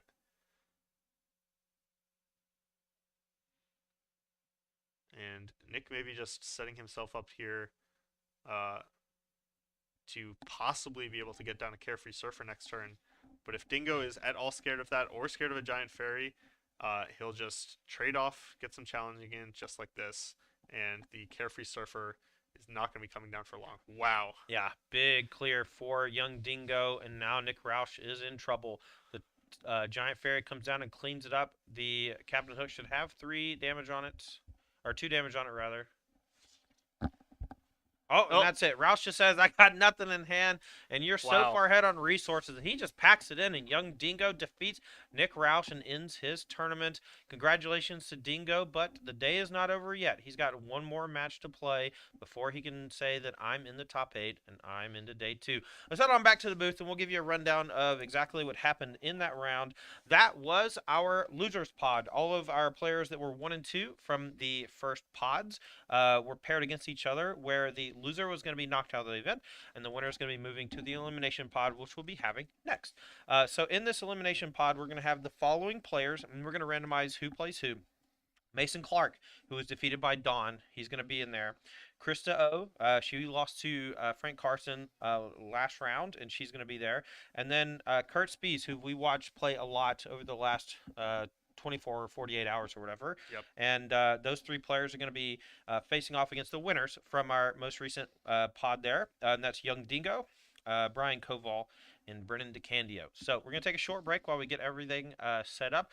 For now, enjoy this video of Cards and Castles 2, where I continue exploring the program, and I hope you explore it with me. We'll be right back after these messages.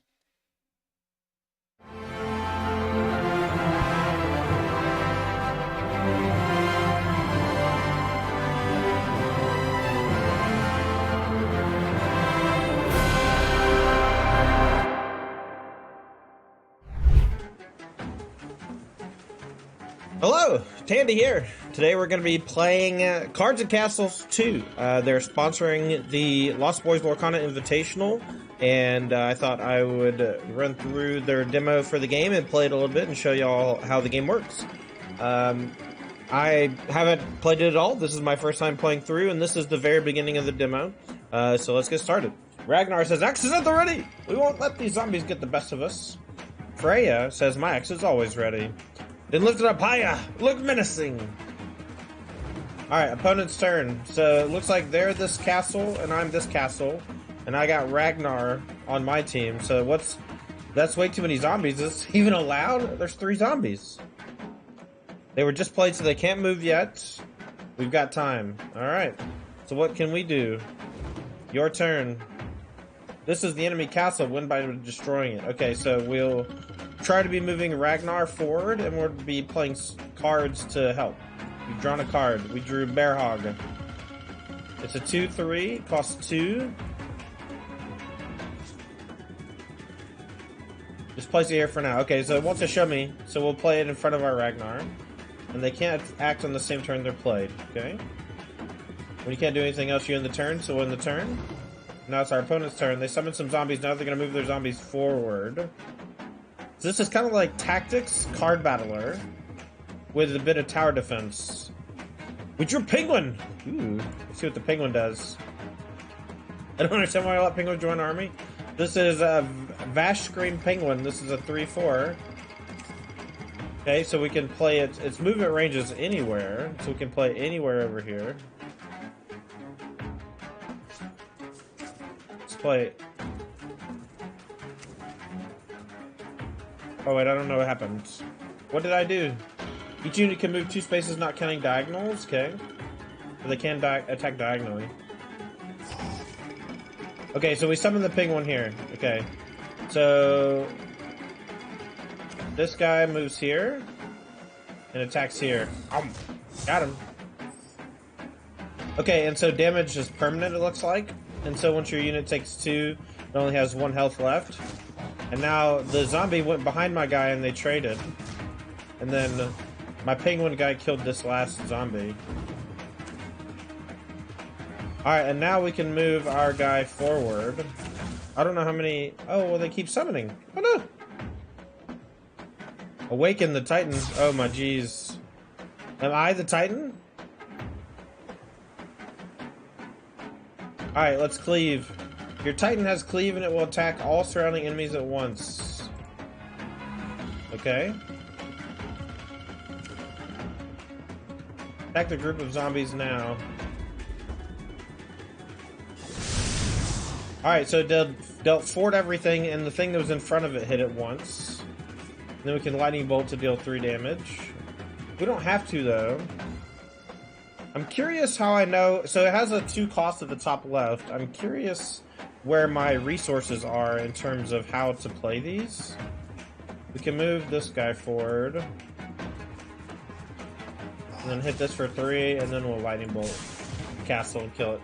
Alright, nice. Okay, so you play your cards. They each have movement. They each have a specific cost. And then I guess you make your deck better as you play. That was a cool little tutorial to show you how the game starts. Ragnar says, "The Yarum Titan, what a great card. We should add it to our deck." Oh, yeah.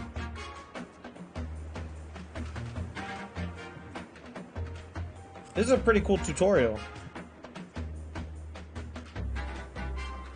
Alright, so we need some rope. Chasm is massive. Look at these markings. Ancient runes in the language of the Time Worn. I said Time Worm. These ancient kooks. Wow, I never learned to read those old markings. Too boring. Leave that for the elders. Alright. Skip, skip, skip. All right, let's fight. Who's this guy?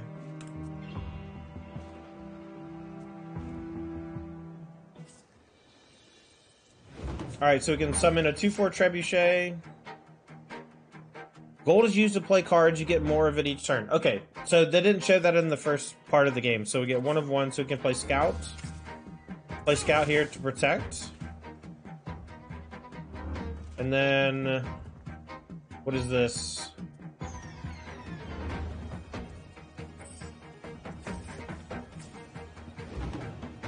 Okay, so the war cries view the top 3 cards of our opponent's deck. Cool.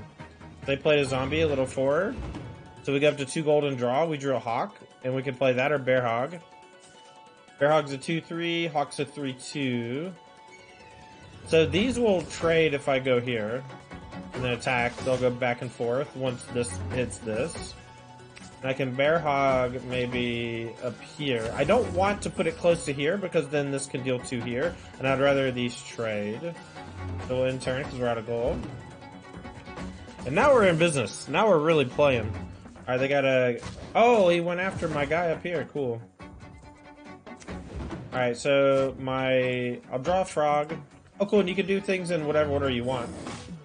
We'll trade there. This guy will go here and whack the castle for 1. And then we have 3 gold, so I'll play a trebuchet here. In turn. How far away can this attack from? A limited range but can only attack buildings. Stats cannot be increased. Okay, so this can attack the building.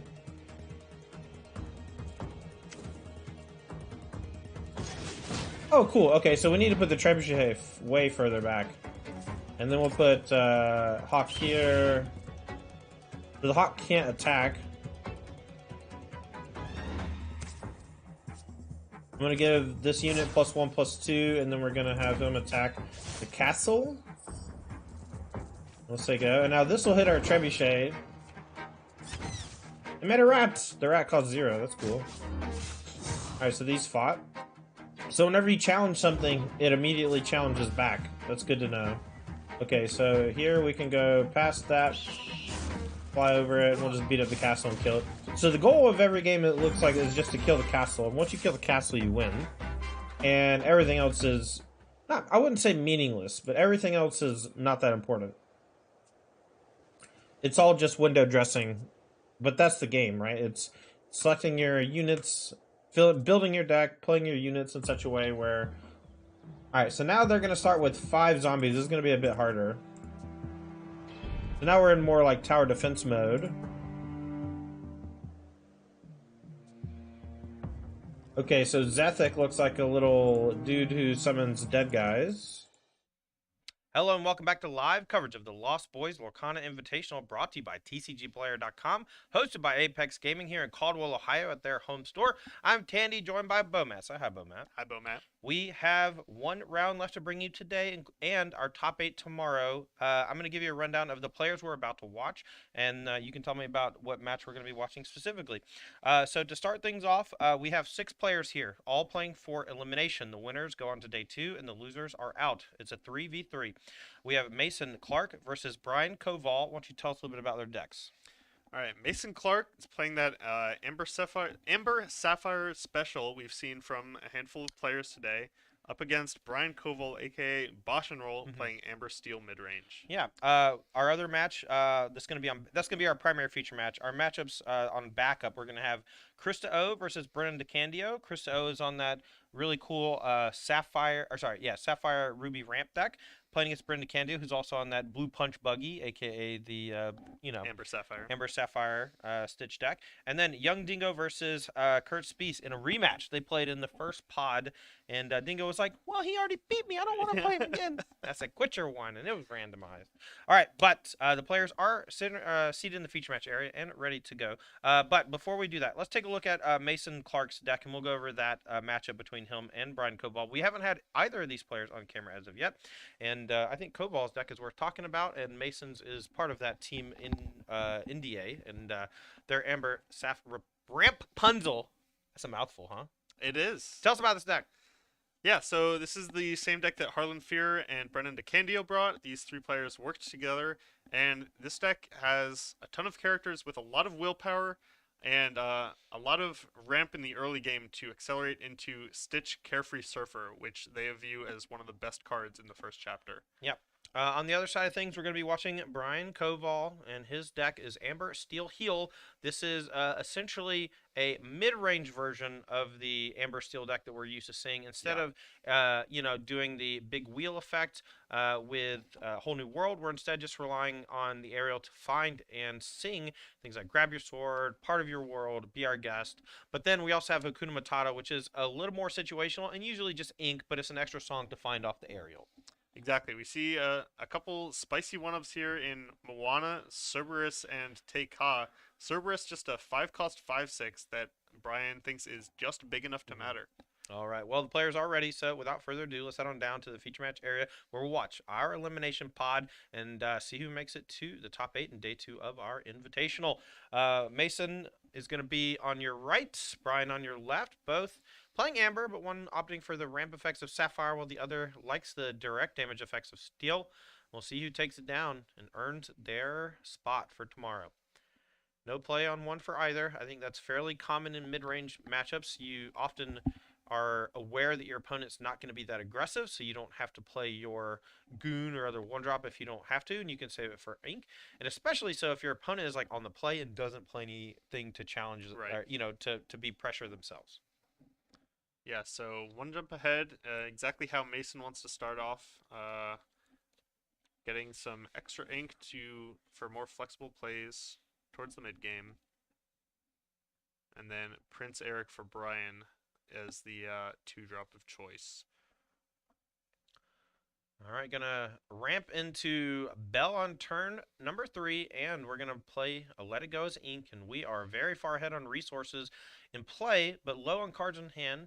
Koval here with just a Prince Eric on 2. I think it's unlikely Mason puts that Bell in any real danger until it can quest for 5, so I assume Koval is gonna need a couple copies of Grab Your Sword or some damage effects to take it out. Yeah, Koval, unlike most other Amber Steel players, you see with this more mid-range build, is playing 4 copies of Smash, which can then team up with things like Grab Your Sword or Tinkerbell to take down these higher willpower characters. But you mentioned Mason being lower on cards after playing this Bell and an extra ink. That's going to continue through these next few turns, so he's going to be looking for cards like Robin Hood, which he has in hand, and particularly Stitch Carefree Surfer to fill back up. Yeah, could play that Robin Hood this turn and draw cards since he has ramped quite a bit and is low on cards in hand. Like you said, he was looking for it, but he does have it. He has to ink something here, and it looks like we're going to ink the Rapunzel. Normally, Rapunzel quite good against steel decks because of their direct damage, but here we're going to just continue our resource development and push towards later in the game. Right, and this is now the second time we've seen a early game Hades Lord of the Underworld in this Amber Sapphire deck without any cards to get back. And that can kind of be one of the flaws in this passive game that players opt for a lot of the time. You know, neither player really exposing characters means that Hades Lord of the Underworld is not going to have anything to pick up for a few turns at least. Yeah, often with Hades, you just want your opponent to challenge you, and you use the Hades to get something back that they've been challenging. But as you said, the players have found that the optimal strategy against Amber Steel oftentimes is to not quest at all and to not expose your characters at all, so that you don't get beat up by things like shifted Tinkerbell Giant Fairy. But in turn, that means that Hades kind of sits in your hand because no one wants to get busy. And Mason may be trying to take advantage of that a little here. This Robin Hood was free. He's going to quest with it for 2 and kind of hope to induce a challenge from Brian. Mm-hmm. But the worst case scenario for Mason could be a Tinkerbell Giant Fairy shifted. Yeah, that is what we're gonna. Ooh, it's not what we're gonna do, or it's what we're going to. Oh, Simba, you have forgotten me. Discards 2 copies of Hades, Lord of the Underworld, and Mason Clark is out of cards. Can Koval capitalize? Mason out of resources. I'm calling Surfer. Surfer Stitch. Surfer Stitch. Me and Mason are good friends, and I'm hoping he's able to pull this one out. But Koval is no slouch, and he's got his work cut out for him. And with no cards in hand, he's certainly on the back foot, but has 8 ink and decent board position. And Bell is pretty scary for later. Let's see if he Yeah. has anything to refuel here. The fact that Mason didn't immediately slam this card on the table tells me it's probably not Stitch Carefree Surfer. But What is it? That's actually a good idea. Let's figure out what it is. You keep talking. all right. Todd's gonna take a look at the deck lists. We have Bell. It's Hades, Lord of the Underworld, or Hades, the big one, Infernal Schemer. That's my bet. Every other card seems like it's an easy play. Maybe Rapunzel. Yeah, That's what I either of got. those cards do make sense. We see Belle here in kind of that awkward spot where you've gotten all the ramp you can out of her, but you're a little light on resources to be able to reach 10 ink. And that's kind of why Belle didn't really take Lorcana by storm the way a lot of people thought she would Mhm. when she was first revealed, is if you're playing the game naturally, you don't actually reach 10 ink for quite a while. Right. You need to kind of specifically enable her, which Team NDA is looking to do with Stitch Carefree Surfer. Well, you got it, reader. Mason, this open deck list, brother. Yeah. Maybe you should have read that one last week or earlier Yeah. this week. All right, we're going to ink a Rapunzel. Neither player wanting to expose their stuff to challenges. We're going to sing double, grab your sword, and Wow. a full board clear at Koval. Knocks Mason down to no characters, and we're going to go back his way. Does he have something in hand? It was a Let It Go. With a Bell and a Let It Go, we're going to play the Bell and pass the turn. Yep, pretty awkward. And at this point, Carefree Surfer no longer a good draw for Mason. Right. Mason kind of allowed Brian to take that time, and Brian took advantage of it, being able to find the second copy of Grab Your Sword. Mason didn't have a Rapunzel, but Brian played well around Rapunzel, never giving Mason an opportunity if he had had it. Now, this is something that I've come to know about Bell, is playing it early and it doing nothing. Yes. That's Very essentially familiar. my experience with it, because the threat of it later is the thing that you really want. Questing with it early often exposes it to challenges, and without big bursts of cards, the extra ink that she allows for is not always quite that effective. But Koval here with a big turn. We're going to play our own Carefree Surfer after looting with a Tinkerbell, and now we're in the driver's seat. Koval so far ahead. Made him discard 2 cards with You Have Forgotten Me, the big board wipe the turn after. Mason Clark going to need some help. Yeah, when your opponent plays the card that you're trying to race to, and you've got nothing going on, that can feel pretty bad. Brian definitely in charge here. Mason might be forced to use a Let It Go, but develops a threat. Well, this threat can also sing Let It Go next turn, For and sure. so he could combine that with something like Carefree Surfer on a very powerful comeback train.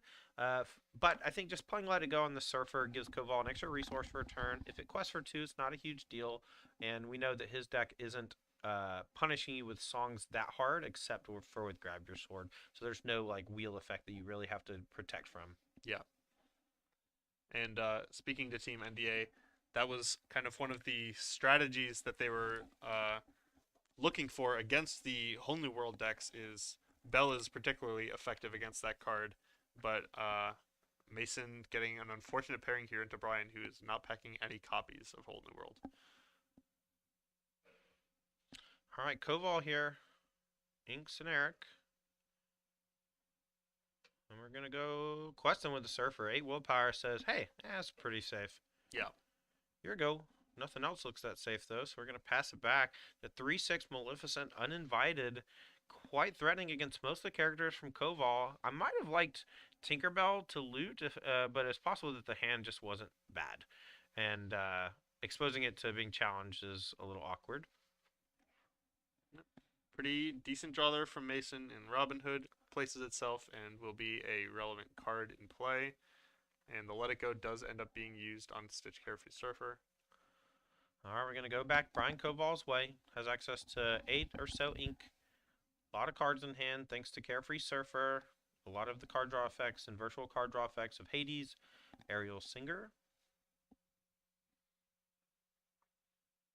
I'm going to see what he wants to develop this turn, but Mason had a pretty solid turn last turn. That Robin Hood Archer able to draw a card, and then the tempo of singing Let It Go instead of casting it for 5 allows him to gain the significant foothold on the board without too much damage, and Koval here looking to capitalize with the extra ink from the Let It Go. Yeah, this is Mason does have you know, a bigger board than Brian, but he's not really able to do all that much with it very effectively. Uh, I believe we know Brian has a Tinkerbell Giant Fairy, and that means things fall apart for Mason pretty quickly if he starts questing with either of these slightly smaller characters.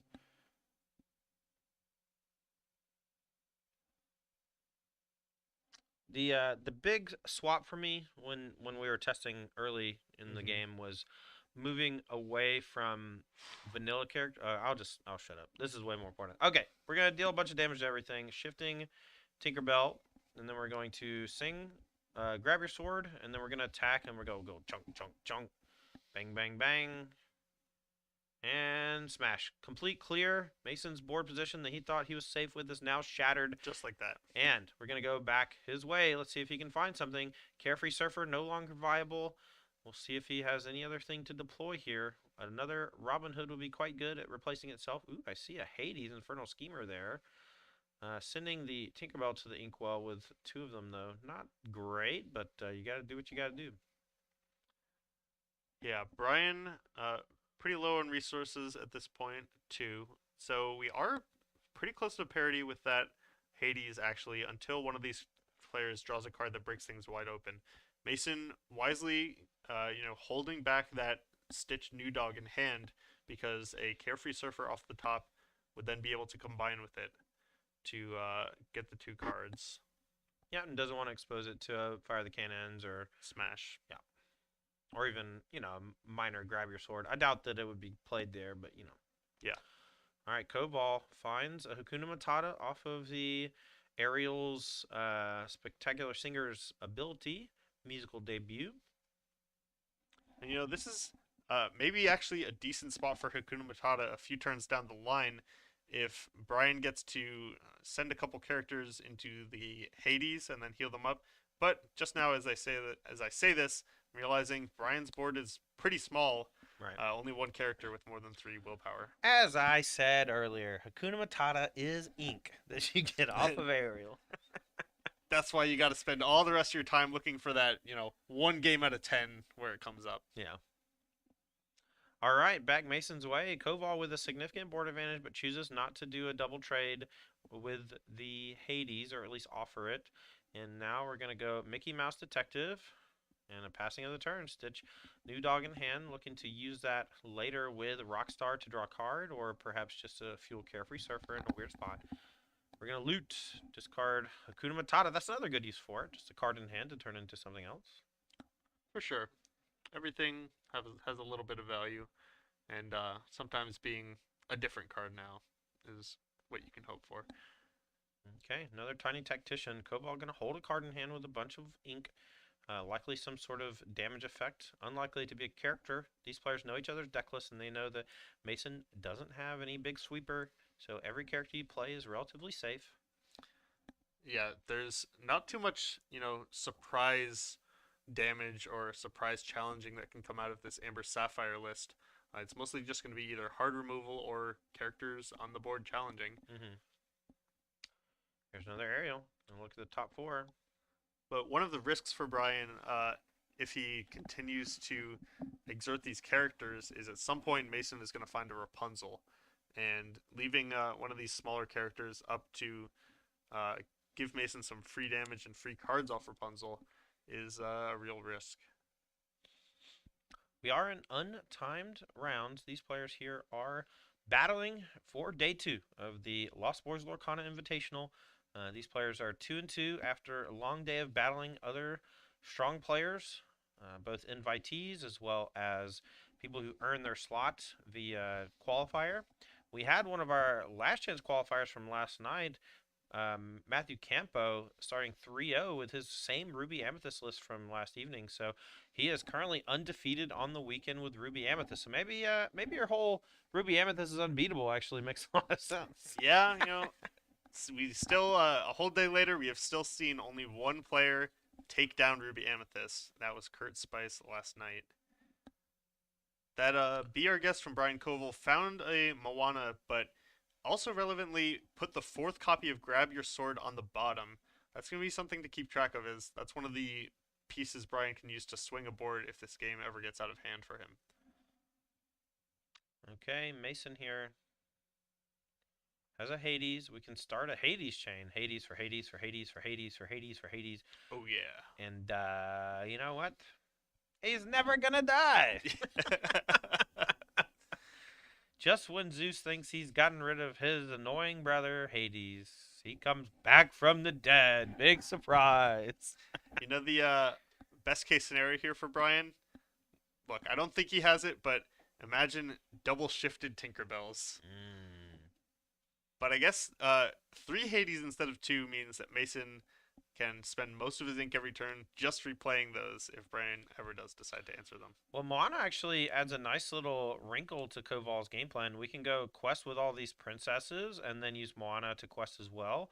And then it'll ready the aerials so that they are safe from combat. It does expose the Moana to combat, but it's at the expense of gaining 6 lore for almost for free. We can fix it. I don't know the song, but whenever this character quests, you may ready your other princess characters. A valiant effort. They can't quest for the rest of the turn. This is actually a weird ruling in the game is 2 copies of Moana in play. Put it back on the screen if you don't mind. If there's 2 copies of Moana in play and you quest with one, the other can't quest. This ability affects all princesses, even if they are ready. So if you want to use the Moana, you must first quest with the other princesses. And if you have 2 Moanas in play, unfortunately, they don't work that well together. It's an unfortunate ruling, and it luckily hasn't come up yet, but it is something to keep in mind. But we're going to go full out questing here with only 5 characters on the other side of the table. We are going to go Beast Hardheaded plus Tinkerbell Giant Fairy and quest with everything. That's 3, 4, 5, 6, 7, 8, 9, 10 lore up to 11. And this, you mentioned earlier, Mason's Amber Sapphire deck doesn't have any AoE really, no ways to punish Brian for doing exactly what he just did, completely unloading his hand. It's going to be pretty difficult for Mason to get back into this, especially if that lore total is accurate. This could be the end of the game for Mason. Yeah, so 11 was a little short. We're much higher than that. We have 18 now, and Brian Koval is in firm position to win game number 1. Mason going to start his turn off here with a Be Our Guest, but unless he can clear most of the characters on the other side of the field, the game is over, and I don't think his deck is really capable of doing that against these 2 ready characters. Look, sometimes infinite value is close to no value if the game doesn't go past this next turn with these Hades Lord of the Underworlds. That Hades is dead, my friend. Alright. Undo. Hades down. Alright, Moana. Gonna heal 2, draw 2, gotta pay the 4. We have access to 3 more ink. What can we do? Nothing. Packs it in, Mason down a game. Brian Koval wins game number 1 with his Amber Steel heal. Amber Steel heal. That's what we're calling it. As these players are shuffling up here for game number 2, love to take a moment and shout out our sponsors. Thank you so much to G Fuel Energy Formula for keeping us nice and hydrated and energized on these long tournament days. I also want to say thanks to Wings Etc. Grill and Pub. This is a nice little restaurant here in Caldwell, Ohio. It's a chain, but the one here in Caldwell is owned by big boss man Kyle Huck and family. And we go there for post-tournament dinners all the time and have quite a good time. And we hope you join us there. Thanks to Ultimate Guard. Ultimate Guard has the premier TCG supplies from the Katana sleeves to the archive deck box. They are the best in the business. Make sure to ask your local game store for Ultimate Guard products. And if they don't have them, ask them why. Thank you so much to our flagship sponsor, TCGplayer.com. They offer so many singles for so many games, from Pokemon to Yu-Gi-Oh!, Magic the Gathering, and now Disney's Lorcana. TCGplayer.com is your one-stop shop for all your singles needs. Also, make sure to check out TCG Player Infinite if you'd like to learn some more about any of these games, including Disney's Lorcana, where the Lost Boys have written 2 articles for TCG Player Infinite in the last week. One describing the players and their decks they're playing, as well as the other talking about the Lorcana Chapter 1 metagame right before Chapter 2 comes out. And last but not least, big shout out to Cards and Castles 2, new game from Steam. It's in early access, and we're having a lot of fun playing it. It's a tactics card battler, very similar to Hearthstone in terms of the resource system, but the gameplay is quite robust, and I highly recommend it. It's free to play. You can go right now. We'll link it in the Twitch chat, and you can go check out Cards and Castles 2 while you're watching us. And if you use code Apex Gaming in the store, you get 5 free booster packs from Cards and Castles 2. Thank you so much to our sponsors. Now, we are finishing mulligans, and players are about to draw their opening hands for game number 2. We have Mason Esports Clark on your right, playing Amber Sapphire mid-range. This deck from their team NDA, Brendan DeCandio, Harlan Fear, and Mason Clark, all playing the same 60. And so far, Harlan's the only one to punch his ticket to date, number 2. Brendan DeCandio is right next to Mason playing for it, and we're underway and see if Mason can win 2 in a row. He's got his back against the wall. All right, we are underway here. No opening 1-drops for either players, and Mason with the perfect turn 2, 1 jump ahead. I talked to Brian a little between rounds about his preparation for this event, and he said he had a few brews on the back burner, but wasn't able to really make any of them ready for prime time. But he did mention one of them was he was trying out this card he saw in a Lost Boys video, Zero to Hero, Yeah. and it seemed really promising. Then I mentioned, well, but that's a preview, and he said, oh, well, it's a good thing I didn't register that. Yeah, no kidding. Yeah, Zero to Hero is. Can we actually get Zero to Hero on the screen if we? Yeah. It's actually a brand new card from Chapter 2. It's not even out yet. Chapter 2 will be releasing next month, I believe. But Zero to Hero, song from Hercules, where Hercules turns from, guess what, a 0 to a hero, Boom. just like the song says. For 2, you get to count the number of characters you have in play, and then you pay that amount of ink less for the next character you play this turn. It's quite good because it's a song, so you can use things like Simba, Bodyguard, or Aladdin to sing them, Nice. and then use that in conjunction with big bursts of resources like Stitch Rockstar and A Whole New World to really, really hammer home the strength of Zero to Hero in these creature rush decks. Yeah, definitely looking forward to trying that one out. Back to our match here. Mason has gotten a pretty fast start off with 1 jump ahead into Bell, plus some extra ink. And just a 2-drop and a 3-drop for Brian. But a good follow-up for Mason with Robin Hood. All right, yeah, when you're ramping, the Robin Hood's a nice follow-up because you're, specifically purposefully lowering your resource count in hand for resources on the board. And the Robin Hood's a great use of 6 when you are low. And now it looks like we're going to lead that into Stitch Rockstar next, or Carefree Surfer next turn and draw 2. That's pretty much ideal for Mason. Right. Back when I was playing that Steel Sapphire deck you mentioned, the best starts were with Fishbone Quill, but the second best starts were usually Bell into next turn Robin Hood, and then kind of the world's your oyster after that. All right, well, a couple aerials for Brian Koval. No one's questing. Bingo. As per usual, we draw 2. Maybe we quest with the Robin Hood because it's big. There's no Tinkerbell punish, so I don't mind it. This game is played out pretty similarly to the last one, and we did see in this position Mason did quest with that Robin Hood. Decides just to pass? Tanking it. Yep, go. Interesting. Gonna play ink number 8 and pass the turn. You say it looks a lot like last game, except there's a Carefree Surfer on the side of Mason Clark, Yeah. which is not the same as last game. Yeah, last game, Mason did not have the Surfer follow-up, and Brian did have the You Have Forgotten Me follow-up. Significantly less effective now that Mason's drawn those 2 cards off the Surfer, and will draw 2 more. So it doesn't look like that kind of game.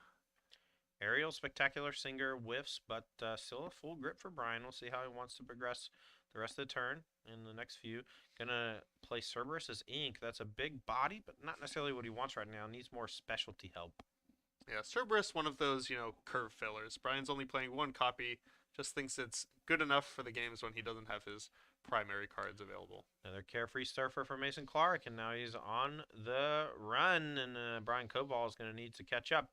the extra cards generated from that and the huge willpower is going to be very difficult for Cobalt to get off the table.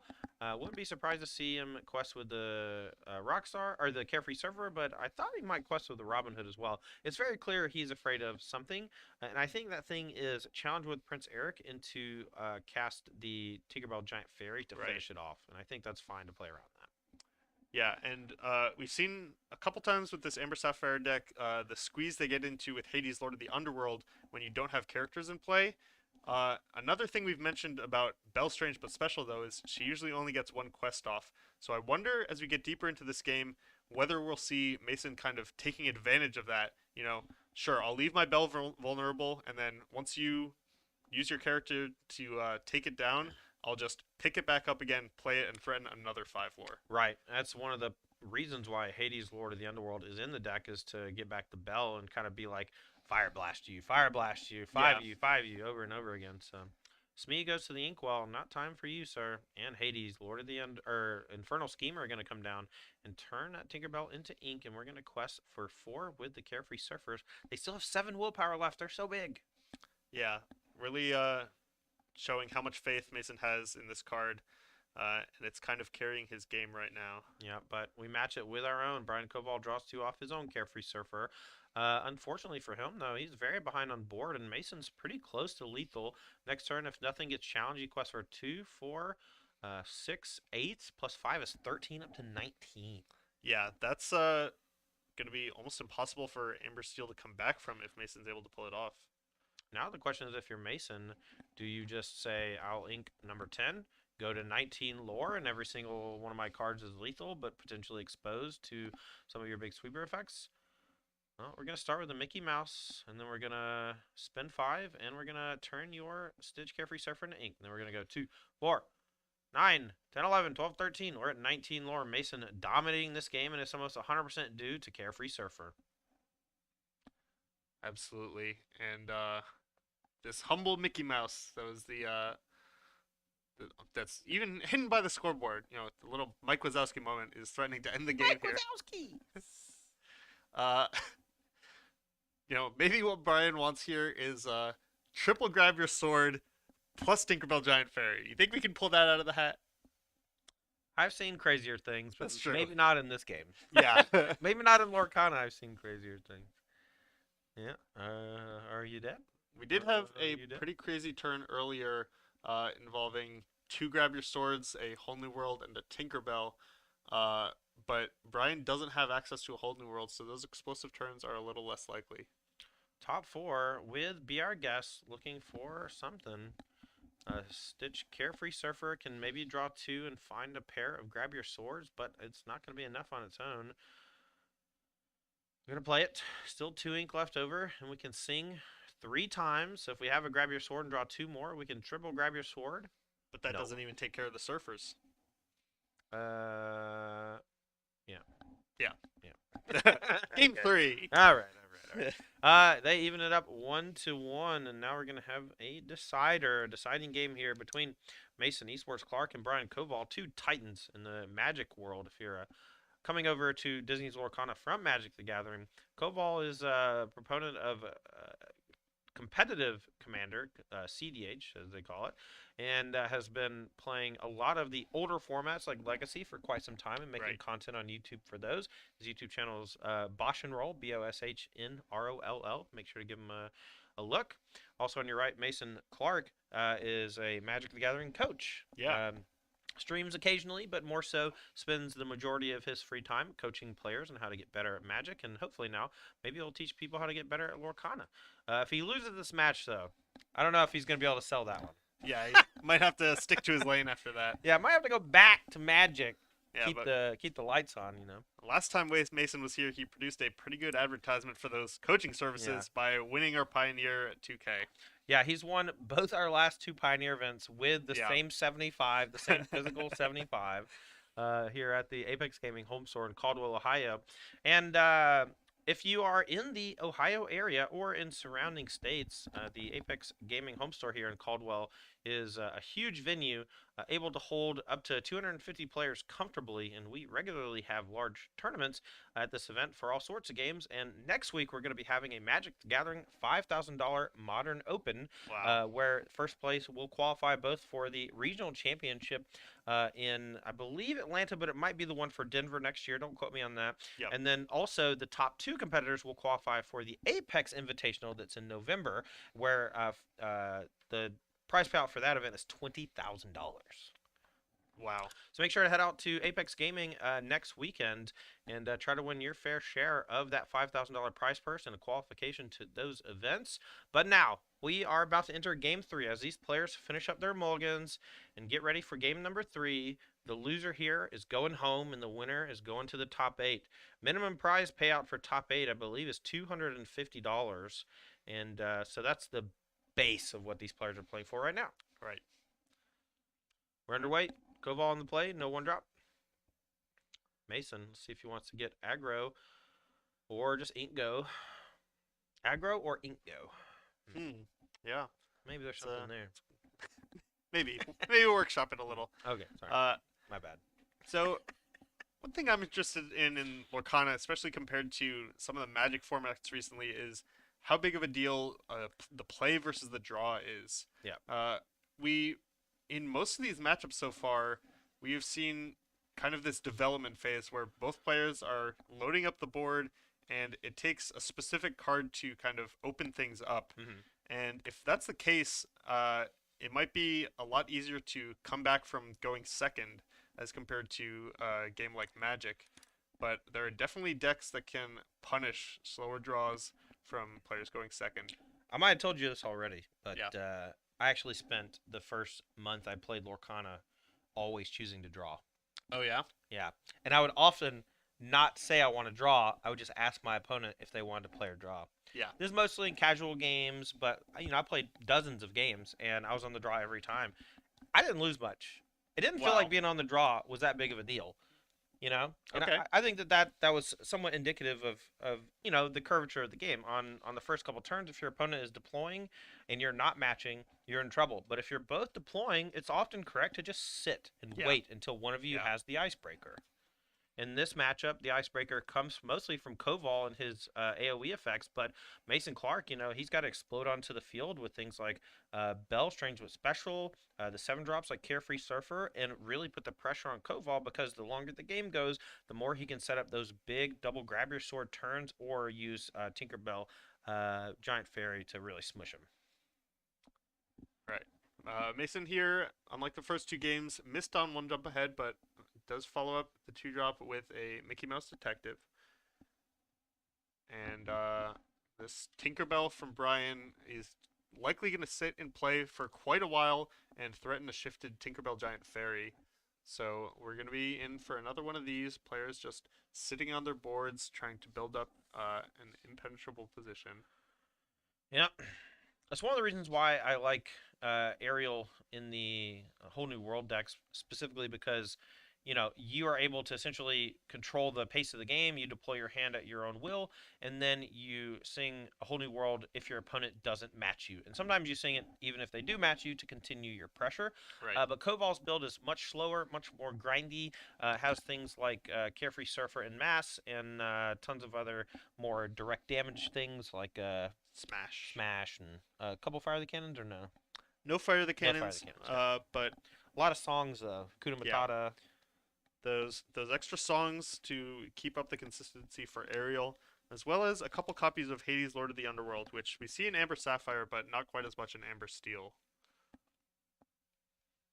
Alright, so the Mickey Mouse Detective means 5 ink here for Mason on turn 4. Let's see if he has some powerful 5-drop. Not a whole lot of good 5s in Amber necessarily, but in Sapphire you have a couple. But one I'm really excited about is there's a 5-cost Cogsworth that's coming out in the next set, and it has Ward itself, and it grants resist to all of your other characters.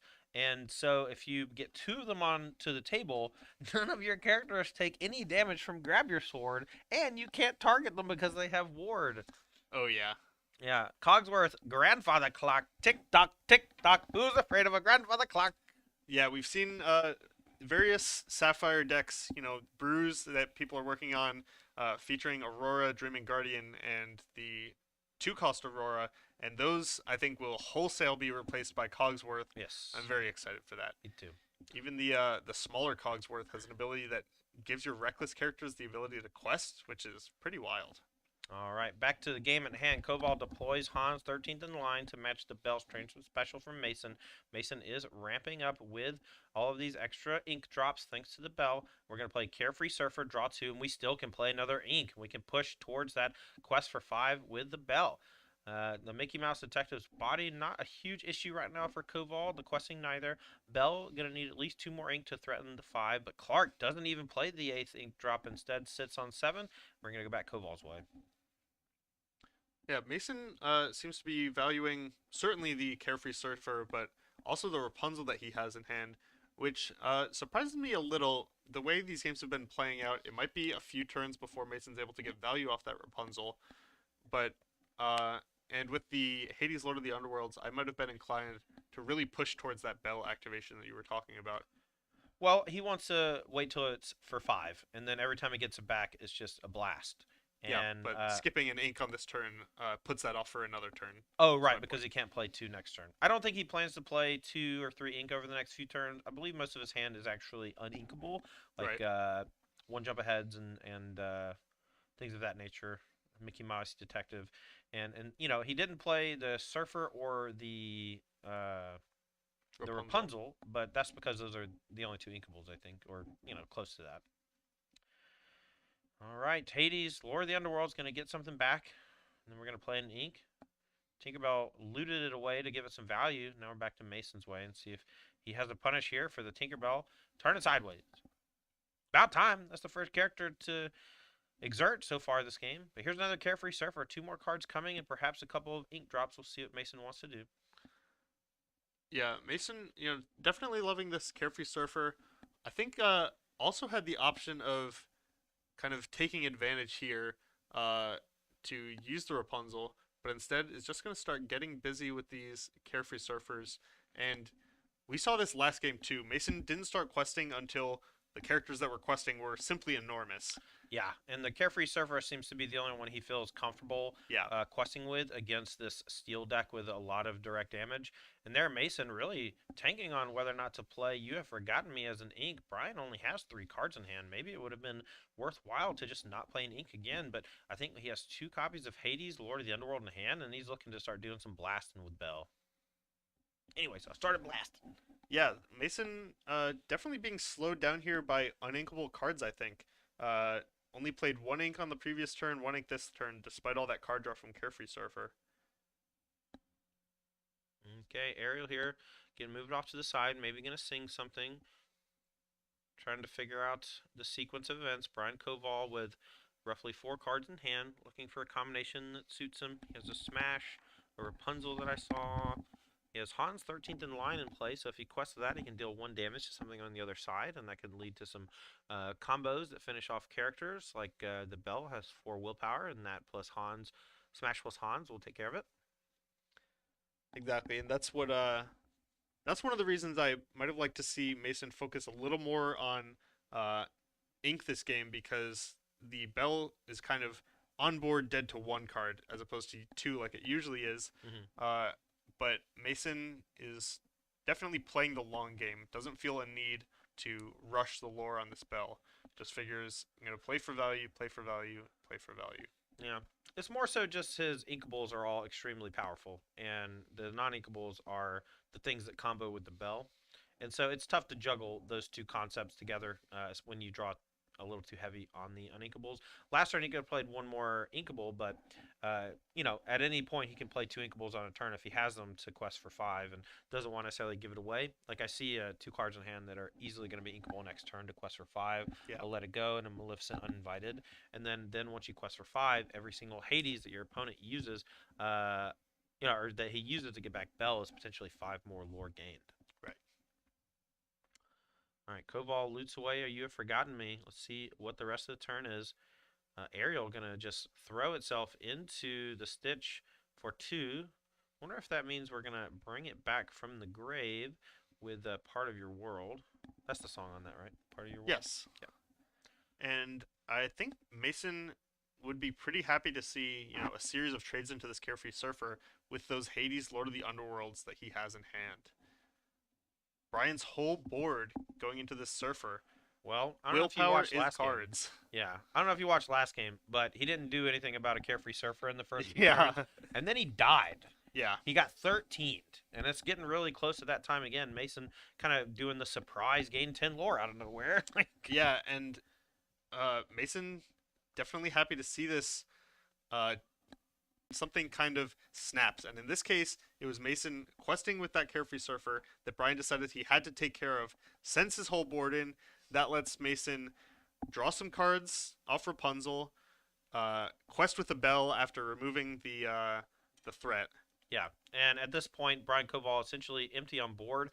Mason has all characters with full health, including an 8 willpower Stitch Carefree Server, and Koval is on the back foot. The Bell can't even be challenged on board, and Koval going to be looking here to find some way to deal with it this turn in conjunction with the attack from the Hades, but it's going to be difficult to win this game if you're a Brian Koval or a Brian Koval fan, and if you're a Mason Clark fan, you got to be pretty happy right about now.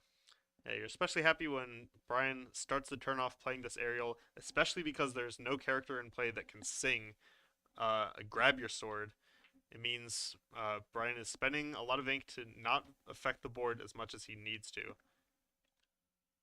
All right, so Koval here trying to knock down the House of Cards from Mason, but it looks like he's too far on the back foot. The 8 willpower of those 2 Stitch Carefree Servers, perhaps a little too much for his steel deck to deal with without those direct removal effects and without any explosive draws of his own.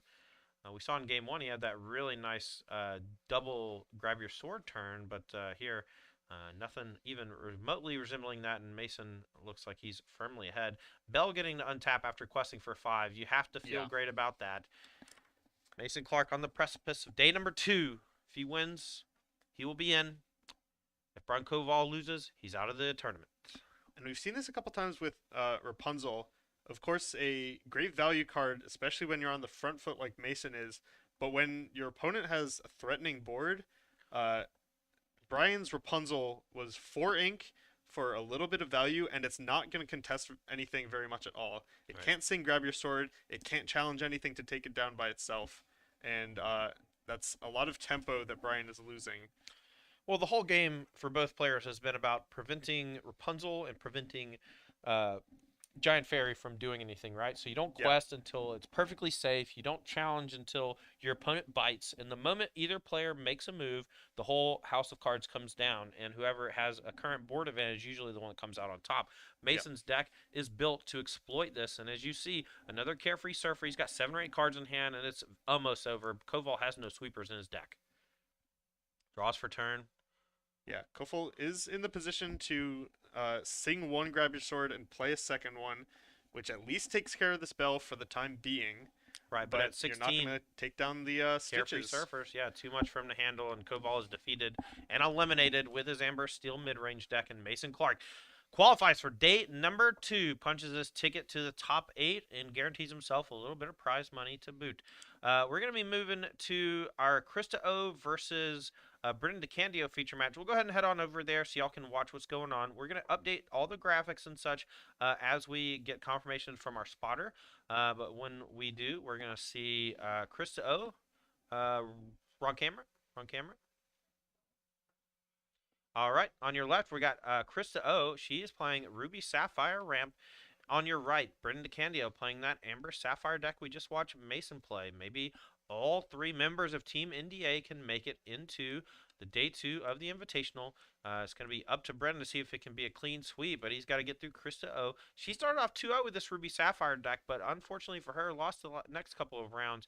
Right now, it's looking like this game's fallen out of favor for her, but once we get lore total updated, game count updated, we'll have a better idea of her position and how much time she has left to get things done.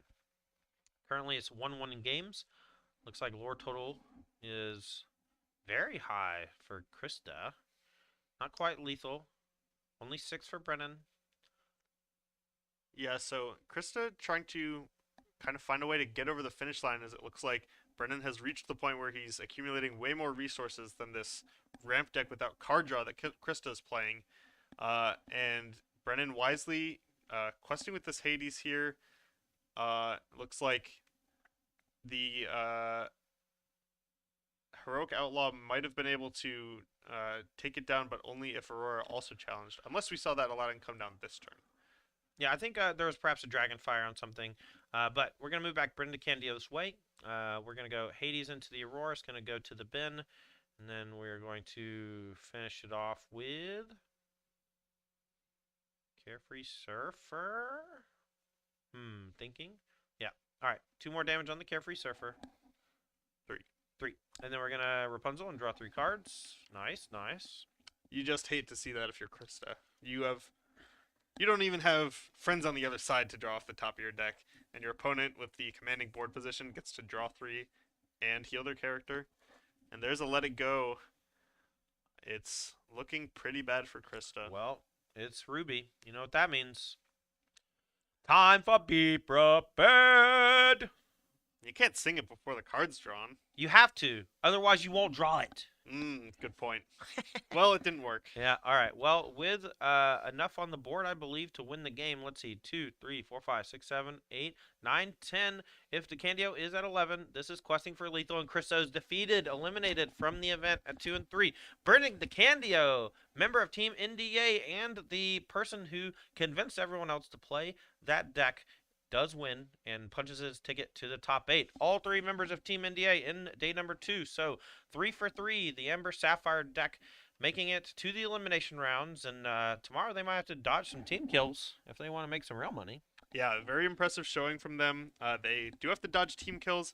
I also wonder if they have to dodge Ruby Amethyst. That is not a matchup we've seen.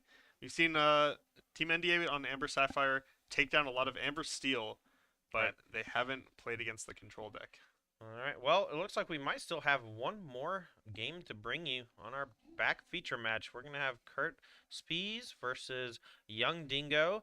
Kurt has already defeated Young Dingo once in our first pod, and Dingo was not too thrilled Yeah. about the random pairing against one of his 2 losses in the event. But we are tied up 1-1 going into the deciding game. This is the elimination pod. This is the last game of today, the last round of today, and the winner is going to be in our top 8, and the loser is going home. So far, our top 8 is Don Delosier, Frank Carson, Harlan Fear, Mason Clark, Brendan DeCandio.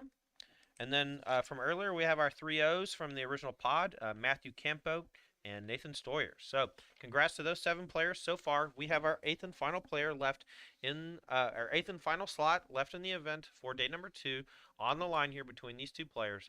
And if they win, their dreams of first place and $2,000 will stay alive.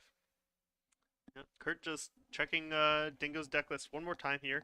This is a bit of an unfamiliar archetype that Dingo is playing with Amethyst Steel.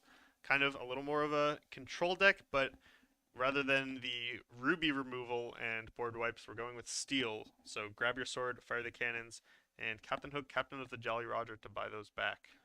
Players here are finishing up their mulligans, getting ready here for game number 3. Games so far today have been quite good. What's your pick for best card of the day so far?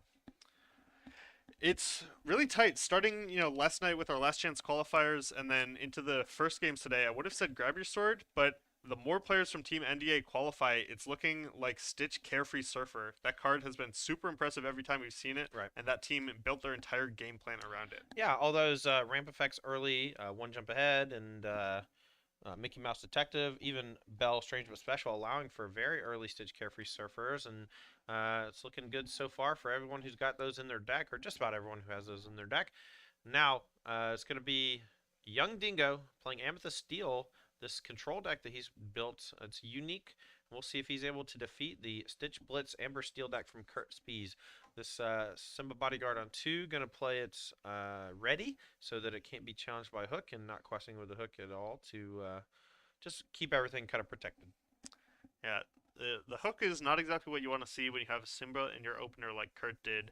So instead, we're going to get straight into one of these slower games because both players have the ability to challenge the other's position. Well, I think this almost always favors the grab your sword player, but it especially favors the aerial grab your sword players because they're able to not only find the grab your swords more easily, but also sing them ahead of schedule and allow for some cool combo turns that sweep the opponent's board while maintaining, enough pressure to without exposing anything to being challenged early on. Yeah, and Ariel there didn't find anything, didn't find grab your sword, but looking at Kurt's hand, we do have access to a whole new world, and this might be a great spot for it if he can deploy a lantern and maybe ink a card. Yeah, he has a Tinkerbell Strange Special he can play along with that lantern and then wheel. Also, can maybe just still wait till next turn, but Dingo with the 1, 2, 3 is almost empty-handed as well. So you're seeing, kind of a players choose to sequence in such a way to prevent the opponent's cards from having maximum impact. And here, Dingo with the 1, 2, 3 curve is going to have only 4 cards in hand against this whole new world, but still a very effective whole new world from Kurt. And we're going to draw 7 still with 3 potential ink active to play characters. Yeah, that was still pretty good. Dingo wasn't quite able to empty his hand enough, still discarded 4 whole cards. And Kurt, discarding that redundant whole new world, not really something he cares about. So Kurt in a good spot here, reloaded, and with slightly more resources in play than Dingo did. But once you sing with this aerial, a lot of the time, if you don't have a follow up, it can get taken down. These Simbas, though, are going to make that a lot more difficult for Dingo. All right, we're going to go question for 1, question for 2 maybe. Maybe thinking better. Yeah, we are. Question for 2 up to 2. Now Kurt's going to pass it back, and Dingo has an opportunity to do some serious damage. Hook can take down one of the Simbas. If he can take down the other one, he can maybe challenge the Hook and get some free value out of one of his smaller characters. Right, but there is enough of a wall with these Simbas that it looks like Ariel is going to survive, meaning Dingo has to be worried about very easily played grab your swords out of Kurt from here on out.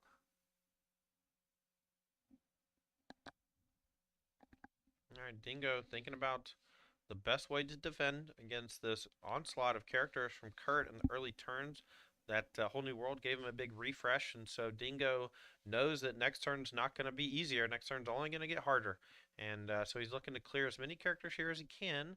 Might require a bit of double tapping one of the characters to knock off the Simba. It's a lot of lost willpower if that's the case. Yeah, instead, the best Dingo can do is this Mickey. And looking at the characters on Kurt's side of the board, really the only character that Dingo doesn't care about is this Captain Hook. The Simbas are great protection, the Ariel can sing, and even Stitch New Dog threatens a shift from Rockstar. All right, here's a Mickey Wayward Sorceress from Dingo, and let's get Wayward Sorceress on the screen, or Sorcerer on the screen, because this is one that we haven't seen too much today, but it's a focal point of Dingo's deck. This 4-cost Amethyst character is a 3/4 that quests for 2, and has 2 different abilities that revolve around the brooms. The 2-cost Magic Broom that you see in play already, and all your brooms cost 1 less to play.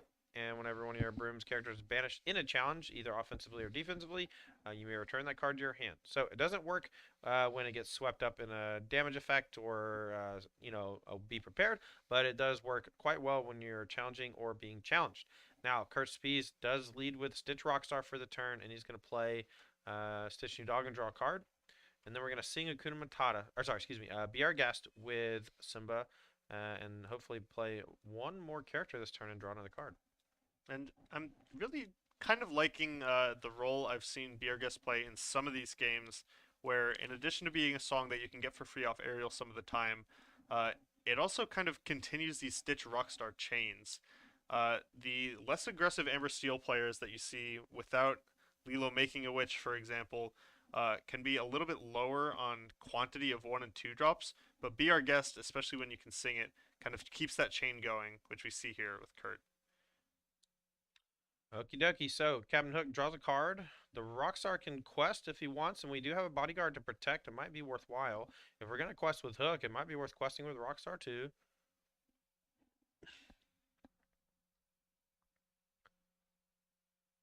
He just played one of the hooks, so I don't think that this one. I think this one's been in play for a minute because he played one to. If it had been played this turn, it would have drawn a card. Right.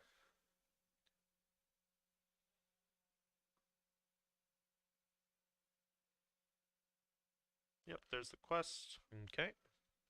Now the question is, do we quest with the Rockstar? Answer's no. We're gonna go back Young Dingo's way. Yeah, I think it's pretty tempting to quest with the Rockstar.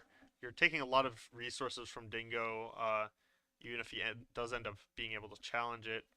Um, but Kurt deciding that he really values having the engine online, uh, especially if Dingo doesn't have access to a whole new world. So we're going to might use not. the Elsa to exert the Rockstar so we can challenge it with the broom. To me, that signifies we're about to maybe double tap it with Fire the cannons. Fire the cannons. Yeah, 2 more to it. And 4 to it. All right, Stitch Rockstar down. That's going to prevent a little bit of the card advantage from Kurt, but we know his hand contains another Rockstar and another whole new world. So if Dingo doesn't provide any more substance to the board, Kurt here are going to explode next turn. Yeah, definitely not the kind of thing that Dingo is planning to do. Took 3 resources for that Stitch, and that's kind of if Dingo's going to get back into this game, he's probably looking to find a grab your sword at some point, and having to spend multiple cards to take down that Stitch without being able to wait to get some extra damage from a grab your sword on it is kind of lost value in the long run for Dingo. All right, we go Broom for 1, and then we're going to Magic Mirror. The Broom's going to shuffle back in a Mickey Wayward Sorcerer. Not the best thing to shuffle back in against this Amber Steel deck, but perhaps okay drawing a backup copy since he knows the one that he has in play is about to die. Or likely going to die. Yeah, this is an interesting game plan from Dingo. Maybe trying to eke maximum value out of sequential brooms at some point. All right, if you're Dingo, what's the best case scenario for you other than pass? Well, that's tough. Usually it's your opponent spending all their ink to not affect the board very much. But What about 4-8 that draws 2 cards? that's kind of a lot. In the attrition battle, that seems pretty good. All right, Hook. We're going to take out both your characters with both hooks, and we're going to simplify the board a bit and make sure that you're unable to challenge us too easily. We can quest with the aerial or sing something. Looks like we are going to quest for 1 up to 4.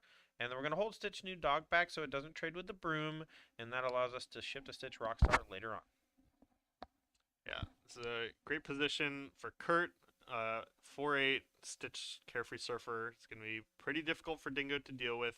Like we saw Mason do last match, as soon as you have these surfers down, they can just kind of start questing with abandon, right? It's pretty hard to punish efficiently. All right, we're going to semi-clear here. We're going to go Hook, Cannon, Hook, and a challenge, and that's going to clear out the 2 smaller characters. And all it cost was 1 cannon in the Hook, but now we have to beat a Carefree Surfer and a Gripful, see if Kurt has some more pressure to play this turn. Yeah, Grip is right. That's a lot of cards for Kurt, and Dingo has established this Magic Mirror, but it's going to take a lot of ink every turn if he's going to recover from this, hand size disparity. I will never financially recover from this. Yeah. All right, we are going to draw a card off the Captain Hook. We're going to ink an aerial. Usually that means we're going to play another 1-drop, but we're going to go questing for 2. Kurt up to 6. And nothing to do with that last ink. Going to pass the turn. Back Dingo's way. We're going to draw. Can't see what he drew. The fact that Kurt played that ink without having anything to play off of it, it's really him, looking into the future, saying, I'm going to have enough to do with my ink. It seems pretty likely I'm going to draw plenty of cards with this Rockstar, and it's going to stick around. He's right about that. So he feels fine just developing ink, doesn't want to miss ink when he has so many cards flowing. All right, back Kurt's way. Firmly in position, has Stitch Rockstar active. Carefree Surfer, huge and doing wonders. We're going to start off here with another Carefree Surfer. Draw 2 more. Kurt putting the hurt on Dingo. His deck doesn't have a lot of good targeted removal. And once again, we see Carefree Surfer dominating against matchups that don't have direct removal. Is huge and whatever you said, huge and something. Is that a synonym for large and in charge? Huge and what? You said, I don't know, huge and incredible. Something about Carefree Surfer. Large and in charge is what I would say. Yeah, that's fair. Big butts. I cannot lie. Willpower Stitch. equals cards. Carefree Surfer. All right. Dingo draws for turn. We got to grab your sword, and we got. Okay, so there's a. All right, I need to go talk to them real quick. I think, but it's not a big deal. I think they think it's a big deal, but it's not. Okay. Well, Dingo picked up the ink and looked at it. It's like technically against the rules, but I think he was just trying to make sure that he didn't accidentally. I don't know. Yeah. Maybe he's thinking about something else entirely. So Spirit of the rule, I think we're fine. Yeah. All right. 3 damage to the Rockstar. I was just making sure there wasn't a problem. I was getting ready to go in there. Yeah. Right? Solve some issues that don't exist, as one does. All right. Part of the willpower on Kurt's side down. Gotta look into the mirror. Takes a lot of ink. Dingo just doesn't really have the tools in his deck to come back from a position like this. We're going to double trade into the Rockstar and play Cannon on the LeFaux, but we still got 2 Carefree Surfers in play. We're going to quest up to 15.